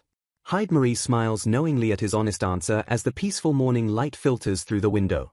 The hospital door violently clicks open as a heavily bandaged Camilla suddenly surprises a resting Wimi. Wasting absolutely no time, Camilla aggressively drops to the floor in a deep, respectful bow. Flustered by the intense gesture, Wimi frantically begs her to raise her head immediately. Camilla completely ignores his protests and loudly screams her absolute gratitude. She admits she has absolutely no idea how they can ever truly repay him for his incredible heroics. The rest of the surviving party suddenly appears behind her, bowing deeply and shouting their heartfelt thanks. Completely overwhelmed by the sudden wave of intense appreciation, Wimi stammers nervously. Scratching his head, he humbly deflects the massive praise by stating he is just glad everyone is okay. Camilla gets deeply emotional, crying out that he risked his life and is still selflessly thinking of others. Overcome with immense gratitude, Camila suddenly lunges directly at the bedridden warrior. She traps him in a fierce, tearful hug while he desperately begs her to be a little gentler. Wimmy violently gasps for precious air as her hard armor aggressively crushes his battered chest. The rest of the gang bursts into laughter as Camila inadvertently chokes their savior out. Smiling brightly, the entire party announces they have officially arrived to visit him. A strained, pathetic groan escapes Wimmy as the suffocating physical affection completely overwhelms him. Watching the chaotic scene unfold, Marie softly calls out his name in pure disbelief. Another overeager party member aggressively jumps onto the bed to join the crushing dogpile. Abel happily joins the massive pile as Wimmy loudly declares that he is actually dying. Camila viciously snaps at another girl, aggressively ordering her to back off and denying her a turn. A party member asks if the chief should let go, but Camila stubbornly refuses to release her crushing grip. Sweating nervously, an observer mutters that Wimmy absolutely will not survive this intense level of affection. Realizing the severe physical toll, Camila suddenly snaps to attention and commands the room. She orders everyone to keep their handshakes incredibly short so they do not further strain his recovering body. A party member sweat drops, dryly pointing out that her violent actions completely contradict her strict orders. Ignoring the blatant hypocrisy, Camila strictly enforces a ruthless rule of one person at a time. A grateful member steps up to squeeze his hand, thanking him profusely for his incredible combat heroics. Wimmy humbly insists he was just doing his job as the man explicitly credits him for saving his life. Camila ruthlessly cuts the emotional moment short, yelling that his time is up and calling for the next person. The next person barely finishes thanking him before Camila aggressively pushes them along. She angrily stops Abel in his tracks, strictly reminding him that he already got his chance. Abel desperately argues that his first time didn't count, but Camila completely shuts his complaint down. She furiously defends her own short turn, claiming even she had to keep it brief to prevent killing him. A medical staff member suddenly interrupts the chaotic party to directly address the loud chief. The nurse severely scolds Camila, dragging her directly back to her own intensive care room for recovery. The entire hospital room erupts into light-hearted laughter at their boss's highly embarrassing exit. Marie notes that things finally calm down and warmly urges the exhausted Wimmy to get some sleep. Wimmy softly agrees, finally closing his tired eyes in the peaceful, quiet hospital room. A lingering voice echoes in his mind, praising his amazing and completely unprecedented fighting style. The heartfelt voices of his precious friends continue to echo their deep gratitude for saving their lives. A massive, tearful cheer of ultimate thanks resonates powerfully as the emotional chapter finally concludes. Reflecting on the recent overwhelming gratitude, Wimmy admits that being appreciated filled him with genuine happiness. He marvels at finally being useful to others, deeply moved by the sheer number of people who actually thanked him. Feeling secure with Camila's powerful backing, he excitedly anticipates officially joining Nacht Libel. The peaceful moment shatters as bothersome visitors unexpectedly arrive, though they appear to be handled swiftly by the hospital staff. Considering the wide variety of people in the world, he pauses in uncertain contemplation. His thoughts violently pivot toward the past, remembering the specific people he had previously offered his own gratitude to. A sudden wave of intense self-loathing hits him, forcing him to clutch his head and physically command himself to stop thinking such dark thoughts. He agonizes over the fleeting nature of kindness, completely overwhelmed by this rare instance of positive affection. Dark, intrusive emotions violently bubble to the surface, completely leaking out despite his desperate attempts to suppress them. Desperately fighting his own mind, he fiercely denies these toxic thoughts and absolutely refuses to accept them as his true feelings. A heavy, suffocating atmosphere hangs over the quiet room as his deep internal struggle visibly exhausts him. The scene abruptly shifts to an opulent office where a guild official formally announces that Wimmy Strauss has finally awakened. They note that the entire city already knows Nacht Libel subjugated the 98th floor boss, impatiently questioning the lack of a formal report. Journalists are heavily circulating wild rumors that a mere temporary grantor somehow slayed the massive beast alone, which the official suspects contain some truth. The commanding guild master firmly states that it is their absolute duty to separate the truth from the ridiculous rumors. A subordinate respectfully agrees, bowing their head in total submission to the guild's strict mandate. A soft, deeply amused chuckle escapes the guildmaster's lips as a confident smirk spreads across their face. Surprised by this rare display of genuine high spirits, the subordinate remarks on the master's unusually positive mood. Declaring Wimmy an incredibly lucky man, the master immediately orders a direct, face-to-face visit at the hospital. Before departing, the master ominously suggests they should also interrogate him regarding the suspicious 97th floor incident involving the Dragon Wing party. A mysterious voice suddenly calls out in the darkness, pleading with Wimmy to make one solemn promise. The haunting presence desperately begs him to remember them at least once every single day. Completely disoriented by the highly emotional plea, Wimmy mutters in sheer bewilderment. A complex academic text theorizes that the labyrinth's floors are exclusively connected by mysterious teleportation circles. Dr. Heinke's bold hypothesis suggests that the structural nature of the deep labyrinth is merely a flawed human assumption. Turning the delicate pages, Wimmy immerses his entire mind into the fascinating academic essay. Letting out an awestruck sigh, he enthusiastically admits that the brilliant doctor's work consistently blows his mind. He warmly reflects on the deep empathy and genuine warmth radiating from the author's carefully chosen words. Despite the sheer brilliance of the hypothesis, he quietly wonders why such groundbreaking work fails to appear in academic journals. Suddenly, a booming voice violently shatters his quiet concentration as a friendly visitor loudly calls his name. Startled completely out of his reading trance, Wimmy flinches as the newcomer playfully accuses him of having the nerve to ignore them. Realizing his mistake, Wimmy frantically apologizes while his friend laughs it off, noting his deep engrossment in the literature. Bubbling with pure excitement, Wimmy enthusiastically thanks his companion for miraculously securing a rare copy of a highly sought-after book. The friend casually explains they had to leverage shady underground connections to acquire it since the trade route remains classified. Overflowing with nerdy passion, Wimmy rapid-fires obscure publishing trivia while showering his generous friend with immense gratitude. The companion chuckles at his intense excitement, quietly wondering if other adventurers actually share his highly specific scientific interests. Brushing off the nerdy tangent, the friend abruptly informs Wimmy that a special visitor is waiting in the reception room. Moving with extreme care, the friend gently helps the heavily bandaged warrior sit upright in his recovery bed. Wimmy politely assures his helpful companion that he has actually recovered quite a bit despite his terrible physical appearance. The friend strictly warns him against severely straining his body again after pushing past his mortal limits. Apologizing for the sudden room change, the companion admits they relocated because the incoming visitor physically cannot fit into standard accommodations. Deeply confused by the utterly bizarre statement, Wimmy genuinely questions how a person could possibly be too large for a standard room. Sweating nervously, his friend clarifies that the massive guest literally cannot squeeze his broad shoulders past the standard doorframe. An intense wave of burning curiosity washes over Wimmy as he immediately demands to know the true identity of his gigantic visitor. The friend drops a massive social bombshell, revealing that the legendary guild master himself personally requested a highly private chat.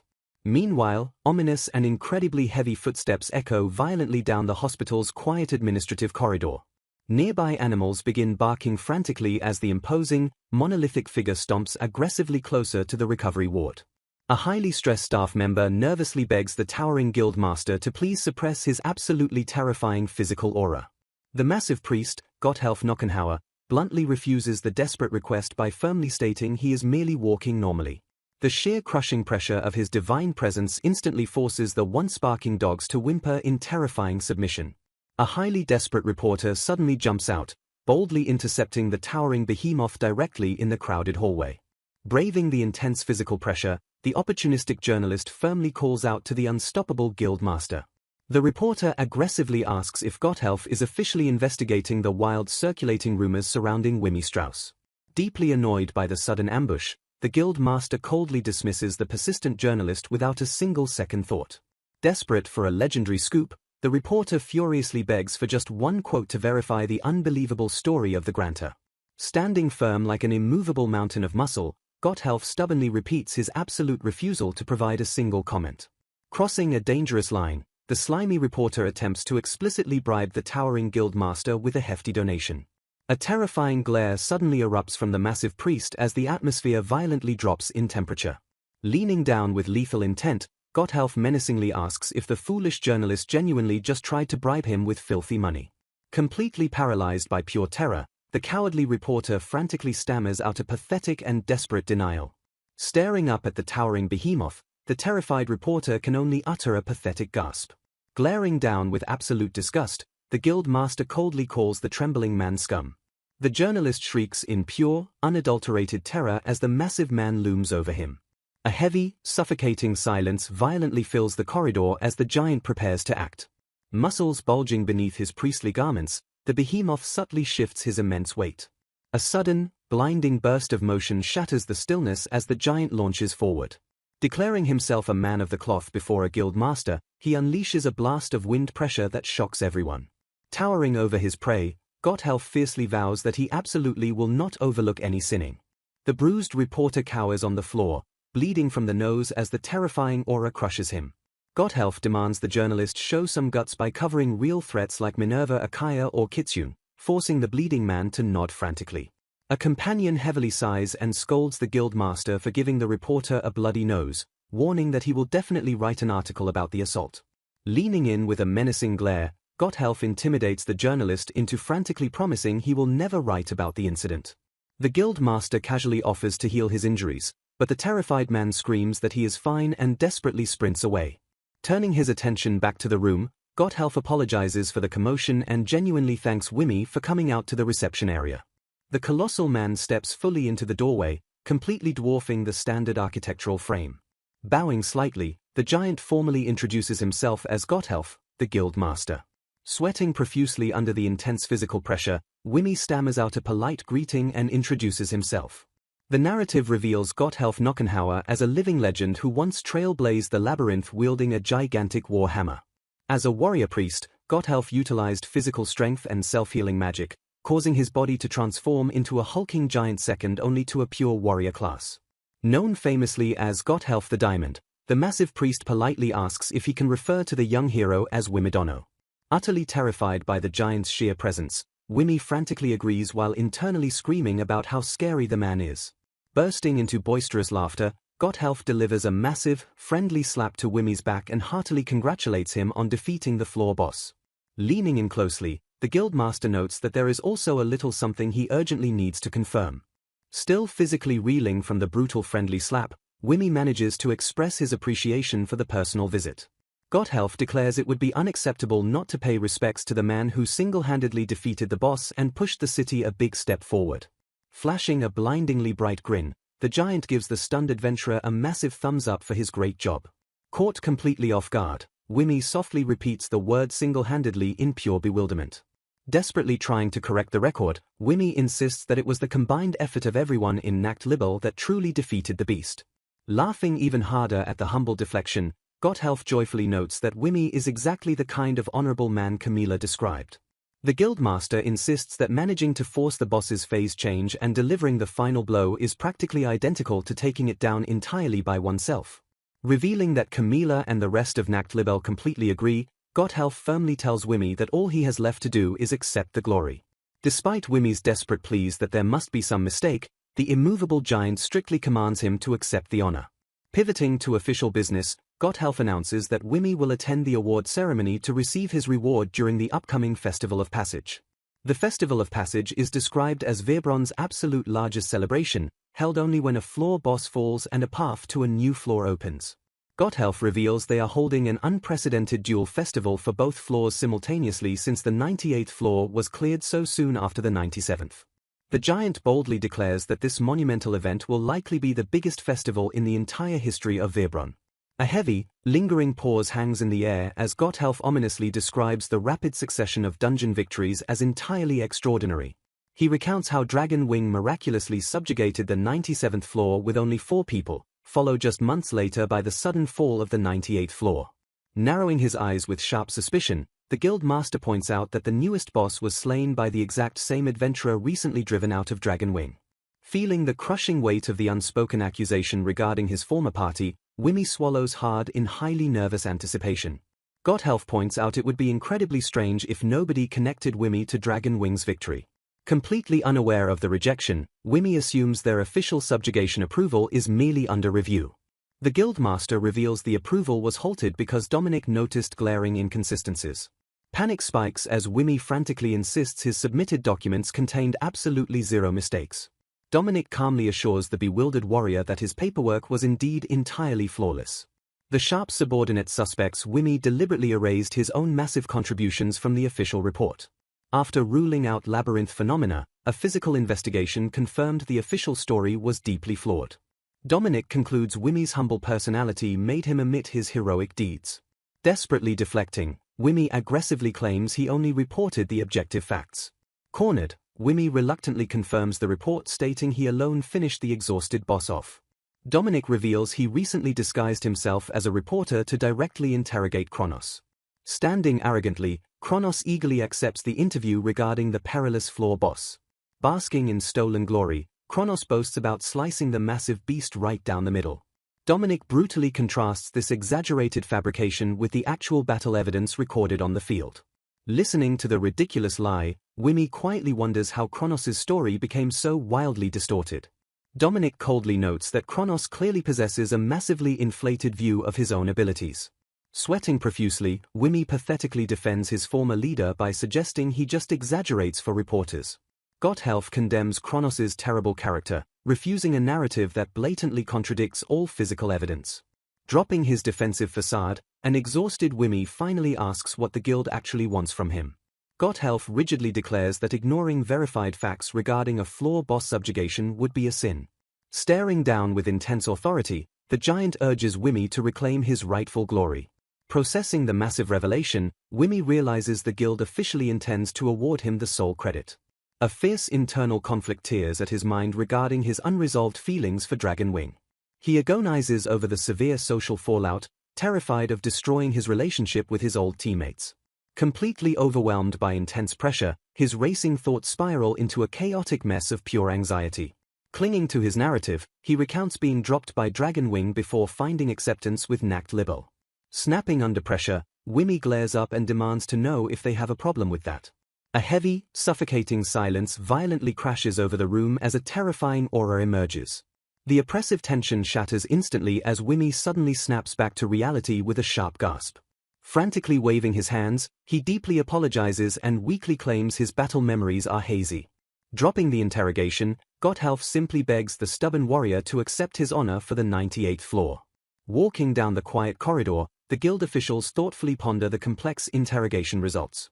Dominic notes the young man blindly accepts whatever toxic narrative is fed to him. The subordinate coldly remarks on the warrior's complete lack of physical presence in a crowd. Despite this average appearance, the official grimly acknowledges they would stand absolutely no chance against him.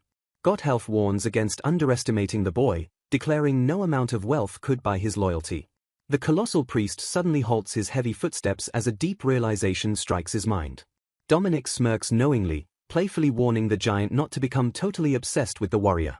Shifting back to business, they quietly confirm Wimmy absolutely refused his rightful glory. Recalling the tense interrogation, Gotthelf fondly reflects on the singular moment the boy's facade shattered. The terrifying memory of Wimmy's cold, blood-curdling glare flashes vividly through the giant's accelerated mind. The guild master thrills at the memory, convinced he witnessed the true predator hiding beneath. A fierce grin stretches across Gotthelf's face as he wonders if the kid could give him a real fight. Dropping off a fresh change of clothes, Abel warmly checks on the recovering warrior.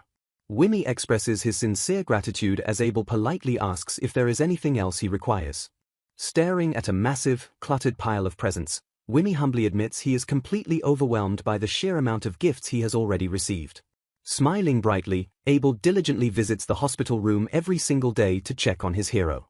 Wimmy notes with deep appreciation that the young boy happily volunteered to care for him despite having an incredibly busy schedule. Unable to contain his excitement, Abel energetically praises Wimmy's incredible coolness on the battlefield while showering him with endless thanks. Chuckling awkwardly at the intense praise, Wimmy finds the boy's well-meaning admiration to be just a little bit embarrassing. Realizing his current full-time job is simply greeting an endless stream of visitors, Wimmy warmly welcomes the next person walking through the door. The cheerful guest happily points out that the recovering warrior looks significantly healthier than he did just a week prior. Another grateful visitor presents a beautiful bouquet of flowers, insisting they possess a powerful calming effect. A different well-wisher proudly hands over a batch of fresh, homegrown olives straight from their hometown. Eager to keep his mind occupied, another friend excitedly drops off the latest popular novel. Bowing deeply with immense gratitude, a relieved wife thanks the hero for safely bringing her husband back home. Utterly overwhelmed, Wimmy nervously holds a cooing baby as a proud parent eagerly shows off their little angel. Slumping back into his messy hospital bed, the exhausted warrior lets out a heavy sigh amidst the towering mountain of gifts. Staring blankly at the overwhelming pile, he frantically struggles to remember which specific person brought him which thoughtful present. Stressing over his notoriously bad memory, he realizes how incredibly troublesome it will be to memorize all 122 Nacht Libel members and their extended families. A sharply dressed man suddenly introduces himself as Gregor, representing Nacht Libel's official brother branch known as Liber Rab. Wimmy internally panics as he calculates that including all the secondary branch members violently pushes the total headcount well over 1,000.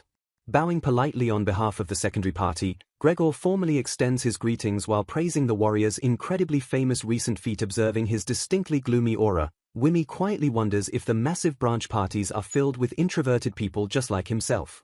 Maintaining a strictly professional tone, Gregor modestly reveals that he was only very recently appointed as the leader of his specific party. Recognizing a kindred, socially awkward spirit, Wimmy immediately feels a strong sense of solidarity with the gloomy leader.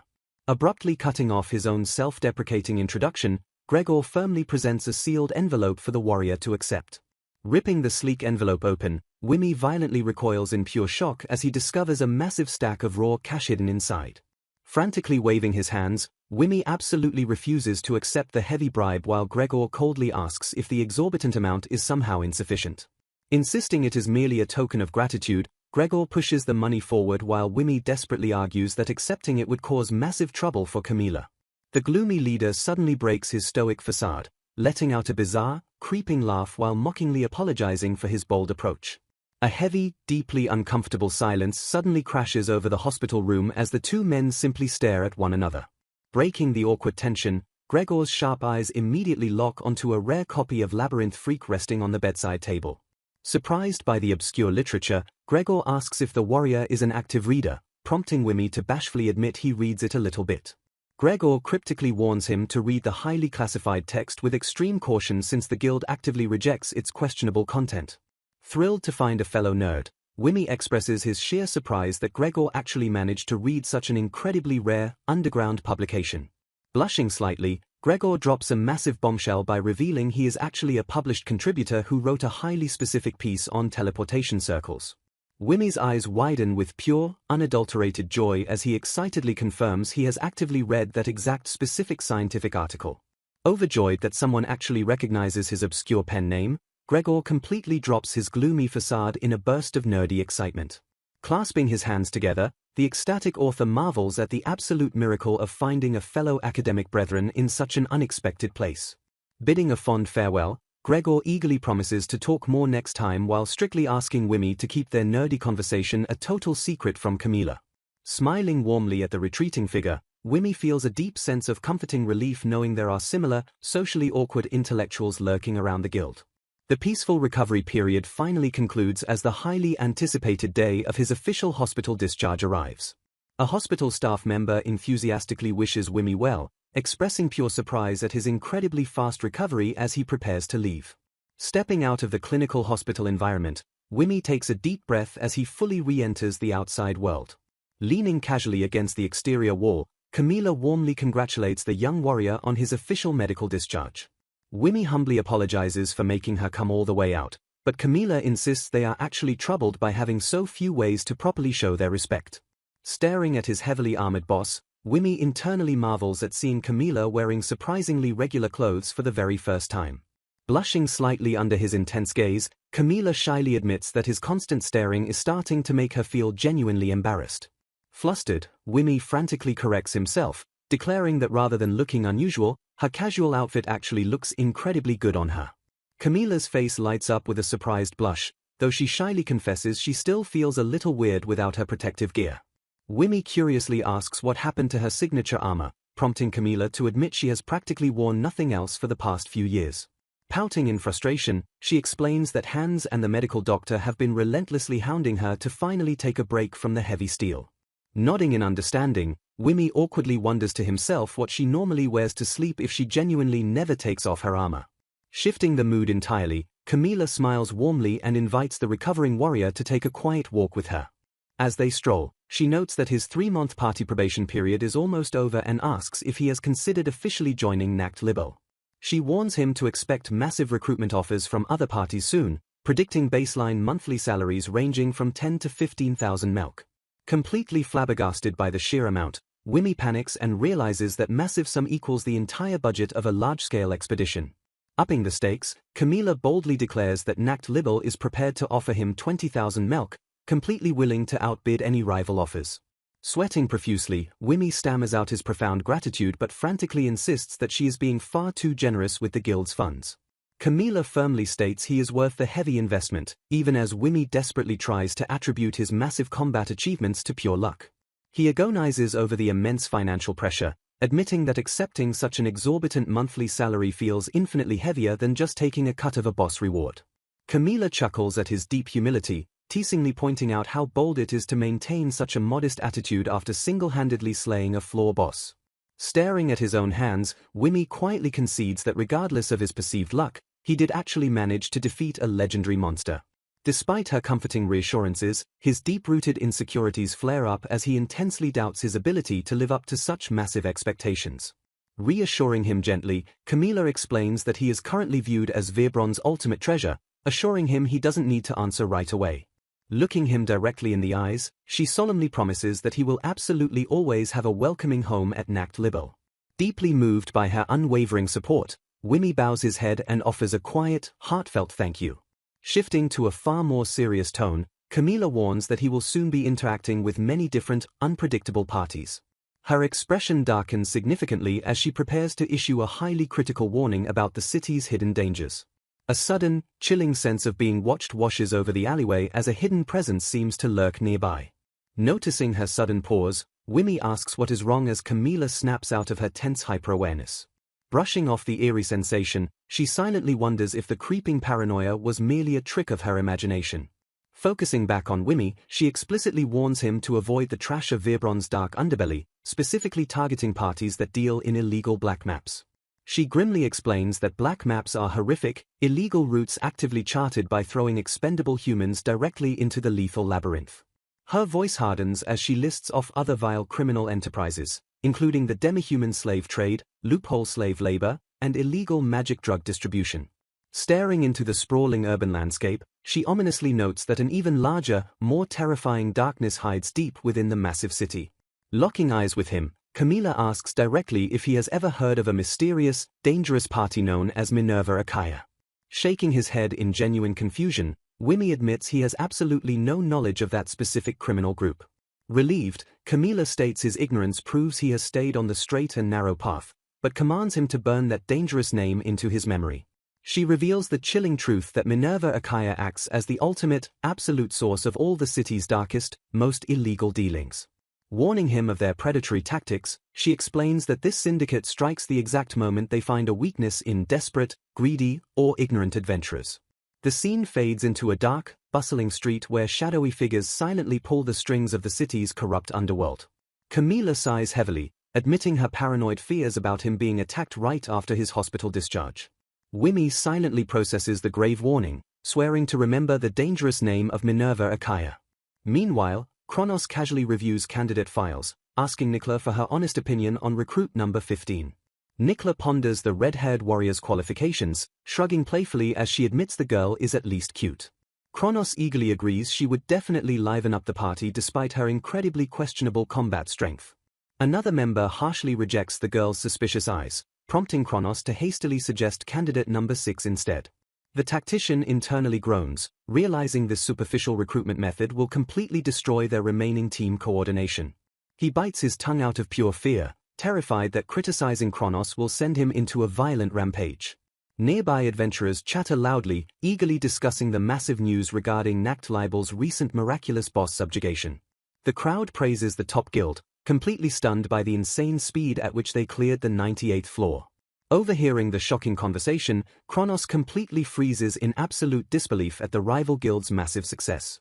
Snapping aggressively, Kronos violently grabs a random adventurer and fiercely demands to know if the wild story is true. The terrified bystander recognizes his famous attacker, realizing with pure dread that he belongs to the Dragon Wing party. Glaring with absolute malice, Kronos forces the trembling man to quickly spill every detail about the rumored expedition. The frightened man stammers that Nacht Libel reportedly encountered the legendary floor boss during their massive recent raid. He further reveals the unbelievable rumor that the elite guild successfully took the massive beast down right then and there. Sweating furiously, Kronos aggressively questions the validity of the rumor since the previous floor took 3 grueling years to clear. A dark flashback hits the tactician, recalling exactly how Kronos originally discovered Wimmy joined the elite Nacht Libel. The tactician vividly remembers Kronos throwing an unbelievable, jealous fit upon realizing Wimmy was thriving completely without them. Returning to the present, Kronos tries to rationalize the victory as Camilla's doing, but the informant nervously interrupts him. The trembling man clarifies a highly weird detail, revealing that Camilla definitely was not the one who secured the kill. He nervously explains that the fatal blow was actually delivered by a mysterious adventurer merely accompanying the elite group. Deeply confused by the bizarre logistics, Kronos aggressively questions why a top guild would ever let an outsider join them. Infuriated by the vague answers, Kronos violently barks at the man to speak clearly and state the undeniable facts. The man drops a massive bombshell, revealing that a temporary member supposedly defeated the horrific floor boss entirely solo. Kronos's brain violently short-circuits as he tries to process the physically impossible concept of a solo boss subjugation. The informant stands his ground, firmly repeating the unbelievable rumor that a lone temp member pulled off the miracle. A crippling wave of existential dread washes over Kronos as his fragile ego completely shatters under the impossible logic. His face twists into a horrifying mask of pure, unadulterated madness as the crushing reality finally sinks in. Violently rejecting the absolute truth, Kronos mutters insanely to himself while completely refusing to accept the terrifying rumor. The captive informant nervously calls out his name, deeply unsettled by the leader's sudden, terrifying mental breakdown. Snapping completely, Kronos violently strangles the poor man while screaming that nobody can possibly solo a legendary floor boss. The choking victim frantically pleads that it is merely a rumor as the surrounding tavern crowd angrily intervenes. The Dragon Wing girls panic and desperately beg their unhinged leader to stop causing a massive public scene. Releasing his brutal grip, Kronos weakly apologizes as the victim falls away coughing and gasping for precious air. Sporting an incredibly unhinged glare, the fallen leader pathetically attempts to excuse his violent outburst by claiming he is on edge. A confident new voice suddenly cuts through the heavy tension, openly agreeing with the disgraced leader's frantic logic. The newcomer mocks Kronos, pointing out that a four-man party supposedly clearing the 97th floor is equally impossible to believe. Smirking maliciously, he twists the knife by asking why Dragon Wing's highly anticipated A-rank promotion is taking so suspiciously long. The crowd erupts into frantic whispers, identifying the bold newcomer as Daz the Iron Fist from a newly promoted B-rank party. Deflecting the insult, Kronos blames their current struggles on their mature guy's incompetence. Meanwhile, an arrogant newcomer boasts about taking down a golem with his bare fists. The newcomer immediately fires back, mocking Kronos by pointing out that his mature guy is actually thriving as a temp member for Nacht Libel. Growing highly defensive, Kronos dismisses the achievement as mere nepotism and aggressively asks what the rookie is trying to start. Relentlessly mocking the depressed group, the newcomer laughs that they hardly resemble the highly hyped A-rank party they claim to be. Glaring with cold malice, Kronos issues a lethal warning, reminding the arrogant rookie that he is already severely on edge. The surrounding tavern crowd instantly erupts into excited cheers as a brutal fight suddenly breaks out. Daz aggressively challenges his senior to a violent brawl, eagerly throwing the first punch with a cocky grin. Declaring that the rookie must be new to the city, Kronos vows to physically teach him how to shut his arrogant mouth. The bloodthirsty tavern patrons loudly egg on the fight, with many eagerly cheering for Daz to beat the highly disliked Kronos. While the crowd furiously places their bets, the party's tactician nervously prays this public brawl will not ruin their pending A-rank promotion. The spectators quickly realize that Daz severely overestimated his own strength, mocking the rookie for completely failing to understand his proper place. Another onlooker firmly agrees, confirming the absolute truth of the massive power gap. A blooded, beaten figure weakly begs for mercy as the brutal, one-sided beatdown continues without pause. Looming over his broken opponent, Kronos coldly commands the bleeding rookie to keep his mouth permanently shut. Someone desperately grabs Kronos's arm, urging the enraged leader to stop because the savage fight is already decidedly over. Letting out a dismissive scoff, Kronos finally drops his brutally beaten challenger to the wooden floor. The stunned crowd marvels at Kronos's overwhelming raw strength, instantly dismissing the recent rumors that he was actually weak. Feigning humility, Kronos casually apologizes to the terrified onlookers for letting his heated temper get the better of him. The tactician desperately tries to comfort his leader, insisting that the influx of stupid rumors is merely proof of their growing fame. Stepping in gently, Nicola softly urges her volatile leader to take things slowly and calm his racing mind. She reassuringly suggests that they can still slowly prove their worth by exploring the remaining uncharted areas of the already cleared 98th floor. Sophia firmly agrees with Nicola, urging Kronos to focus entirely on recruiting new members and getting their party back on its feet. Kronos momentarily agrees with the girls, lowering his head in a brief moment of apparent, quiet submission. A dark, suffocating tension suddenly grips the room as a dangerous, manic energy violently overtakes the disgraced leader. Violently rejecting their cautious advice, Kronos fiercely declares that Dragon Wing belongs exclusively on the brutal frontlines. Driven by sheer wounded pride, he commands his terrified party to immediately march to the lethal 99th floor to show the world their true wrath. The party members stare in absolute, paralyzed dread at their leader's completely unhinged and inherently suicidal decree. Eagerly rushing up to him, a friend enthusiastically begs Wimmy to resume their morning practice together even if only for a few hours. Another colleague casually appoints him as the speaker for next week's study session while explicitly dismissing his favorite labyrinth freak book. Slapping him on the shoulder, a cheerful guildmate warmly invites the recovering warrior out to grab a celebratory drink. A group of excited girls crowds around him, eagerly dragging him along to go shopping for matching party clothes. Completely overwhelmed by the sudden surge of extreme popularity, Wimmy can only manage a strained, awkward laugh. A massive mob of adoring fans and guildmates violently surrounds the bewildered hero, aggressively shoving gifts into his face. Unable to handle the suffocating attention, Wimmy desperately flees from the chaotic crowd. Ducking into a quiet alleyway, he blinks in pure exhaustion as he finally escapes the relentless social barrage. Monitoring a magical device from afar, Hydemarie narrows her eyes as she notices Wimmy's tracking signal moving in a highly erratic pattern. She reflects that the entire town has become incredibly lively since rumors of the 98th floor's subjugation created a once-in-a-lifetime exploration opportunity. Knowing his legendary reputation is actively spreading, she realizes that rival parties are desperately trying to recruit him before the guild issues an official statement. Frustrated by her heavy workload from the Sages Association, she obsessively tracks Wimmy bouncing between various coffee shops and bars around town. A deep, burning suspicion violently takes root in her mind as she frantically wonders exactly who he is meeting. Slamming her hands down in pure frustration, she loudly declares that his highly evasive movements are absolutely too suspicious to ignore. Meanwhile, a heavily disguised Wimmy sneaks cautiously through the bustling city streets. Analyzing him through her scope, Hydemarie meticulously logs that he is wearing a highly unusual top that lacks her secretly installed tracking device. Glaring intently at her target, she silently curses him for acting like a literal criminal trying to evade capture. Her paranoid mind violently spirals out of control as she automatically assumes he is sneaking around to secretly meet another woman. She briefly suspects he might be hanging out with Abel, but immediately rejects the idea since she firmly believes Wimmy has absolutely no other friends. Gripping her weapon tightly, she irrationally curses Abel anyway out of pure, unadulterated jealousy. Calming her intense rage, she logically deduces he must be secretly meeting rival recruiters since his painfully plain outfit would completely fail to impress a woman. Second-guessing her own logic, she realizes his entire closet consists solely of plain clothes, meaning a secret date remains a terrifying possibility. Her train of thought violently derails as a strange movement in the crowd suddenly catches her sharp eyes. Peering through the dense crowd, she spots a highly suspicious, cloaked figure stealthily creeping up directly behind the oblivious warrior. The mysterious stalker perfectly matches Wimmy's pace, remaining completely hidden within his physical blind spot. A dark realization washes over Hydemarie as she confirms that an unknown entity is actively tailing her precious target. Slipping through the shadows, the unknown pursuer silently closes the physical gap between them. Recognizing the immediate threat, Hydemarie violently channels her magical energy to intercept the dangerous creep. Leaping fiercely from her vantage point, she unleashes a devastating ice-bind spell to instantly neutralize the target.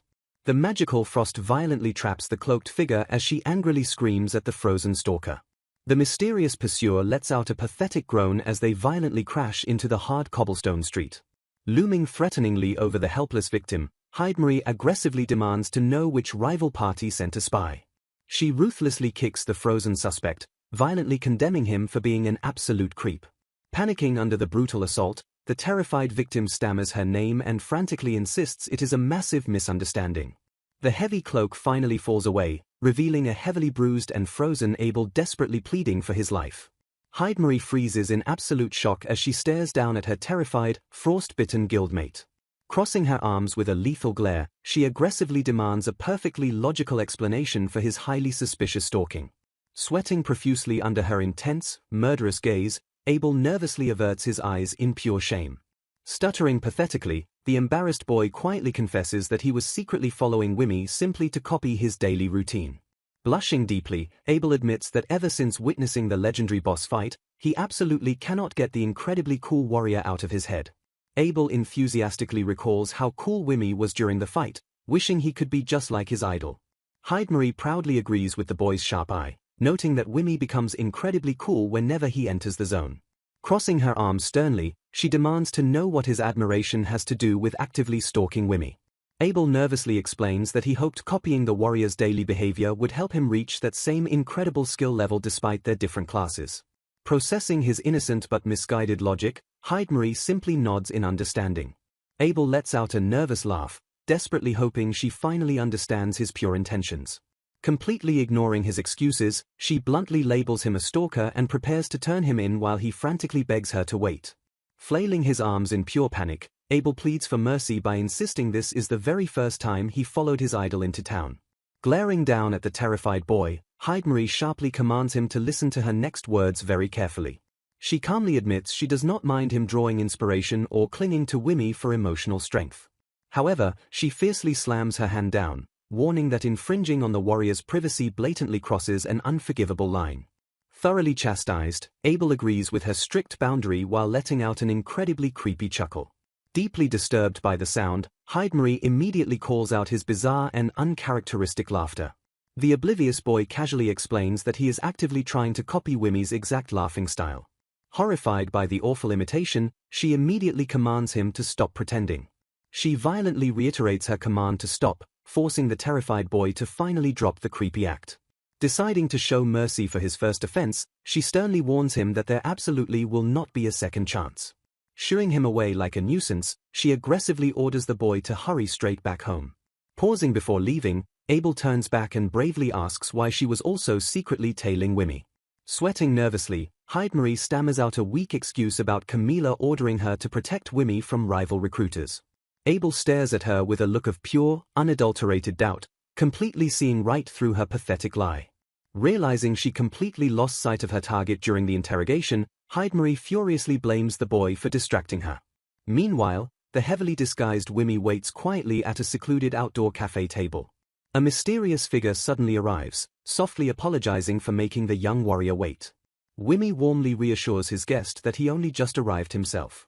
Watching from the shadows, Heidemarie and Abel completely freeze in absolute shock at the unfolding scene. Their jaws hit the floor as they simultaneously stutter in pure, unadulterated disbelief.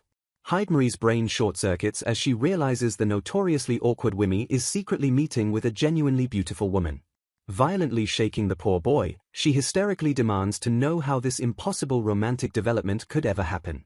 Unaware of his spies, Wimmy calmly lifts his coffee cup to take a slow, deliberate sip. Heidemarie furiously points out that the bastard is drinking black coffee just to act like a cool adult, entirely abandoning his usual sugar and milk.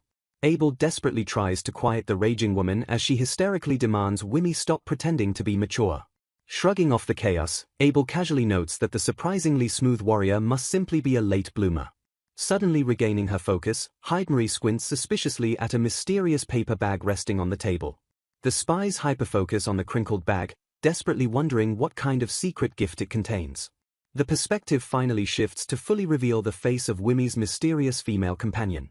A sharp gasp escapes Heidemarie as she instantly recognizes the woman's distinct facial features. Long, pointed ears peek out from beneath her hair, clearly revealing her true elven heritage. Heidemarie confirms the woman is an elf, suddenly remembering exactly where she has seen her before. A wave of absolute shock washes over the spy as she realizes Wimmy is secretly meeting with Kronos' personal woman. Wimmy reflects that after being kicked out of Dragonwing, his replacement took over accounting but struggled without proper guidance. Apologizing for the messy transition, he laments that they are now forced to hold these clandestine meetings all the time. Sophia quickly dismisses his apology, insisting that she should be the one saying sorry for dragging him back in. Observing her sharp intellect, Wimmy realizes Sophia is actually quite smart. He initially assumed she joined the party for Kronos, but notes her refreshingly businesslike approach to their logistics. Sophia successfully connects the dots, understanding exactly how the gold or vein is now shared with another party. Wimmy praises her quick learning as they agree the recovery medicine serves as the greater asset in the exchange. Sophia bashfully apologizes for needing things explained so simply, while Wimmy feels immensely grateful for her rapid comprehension. Handing over the final document, he smoothly moves on to the next item on their agenda.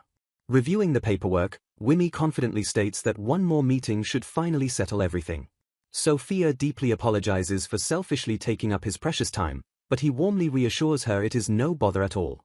Feeling a profound sense of relief, Wimmy silently concludes that he can safely leave the party's future in her capable hands. A sudden wave of self-awareness hits him, making him question why he is still worrying about Dragon Wing. Shaking off his lingering doubts, he gently calls out Sophia's name to address one final concern. He cautiously brings up the highly sensitive topic of the 97th floor boss subjugation. Noticing her sudden hesitation, Wimmy internally panics and wonders if he just hit a touchy subject. Acknowledging the swirling rumors, he gently reassures her that the guild's official approval will eventually go through. He urges her not to do anything rash, remaining confident that the subjugation reward will sustain them for a while.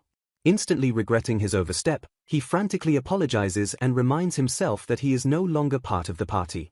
Despite its many flaws, he quietly admits that the chaotic party felt like his true home for a long time.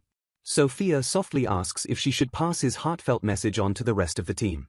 Reconsidering the toxic dynamic, Wimmy quickly changes his mind and asks her to keep his lingering concerns a total secret. Smiling warmly, Sophia playfully promises that her lips are permanently sealed. A peaceful silence settles between them as their secret meeting officially concludes. Sophia humbly admits she can never truly replace him, but vows to manage somehow. With a final nod, Wimmy bids her farewell until their next scheduled rendezvous. Watching from afar, Abel worries about leaving the two alone, but Heidemarie confidently asserts that nothing romantic could ever happen between them. Staring coldly, she ominously mutters that even if something did happen, she could physically resolve it in 3 hours. Abel sweats nervously, deeply terrified by the terrifying implications of her dark statement. Trying to change the subject, the trembling boy asks if Heidemarie is actually close friends with Wimmy. Puffing out her chest, she proudly declares them to be the absolute best of buddies from the exact same hometown. Pointing out the obvious flaw, Abel bluntly asks why she resorts to stalking him instead of just talking face to face. A sudden flashback hits her, reminding her of the intense social anxiety that completely paralyzes her around him. In her frustrating memories, every attempt to casually greet him ended in her awkwardly failing to speak up. Snapping back to the present, she averts her eyes and mutters that their relationship is a little complicated. Pivoting the conversation entirely, she levels a terrifying glare directly at the trembling boy. Leaning in close, she aggressively demands that he keep their pathetic stalking session an absolute secret. Meanwhile, walking alone through the streets, Wimmy resolves to never bring up Dragon Wing again. Closing the door on his past, he decides that silently praying for their success is the absolute most he will allow himself. Staring forward, he fiercely commands himself to focus entirely on his own future. Accepting his new reality, he finally questions where he truly belongs now. Lacking any other viable options, he firmly decides he just needs to go ahead and officially join Nacht Libel. A guild member notes that Vim has finally started to get a bit better at handling his overwhelming duties. Wiping his brow, the exhausted warrior lets out a heavy sigh of relief. A companion points out his obvious fatigue, though Vim stubbornly insists he is not really that tired. An official aggressively rejects his modest subjugation report, ordering him to rewrite it properly to reflect his actual heroic deeds. Shifting the conversation, Camila turns her sharp gaze directly toward young Vim. The serious leader clearly states that she eagerly wishes to hear his final answer regarding her previous offer. A tense silence fills the room as Vim lowers his head in deep contemplation. He realizes the exact words he needs to say are perfectly clear, yet a strange hesitation grips his tongue. Struggling with his internal insecurities, he silently notes that something deep within continues to hold him back. Camila gently clarifies that her proposal is a sincere request for him to officially join the Night Dragonfly Party.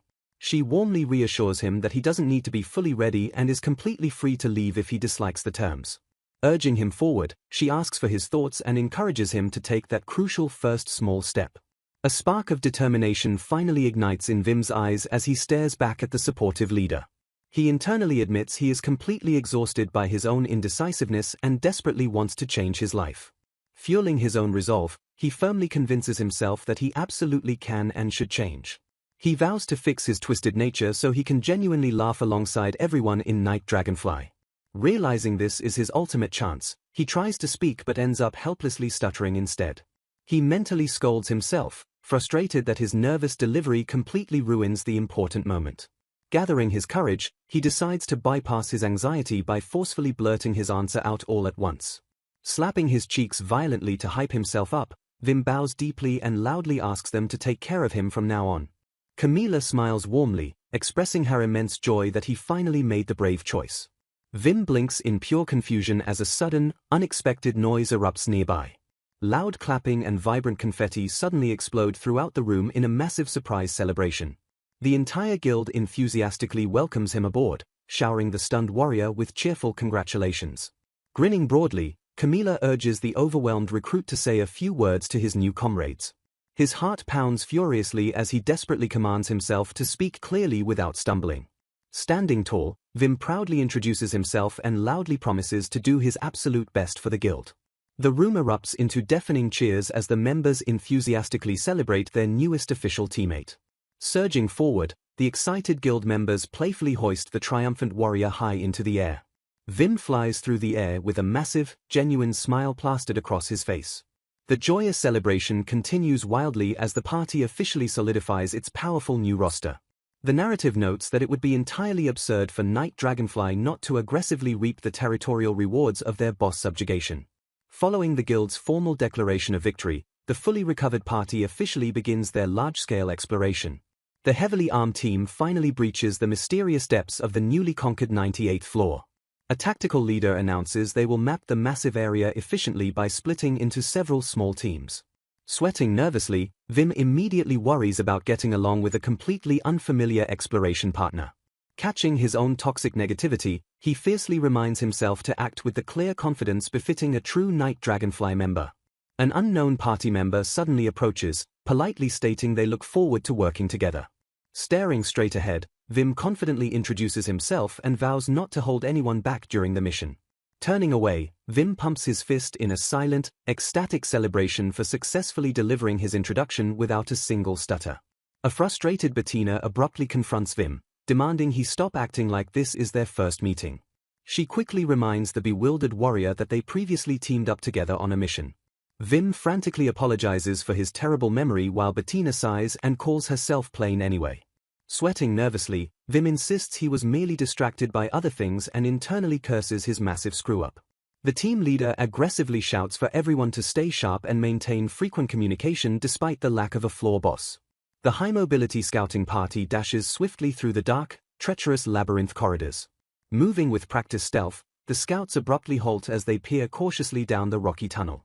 Sensing a massive creature hiding near the fork, the leader asks Vim to instantly determine its distance and type.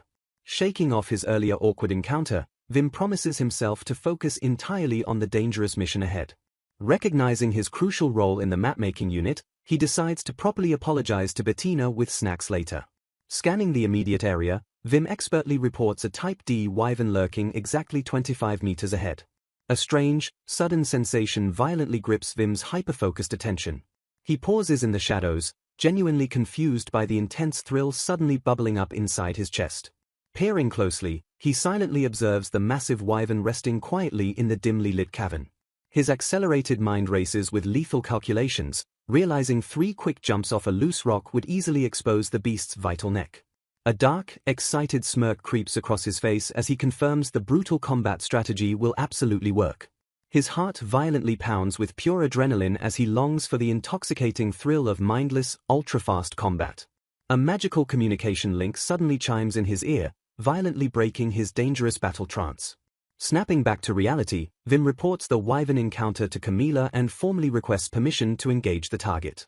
Camila strictly orders the eager warrior to completely avoid combat if possible. Surprised by the highly cautious command, a deeply disappointed Vim lets out a soft gasp. He reluctantly accepts the strict order, logically admitting that stealth remains the most efficient exploration method. Stepping back into the shadows, he stares at his own trembling hands in pure bewilderment.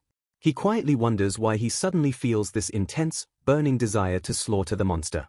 Elsewhere, a team member hands Camila some dried meat, praising Vim for drastically speeding up their overall exploration. Camila accepts the snack, noting that Vim's extreme versatility makes it incredibly difficult to determine how best to utilize him. Seeking strategic clarity, she asks Vim to explain his enchantment techniques and exactly how much of his boss fight performance he can replicate. She gently reassures the secretive warrior to only share what he feels entirely comfortable revealing. Listening closely to his intricate explanation, Camila silently confirms her growing suspicion regarding his immense magical prowess. Vim explains his unique template enchanting method, revealing his magic operates on entirely different foundational axioms that highlight his sheer genius. Camila asks about the specific risks of using the magic on others, assuming it only causes minor muscle fatigue and pain. Shifting her focus, she cautiously asks what exactly happens if he completely fails a casting on his own body. Vim bluntly admits that the targeted body part generally sustains direct, severe physical damage. Camila grimly notes that this severe biological recoil serves as a massive, potentially fatal flaw. She immediately questions the specific brain enhancement technique he recklessly utilized during the brutal floor boss fight. Sweating slightly, she presses him on what horrifying damage occurs if a neural enhancement spell fails. Vim casually replies that a minor failure only causes unconsciousness, while a major failure directly damages his physical brain. Stunned by the extreme danger, Camila listens as Vim admits he only survived back then due to a series of lucky coincidences. Knowing his incredibly humble nature, Camila silently realizes he is massively underestimating his own actual success rate. As she marvels at his willingness to repeatedly face such lethal danger, a scout suddenly interrupts with an urgent emergency alert. A scout urgently reports 2 large beasts ahead and 1 in the rear, warning they will be surrounded if they do not retreat. The squad leader decisively orders the team to fall back and rendezvous with the main group first. Assessing the dire threat of 3 massive beasts, she calculates that she can rely on him to eliminate at least a couple of them. Locking eyes with her subordinate, she issues a direct, unyielding combat order to Vim. Unleashing a devastating magical barrage called Silver Confetti, the squad strikes the massive beast as it shrieks in sheer agonizing pain. A colossal physical impact violently shakes the battlefield as the heavy kinetic strike fully connects.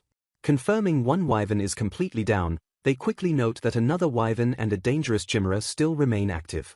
Turning to her secret weapon, the leader sharply asks Vim if he can handle the remaining monsters. Without a single moment of hesitation, Vim firmly confirms he is ready to execute the dangerous task.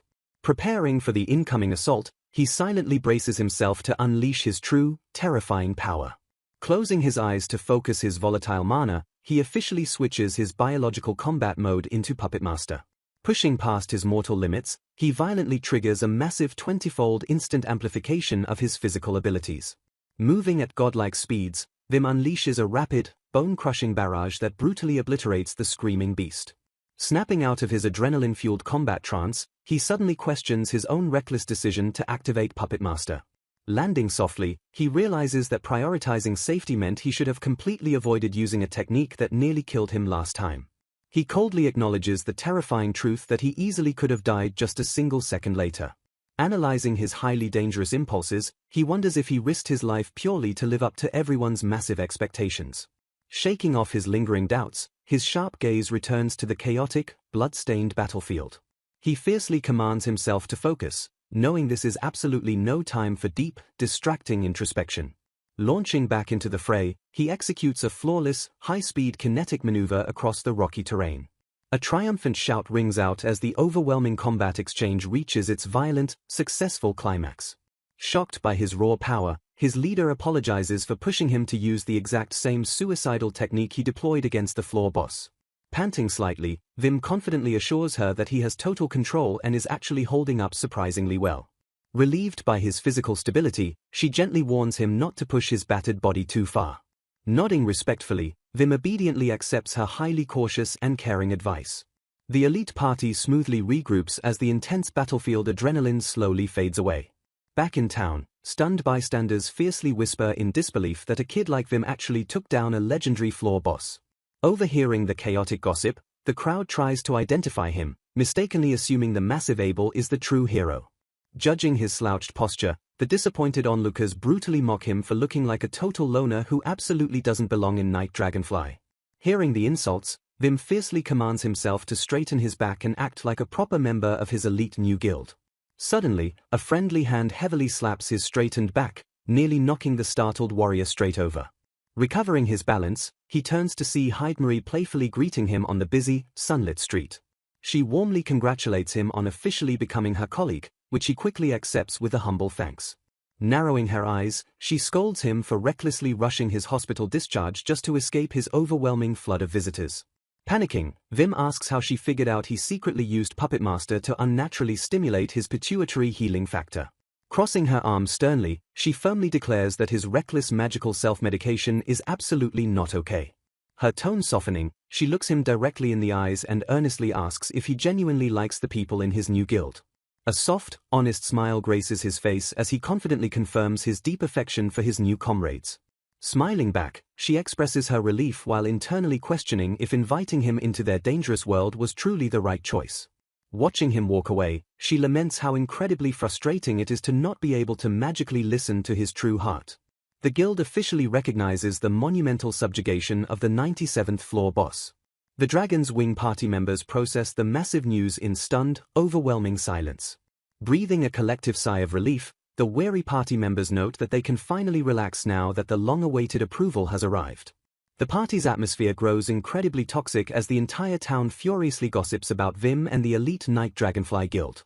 Public doubt regarding Dragon's Wing's true strength skyrockets since everyone knows they foolishly kicked Vim out of their ranks. Sophia internally realizes that this fractured, pathetic group severely lacks the raw power required to ever defeat a true floor boss. She coldly accepts the harsh, undeniable reality of their deteriorating situation. Despite not knowing the full extent of the battle, she concludes that Vim undoubtedly played a massive role in taking down the legendary monster. The party marvels at the sheer number of zeros displayed on their massive 500,000 merc subjugation bounty. A member notes they desperately need Kronos' magical seal to officially cash the hefty guild check. Kronos casually tosses the vital vault key to a completely surprised Sophia. Sophia flinches in pure shock as she barely catches the incredibly important item. She nervously accepts the heavy responsibility, wondering why he would ever trust a newcomer with such a vital financial asset. Clutching the key tightly, she visibly shivers as she dreads the party's chaotic and highly unstable future. With the massive bounty officially secured, Dragon's Wing formally ascends to the highly prestigious A rank status. She quietly observes that an arrogant Kronos absolutely refuses to abandon his reckless ambitions. She strategizes that the massive reward money will easily keep them afloat without needing to attempt anything completely suicidal. Deciding someone must bravely push back against his madness, Sophia nervously calls out to her unhinged leader. She gently suggests diving into the 98th floor early since they finally possess some much-needed financial breathing room. She logically argues that an immediate, highly cautious dive guarantees a massive financial profit for the group. Kronos violently rejects her sound logic, aggressively announcing that they are heading straight for the lethal 99th floor. Sophia stares at the deranged leader in absolute, paralyzed dread. Pushing ahead with unhinged zeal, Kronos screams that a true A-rank party belongs exclusively on the most dangerous front lines. He fiercely declares their absolute dominance as the legendary Dragon's Wing. While the loyal girls excitedly squeal over how cool he looks, Sophia clearly recognizes the dark stench of pure desperation. She realizes he desperately wants to achieve something massively suicidal just to wash away the humiliating rumors currently destroying his ego. Rejecting the impossible reality, Kronos aggressively denies that Vim truly soloed the horrific floor boss. Driven entirely by a fragile ego, he stubbornly aims to prove his true skills on the notoriously brutal 99th floor. The scene violently shifts to the dark, oppressive depths of the treacherous labyrinth. The newly reborn Dragon's Wing aggressively deploys their massive, untested roster of 48 female recruits. The massive expedition force totals exactly 52 members as they arrogantly march into the deep darkness. The narrator notes that efficient movement between transfer gates is absolutely critical to surviving the harsh labyrinth frontlines. Major guilds like Night Dragonfly hold a massive strategic advantage by actively mapping and maintaining these vital teleportation gates. Lacking this crucial logistical advantage, Dragon's Wing is violently forced to blindly navigate the treacherous, uncharted paths. The bloated party violently fights their way through several brutal combat choke points just to slowly move forward. Unable to endure the brutal, grueling pace, exactly half of the new recruits completely drop out before even reaching the 98th floor. A massive, heavy footstep forcefully echoes as the battered vanguard finally breaches their terrifying destination. Staring into the dark abyss, the tactician grimly accepts that the true nightmare has finally begun. The exhausted, terrified survivors huddle closely together in the damp dark of the deep labyrinth. Despite possessing a few top-class veterans, Sophia notes that the overall combat standard of the surviving party remains terrifyingly low. Kronos proudly welcomes the new recruits to Dragon's Wing, commanding them to prepare for the true front lines of the labyrinth. Raising his arms grandly, the arrogant leader promises to stand with them and urges the women not to fear. Pushing his charismatic facade, Kronos passionately commands his massive party to unite their collective hearts as one. Staring ahead, he boldly claims he can already envision the ultimate glory and honor waiting for them. With a triumphant shout, Kronos leads his massive expedition force forward into the uncharted depths of the 99th floor. A blinding burst of magical light violently engulfs the entire vanguard as they cross the threshold. The spatial distortion violently deposits the massive party onto the brand new floor with a heavy thud. Startled by the sudden intrusion, bizarre avian monsters squawk and scatter frantically into the heavy air. The bewildered recruits immediately sweat profusely, completely overwhelmed by the brutally hot and humid atmosphere. Staring upward in absolute disbelief, the terrified women question how a vast, open sky could possibly exist underground. The staggering scale of the vibrant, overgrown biome leaves the entire expedition force completely speechless. A collective gasp of pure awe heavily ripples through the massive party as they comprehend the alien landscape. Landing gracefully on the rough terrain, Kronos arrogantly smirks and praises the breathtaking natural scenery. Basking in his delusions, he dramatically declares that he has successfully descended into completely virgin territory. He enthusiastically screams that reaching the absolute front lines of the labyrinth is a legendary feat guaranteed to make history. Attempting to maintain order, a veteran member urgently commands the massive group to maintain proper communication and trust. The chaotic momentum violently halts as a bold recruit loudly interrupts the leader's dramatic, self-serving speech. Deeply annoyed by the sudden interruption, Kronos glares over his shoulder and aggressively demands to know what Rebecca wants. Rebecca fiercely questions how they are supposed to properly coordinate such a massive group without using basic communication magic. Kronos completely dismisses her valid tactical concerns, foolishly claiming that screaming at each other has always worked perfectly. Glaring at his ignorance, Rebecca points out that shouting only functioned because they previously operated as a tiny team. She aggressively demands a concrete tactical plan for navigating this highly dangerous and completely unknown territory. Refusing to admit his strategic incompetence, Kronos violently pivots and calls out to Myles to execute a destructive plan. Pointing aggressively at the dense jungle, the deranged leader commands his magical sniper to burn the forest to the ground. Blindly following his destructive orders, Myles immediately begins chanting the ancient incantation for a devastating high-tier fire spell. A blinding wave of absolute destruction violently erupts as she unleashes a massive inferno torrent directly into the foliage. The vibrant, ancient jungle instantly detonates into a roaring sea of lethal, uncontrollable magical flames. Searing heat violently washes over the terrified recruits as the massive magical inferno aggressively consumes absolutely everything. Thick smoke heavily fills the air as the dense vegetation is brutally reduced to smoldering piles of black ash. Surveying the scorched wasteland, Kronos smugly declares they can advance safely since every obstacle has been completely eradicated. The naive recruits stare in awe at the catastrophic devastation, foolishly believing this raw destructive power proves their elite status. Kronos arrogantly notes that the open sky here allows for unlimited destructive firepower unlike the restrictive lower floors. Completely intoxicated by the raw devastation, the unhinged leader wildly commands the entire party to follow Myles' example. He maniacally screams that monsters fear fire, violently urging his troops to roast the entire biome down to ashes. Disgusted by the sheer tactical stupidity, Rebecca immediately packs her gear and coldly tells Sophia she is permanently quitting. Walking away from the blazing inferno, she firmly instructs Sophia to tell their deranged boss to keep her payment. Sweating profusely, Sophia watches her leave while questioning if Kronos actually believes magical labyrinth monsters behave like ordinary beasts. Rebecca grimly warns that high-tier labyrinth beasts are incredibly smart and highly resistant to such basic elemental attacks. A terrifying shriek suddenly tears through the blazing sky as a massive, highly hostile shadow rapidly approaches the doomed party. Staring into the smoky sky, Rebecca urgently advises Sophia to abandon the doomed party as the enraged guardians finally arrive. Weighing his limited options, he realizes that staying alive must take priority over stubbornly holding his ground.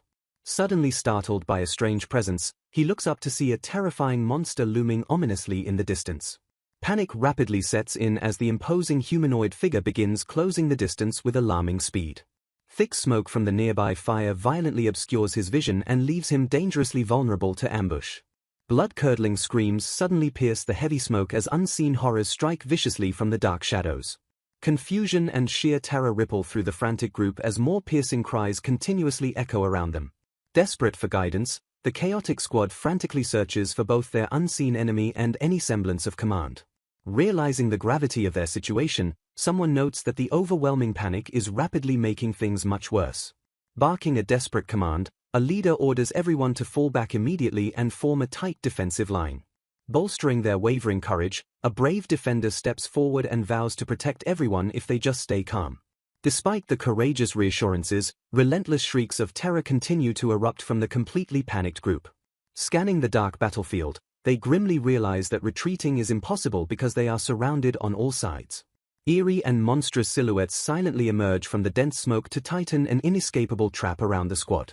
Shocked by the terrifying reveal, they identify their strange attackers as a completely new species of monkey-type monsters. The bizarre creatures suddenly begin slapping the hard ground in a heavy, rhythmic percussion to intimidate their prey. Listening to the booming rhythm, the survivors fearfully wonder if the loud ritual is a deliberate attempt to summon something worse. Emerging confidently from the shadows, a towering new arrival smugly notes that they are the first to arrive on the chaotic scene. A single, deafening slam heavily echoes through the battlefield to announce the true nightmare's devastating arrival. A massive, terrifying eye sharply swivels through the thick smoke to lock onto its trapped and trembling prey. Someone violently collapses to the ground with a heavy thud as highly concerned allies rush quickly to their side. Choking on the sheer dread radiating from the massive beast, a terrified fighter realizes they can barely even draw a breath. Standing completely paralyzed before the creature, the entire group is crushed by its dark and overwhelming presence. Staring helplessly up at the horrific giant, they collectively realize they are face to face with an actual floor boss. Refusing to back down, Kronos recklessly charges forward to unleash a highly powerful windcutter attack. To his absolute horror, the desperate wind strike completely misses its towering and intimidating target. Blinking in absolute disbelief, the shocked fighter loudly stammers as the massive boss effortlessly evades the deadly blow. Furious at being so easily dismissed, he clicks his tongue and angrily demands that the monster stop underestimating him. The colossal boss moves with a terrifying and blurring speed that completely defies its massive and hulking size. A devastating, blinding strike violently cleaves through the air to brutally punish the reckless human attacker. The defeated fighter is ruthlessly smashed into the solid ground in a violently bloody heap. Watching the brutal display, deep and primal instincts scream the terrifying truth into the overwhelmed minds of the survivors. Confronted by such insurmountable power, a crushing despair settles in as they accept that victory against this floor boss is entirely impossible. Complete paralysis takes hold as terrified fighters collapse to the floor, frantically questioning what foul magic the creature just used to disable them. The monstrous boss casually shakes off the minor scuffle and turns its deadly attention toward the helpless remaining prey. A sickeningly twisted and sadistic grin slowly stretches across the colossal monster's horrifying face. Without any warning, the monstrous giant explosively lunges forward to eradicate the completely frozen group. Fighting through the suffocating fear, one desperate survivor violently struggles to move and save their doomed comrades. Time seems to violently stretch as the towering beast eagerly descends upon the completely defenseless squad. Leaping bravely into the path of absolute destruction, a valiant defender screams for everyone to get behind them immediately. Deafening roars and horrific crashes tear through the chaotic battlefield as the brutal monster relentlessly smashes into their fragile final defense. Blinking against a sudden brightness, someone slowly regains consciousness as sharp snapping sounds echo around them. Looking around in deep confusion, Kronos groggily wonders where he has been taken. A mysterious voice suddenly chimes in, expressing mild surprise that Lord Kronos is finally awake. Still disoriented by his unfamiliar surroundings, Kronos sharply demands to know the identity of the stranger. The unseen speaker confirms they brought him here, prompting a bewildered Kronos to ask if he is currently in a hospital. The stranger brutally informs him that the 99th floor master completely defeated his party, leaving his team members either dead, severely wounded, or entirely missing. Denying the horrific news, Kronos fiercely accuses the stranger of lying as a sudden, sharp pain violently racks his body. Overwhelmed by sheer agony and despair, he weakly mutters in disbelief as he tries to process the catastrophic events.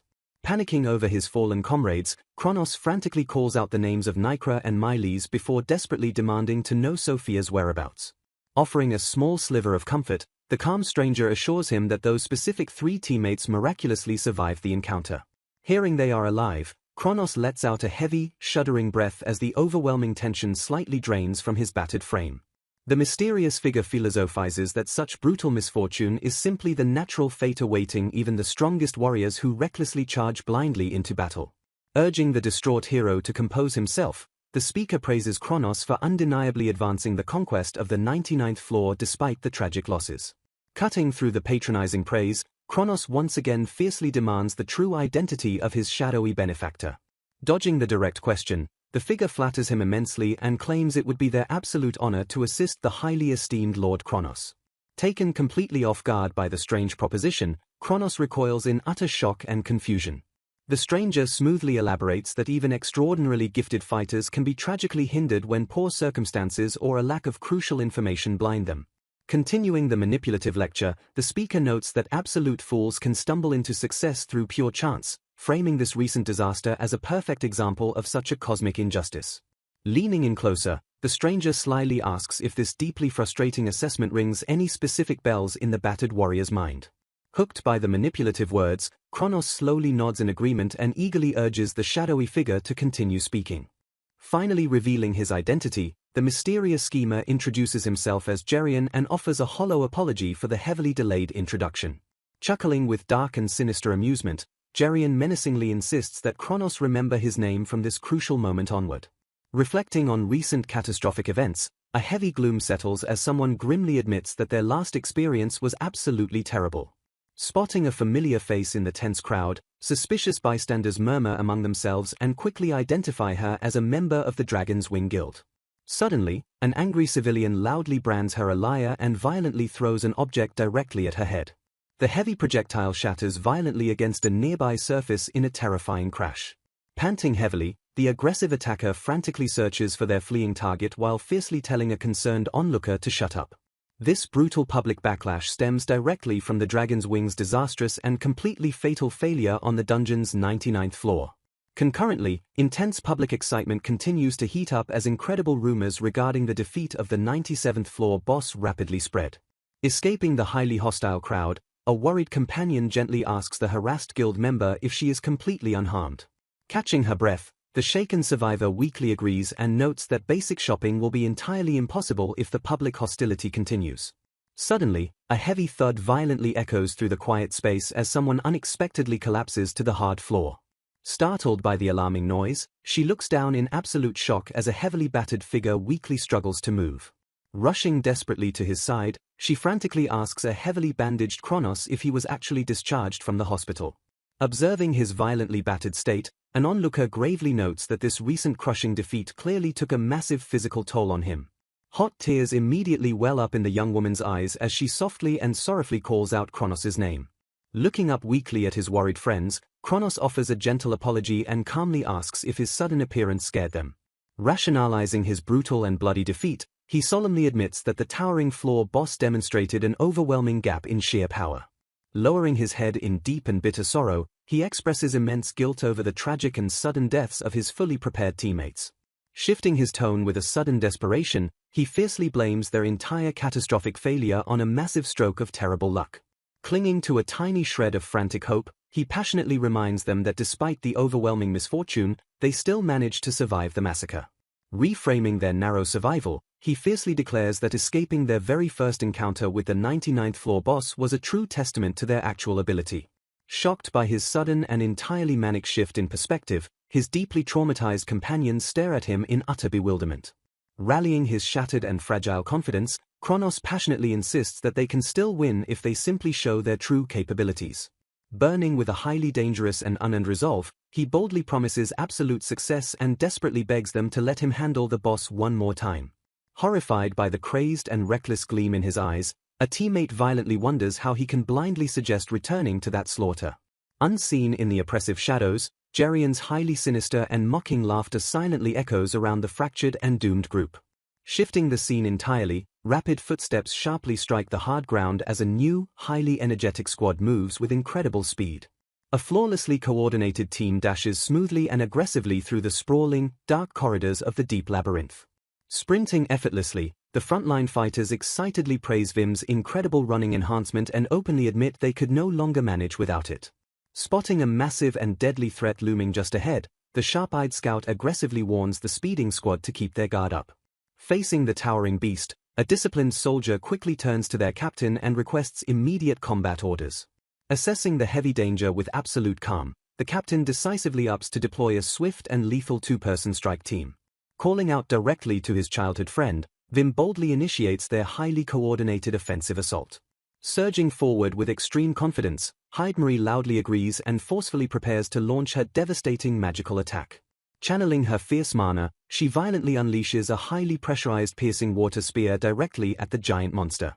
The devastating magical projectile violently impacts the massive creature with an absolutely deafening crash.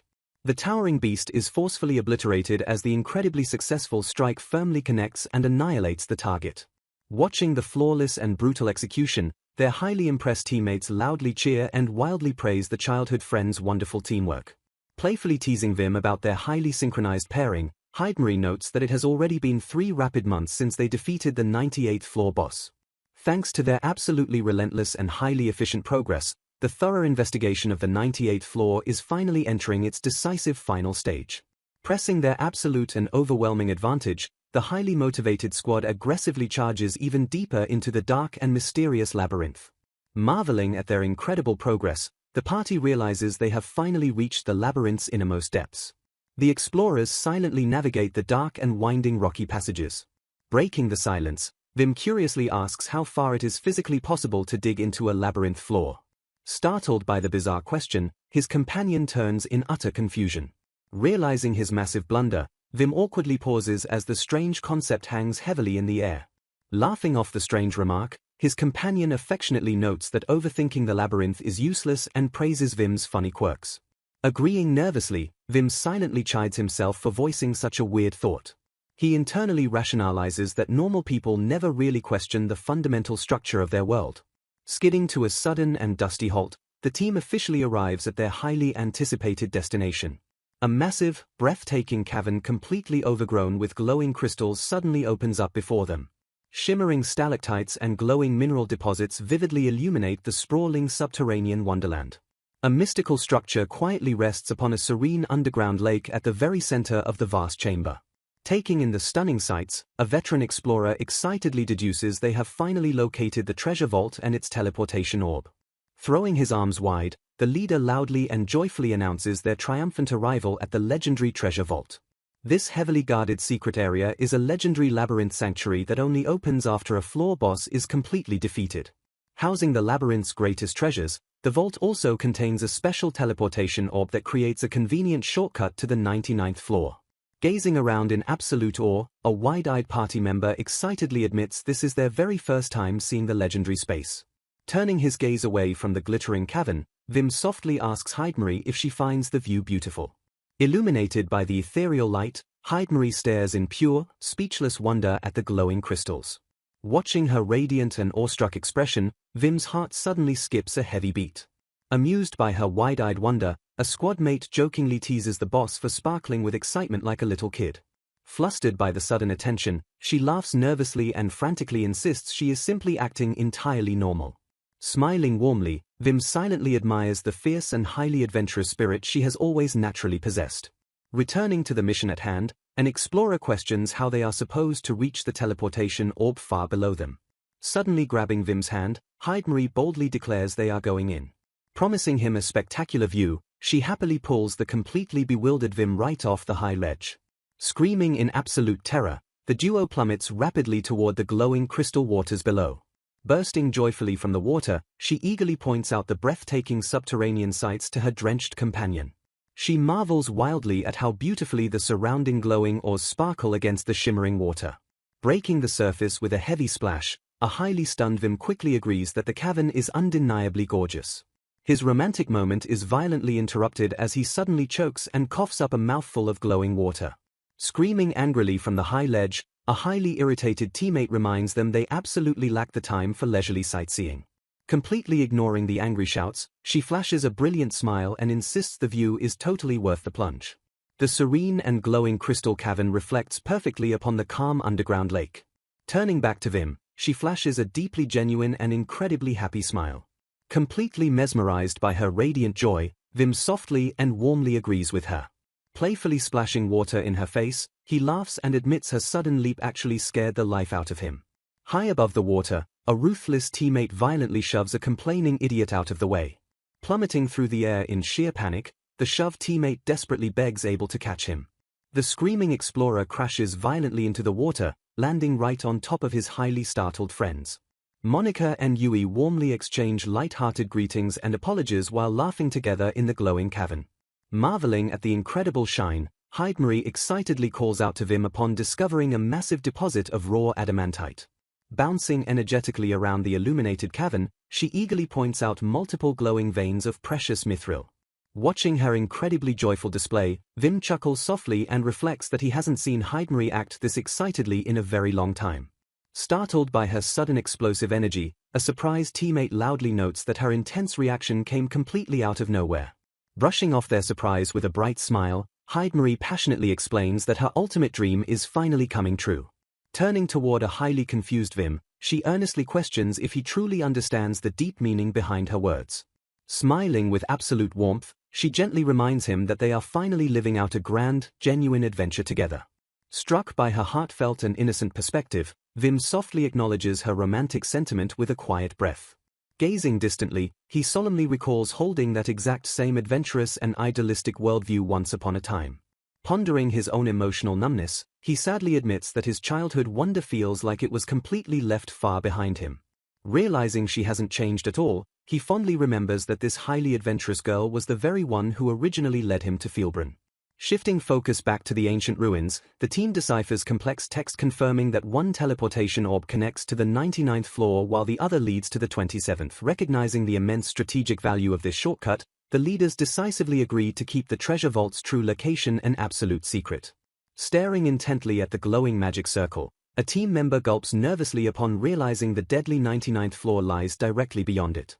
Shaking off his wandering thoughts, Vim fiercely commands himself to focus entirely on his immediate work instead of looking too far ahead. Hearing a faint rustle nearby, he casually dismisses his strangely negative recent thoughts as mere physical exhaustion. The esteemed captain suddenly steps out of the rustling shadows to directly address young Vim with absolute sincerity. Expressing deep and genuine gratitude, the captain firmly credits their rapid and successful descent entirely to Vim's incredible efforts. Swallowing his lingering nerves, Vim realizes everyone genuinely appreciates his hard work and decides it would be highly rude to deny their praise. Bowing with deep respect, he loudly thanks the captain and fiercely vows to continue working hard to contribute to the squad. Giving his shoulder a firm and reassuring squeeze, the captain confidently dubs Vim the absolute ace of the Night Dragonfly. Bearing the heavy weight of their massive expectations, Vim fully embraces the natural pressure and responsibility that comes with his vital position. Cementing his fierce loyalty, he proudly declares that the Night Dragonfly is his true home and willingly accepts the massive burden. Fired up by the squad's absolute trust, he internally promises to get his act together so he can proudly become the person they all deeply value. Fortifying his own mental resolve, he fiercely rejects any lingering internal doubts or insidious dark voices trying to drag him down. Suddenly, an eerie and mysterious sound softly echoes through the dark depths of the cavern to shatter the peaceful moment. A heavy, ominous silence violently swallows the ancient chamber as an unseen presence silently begins to manifest.